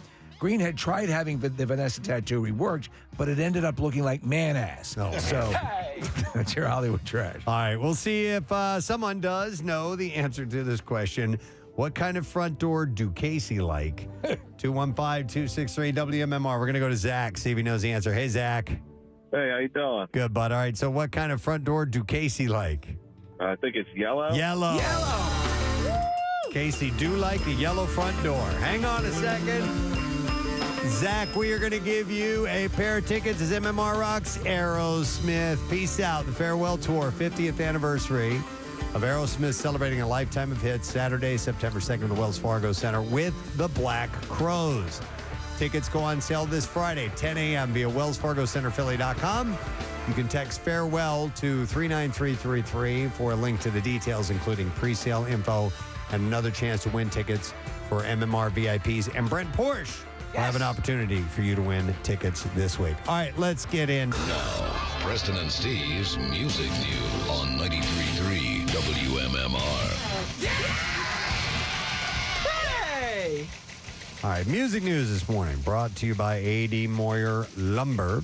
Trusted experts since 1939, A.D. Moyer Lumber is your professional source for decks, windows, doors, kitchens, millwork, and more.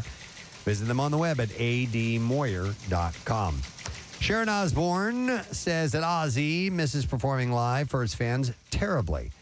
During an interview, Sharon said that Ozzy feels like he's let down his fans after having to cancel European and UK tour dates.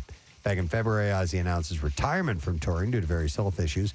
She said the biggest love affair of Ozzy's life is his audience and performing.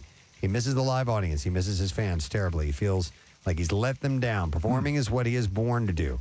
Ozzy says to me that he can't do anything as good as performing. I get heartbroken when I hear him say that and knowing that he can't go out and do what he is meant to do, but he will get there. Correct me if I'm wrong, but for many years, he has not been moving around on stage. He kind of stands at the mic, right? So it's not like he's, David Lee Roth scissor kicking, and so, and I think he's made mention of the fact that with modifications, he thinks he could get back on stage and do what he needs to do, right? Yes, he says he can be on stage. What he can't do is tour. Yes. They said the travel is too much for him. But, one-off shows here and there, I think he should absolutely do. Sharon said, this is the longest time that Ozzy's ever been at home. He's driving me crazy every effing day, she said. I said, Ozzy said to me during COVID, do you think we're spending too much time together? And I'm like, yeah, but where the F do I go? I can't go to a hotel. What do you want me to do? Where do you want me to go? And he said, I didn't think of that. Right. They have sprawling houses. Yeah. Travis Barker has updated fans on the new Blink-182 album, telling fans that it'll be finished before they go on tour. Meanwhile, Tom DeLonge said that the current Untitled project is the best album we've ever made. The new album doesn't currently have a release date, but Barker previously revealed that the record will drop a follow-up to fan favorite tracks Anthem and Anthem Part 2. Closest that they plan to get to us, May 27th and 28th, Hershey, Pennsylvania, and then Atlantic City. I'm really excited for that adjacent festival in Atlantic City. Yeah? Yeah, that's it's going to be on the beach. It's like Paramore, and it's just emo, punk, fun. It's It sounds cool. I might be talking out of my ass, but did they cancel?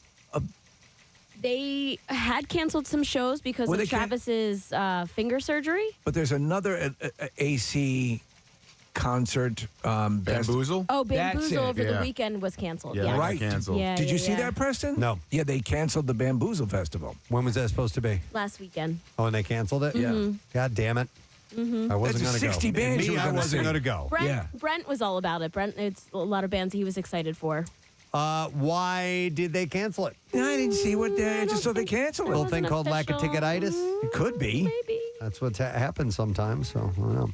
On Friday night, Bruce Springsteen welcomed former First Lady Michelle Obama up on stage with the E Street Band during their performance of Glory Days at Barcelona's Estadi Olympic Luis Companies.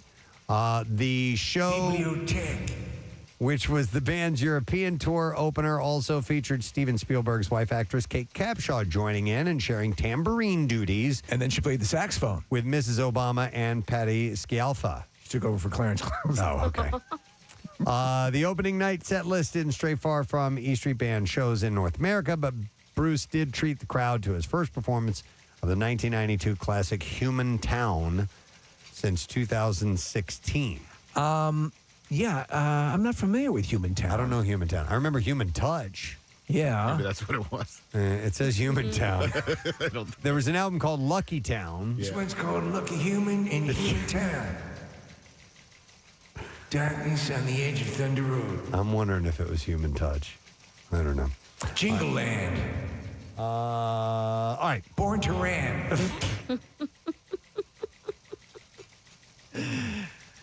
I don't know.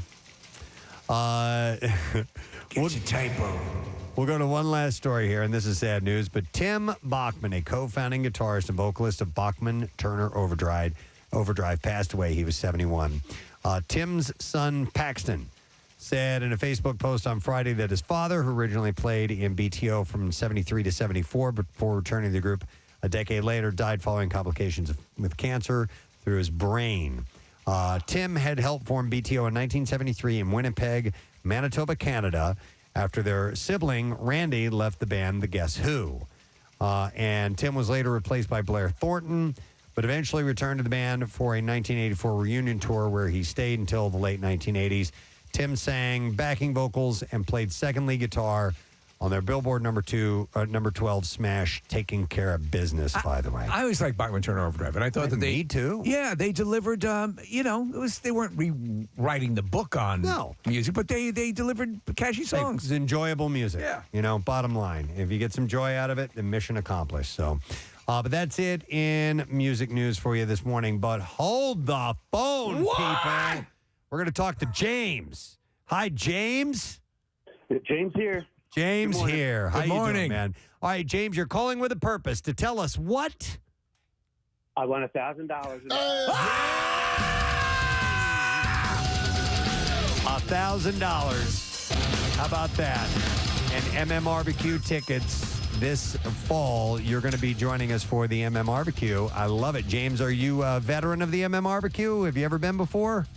Yeah, I've been to almost every one. Excellent. Awesome. Well, this time you're going with $1,000 in your back pocket. Where are you from, by the way, my man? Far Northeast Philadelphia.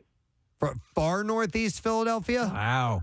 Thanks for Manitoba. being way up there, brother. We appreciate it. All right. We're going to set you up with $1,000 and take us to the MMRBQ. We will see you, my man. All right?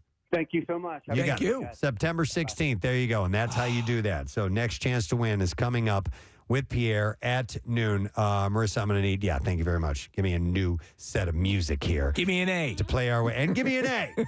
Why not? Give me an A. All right. We're going to take a break. We'll come back in a second. Casey had to step out. That's why you don't hear him now. Marissa's filling in duties for now. By the absolute end of the show, it'll just be you, Preston. We will return in just a moment. Stay with us. Preston and Steve. On 93.3 WMMR. Finally. Like, the one thing I never do, thank God, is gamble. Gamble. No. I never got that sickness. I do not like losing money. I've never had an experience with gambling that I won so much money that I felt so great that I got to spend my life trying to do that. That's funny. I get nervous while gambling. I don't. There's no rush or that high is the for me. rush. The nerves. That is the rush. Yeah, but it doesn't work for you. Right. Yeah. Mark, have you ever seen some? Because I've seen a good friend of mine. The first time we went to Vegas, I saw that switch flip. Oh man! And I literally had to take his ATM card because he was gonna go hard. Really? Yeah. And I said, dude, you need to put this in check now because he would have tapped out everything. It was crazy. I lost. I think the most I lost was $800 in an evening, and I'm still mad at the hotel. Of course. Like I had I tapped out at like 40. Yeah, it still hurts me. More from the connoisseur. Good food stories here. Will it be fast food or fancy food? Schnitzel. Schnitzel? Yeah. Do you like schnitzel? It's not bad. It's it's good. I mean, it's not great, but yum. Yeah, it'll do it. Is that what Christoph Waltz is eating during Inglourious Bastards? No, that's strudel. Strudel, okay. Because I love me some strudel. Schnitzel is very sweet. Yeah. Do you know what schnitzel is? Is it? No. Is it a baked good? Is it a salty baked good? It's pork. Oh, then no. Fried pork. Okay. Essentially, it's like a fried pork tenderloin, so it's not anything like a schnitzel. I don't like it much. Yeah. You don't like schnitzel? Nah, I'm not a big schnitzel guy. I mean, I like it. It's good enough. So anyhow, Schnitzel Fest event in Bavaria, Germany, apparently used 400 pork chops, 4,000 eggs, 551 pounds of breadcrumbs to create a giant schnitzel. And the resulting schnitzel is 2,663 pounds. Wow. People must have been schnitting for weeks after. That's good, dude. You knew it was coming. I just took a hairy schnit. 753.5 square feet is how big it is. Wow. I've had schnitzel in Germany, in Munich. We were having dinner, and I'm like, how can I not have schnitzel? If you're going to have schnitzel, you have it there. So what did you think? It's good. It's not great. It's not rocking your world. No, it's good. I'd order it. I've had it at other places as well, too. It's funny when you have something that you think is authentic and then you later do have the authentic version of something and your opinion of it changes 180%, 180 degrees, I should say. Organizers say it took nearly 3,700 gallons of oil to fry. A Guinness World Record adjudicator, how do you say that word? Adjudicator? Adjudicator, thank you. Was on hand to verify the schnitzel's measurements. They called me the schnithead. And certify that it broke the previous record of 1,212 pounds, so it blew that record away. And it was then split up into 4,800 portions and sold to attendees at the festival. Yes, we put it on a conveyor belt and it comes right out to Schnitthorn. Keep going. Do more. What were you gonna say? You were gonna say something. Well, so it's just a pork chop, basically. Yeah, I don't know if it might be the tenderloin case. I'm not 100% sure what part of the pig it is. But yeah, it's like a fried pork chop or a fried tenderloin. Yeah, I never really care for pork chops. Oh man, I do love pork. I know, and people like my father loves them, and I like them only if they are incinerated to the point. No. That's the only way I can eat. You got to get them juicy. All right. Well, anyhow, they made the biggest one in the world. What cartoon has a character named Schnitzel? That was Chowder. Chowder, that's it. And Okay. Schnitzel would only say "Roddle, roddle." He never said anything other than that. "Roddle, roddle." I was looking for that, and I came across something that says "schnit in the bathtub." So I'm going to Go ahead. That. Let's hear what that I don't is. know what that is, Okay. but Oh no! Someone decided to take a shit in the bathtub. Not again. You know what that was from? What is that from? That OxyClean parody. Remember? Oh yeah. Oh. My God, that was funny. That was very funny. That was where they add the dialogue. Just take this effing thing right over here and rip this. Oh, look at that! Someone schnit in the bathtub. Oh no! Someone decided to take a shit in the bathtub. Not again. Not again. I saw this story. I thought this was kind of interesting. A pair of panties. Yeah. Belonging to Adolf Hitler's wife, Eva Braun, sold at auction for around $6,000 over the weekend. Oh, the pink. Put on the panties. Yes, the pink. The ones that I like, the pink ones. The pink silk panties, oh boy, embroidered with Braun's initials, came from a private European World War II collection. They were sold to an anonymous UK telephone bidder. These are like bloomers. Who also bought her. You're right, they are. They're huge. Yeah. Who also bought her white lace night dress for $5,000. You know, there's some guy wearing these things, staring in the in the mirror. Swaziland. Yes. Oh my God! You know, as obviously as staggeringly aberrant as Hitler was, with all of his little things like his all the weird, creepy stuff. Mm-hmm. Him having sex is at the bottom of the list of things I want to think about Hitler doing. Yeah. Auctioneer Jonathan Humbert said that there was perennial interest in items from the Nazi Germany area. In the same auction, a bracelet presented by Goering's wife, Emmy. I got you something. Sold for about $3,000. Oh my gosh, he vintage avid. The gold-plated bracelet dated 1938 has a central locket with a swastika and opens up to reveal a swastika on it? A picture of Hitler, of whom Goering was a close confidant, of course. So there was a picture of Hitler in this locket that he gave to her with the bracelet. That's right there. Too cute to not commit genocide. Oh, my God. Happy wife, happy life. I actually said that phrase to somebody the other day, a minute, and it's it's the truth. Honestly, and you know when things, you walk in and you can feel it in the air. Oh yeah. Oh no. I know. Oh no. And then when I say it's because you're on your period. Oh my God. You said that one time and you never said it again. Is it girl things? What did you say? Oh my God. They turn into Rambo. Yeah. They turn into Rambo. It's gonna get bloody. I'm coming for you. Oh my God. Kathy, what were you going to say? Oh, having my period, having to use the feminine hygiene products, spitting on us, calling us baby killers. And we know it. It's so bad. I hate it, but listen, use it. I'm an animal. I do again. As I've said, my it's pretty even keel. I don't have the Jekyll and Hyde thing. You know. Yeah. God, never had that. What country was Hawaiian pizza invented? 215-263 WMMR. We will go to Kara and see if she knows the answer. Hey, Kara. Hey, Gadzooks. Gadzooks to you, Kara. So, do you know what country Hawaiian pizza was invented in? Canada. That's correct. Wow. Yeah.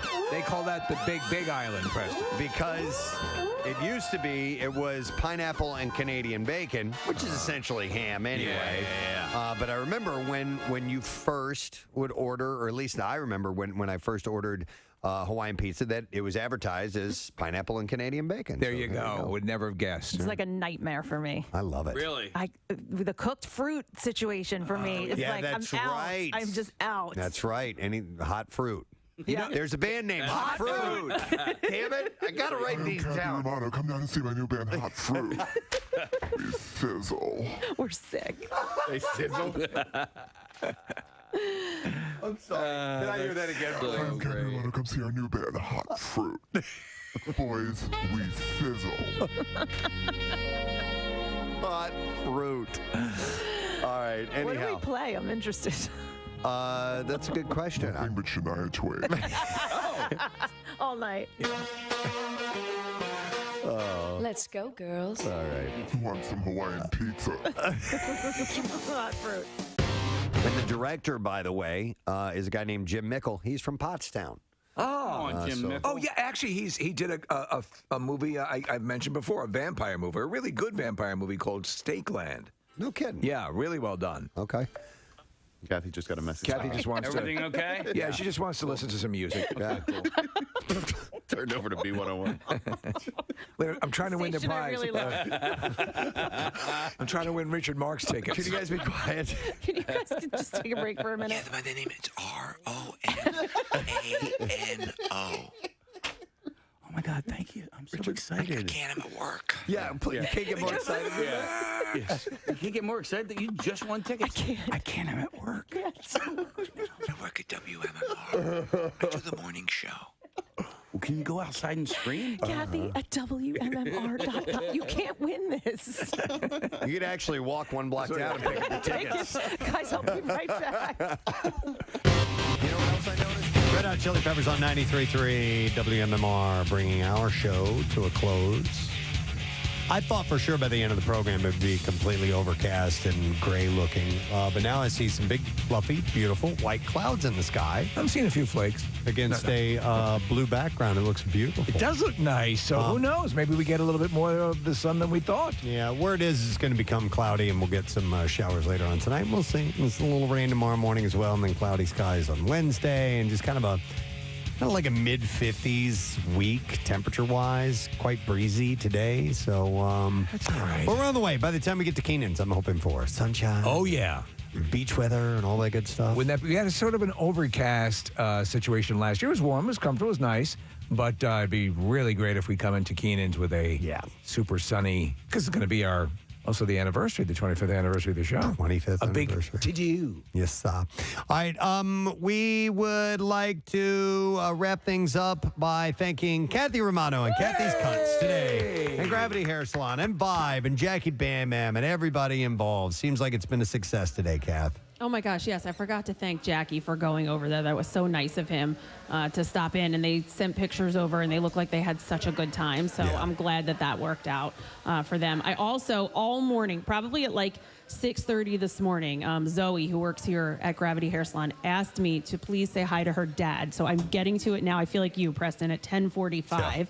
I just want to say hi to Nate, Zoe's dad. He listens to our show every morning, and he's a huge fan, and he's made her a fan. And now she's here, and she's been cutting hair all morning long and doing a great job. So I want to say hi to him, and just want to thank all of the stylists that come here, because like we said before, they don't get paid to do this. They donate their time for us to have this event. So thank you very much, and thanks to the stylists over at Vibe.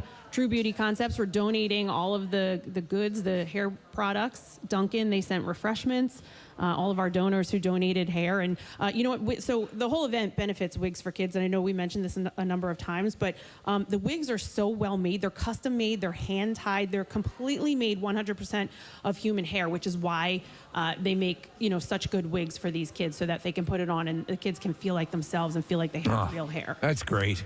Yeah, it's a wonderful cause, and we're getting loads of people, like you said, probably 90 or so this morning alone. So that's a huge number, Kathy. Congratulations. And they do accept monetary donations, too. You can go to their website if you're interested. If you don't have long enough hair and you want to make a monetary donation, you can do that, too. Awesome. All right, thank you, Kathy Romano. Hey! Kathy's Cuts. Year 14. We will see you tomorrow back here in the studio. Speaking of in the studio, Pierre Robert is in the studio. Good day. Good day, sir. So nice day. We got 1 million people at Kathy's Cuts today. 1 million people. And people people. scoff and they say there's no way for just a couple of hours at 2 small locations you're going to be able to accommodate 1 million people. Who's laughing now? Yeah. 500,000 at each location. Yeah. Yep. They did about 100,000 every hour and a half. Listen, Pierre, would we have loved to have had 600,000 at each location? But, you know, there's you got to be realistic. Only so many hours in the day. Yeah. Right. That's all There there is are to it. limits. Yeah. I trust you had a good weekend. Very nice, thank you. Wonderful.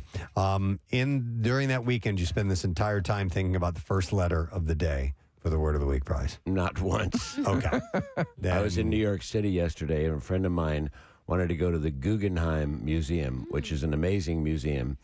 And so I had lunch with her, and she said, let's walk across Central Park.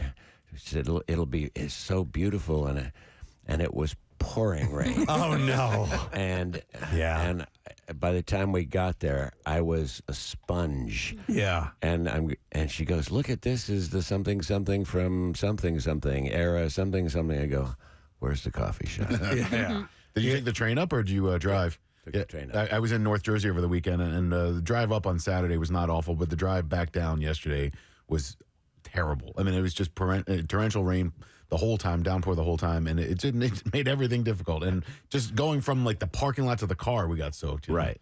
It was pouring. Was it that way here as well?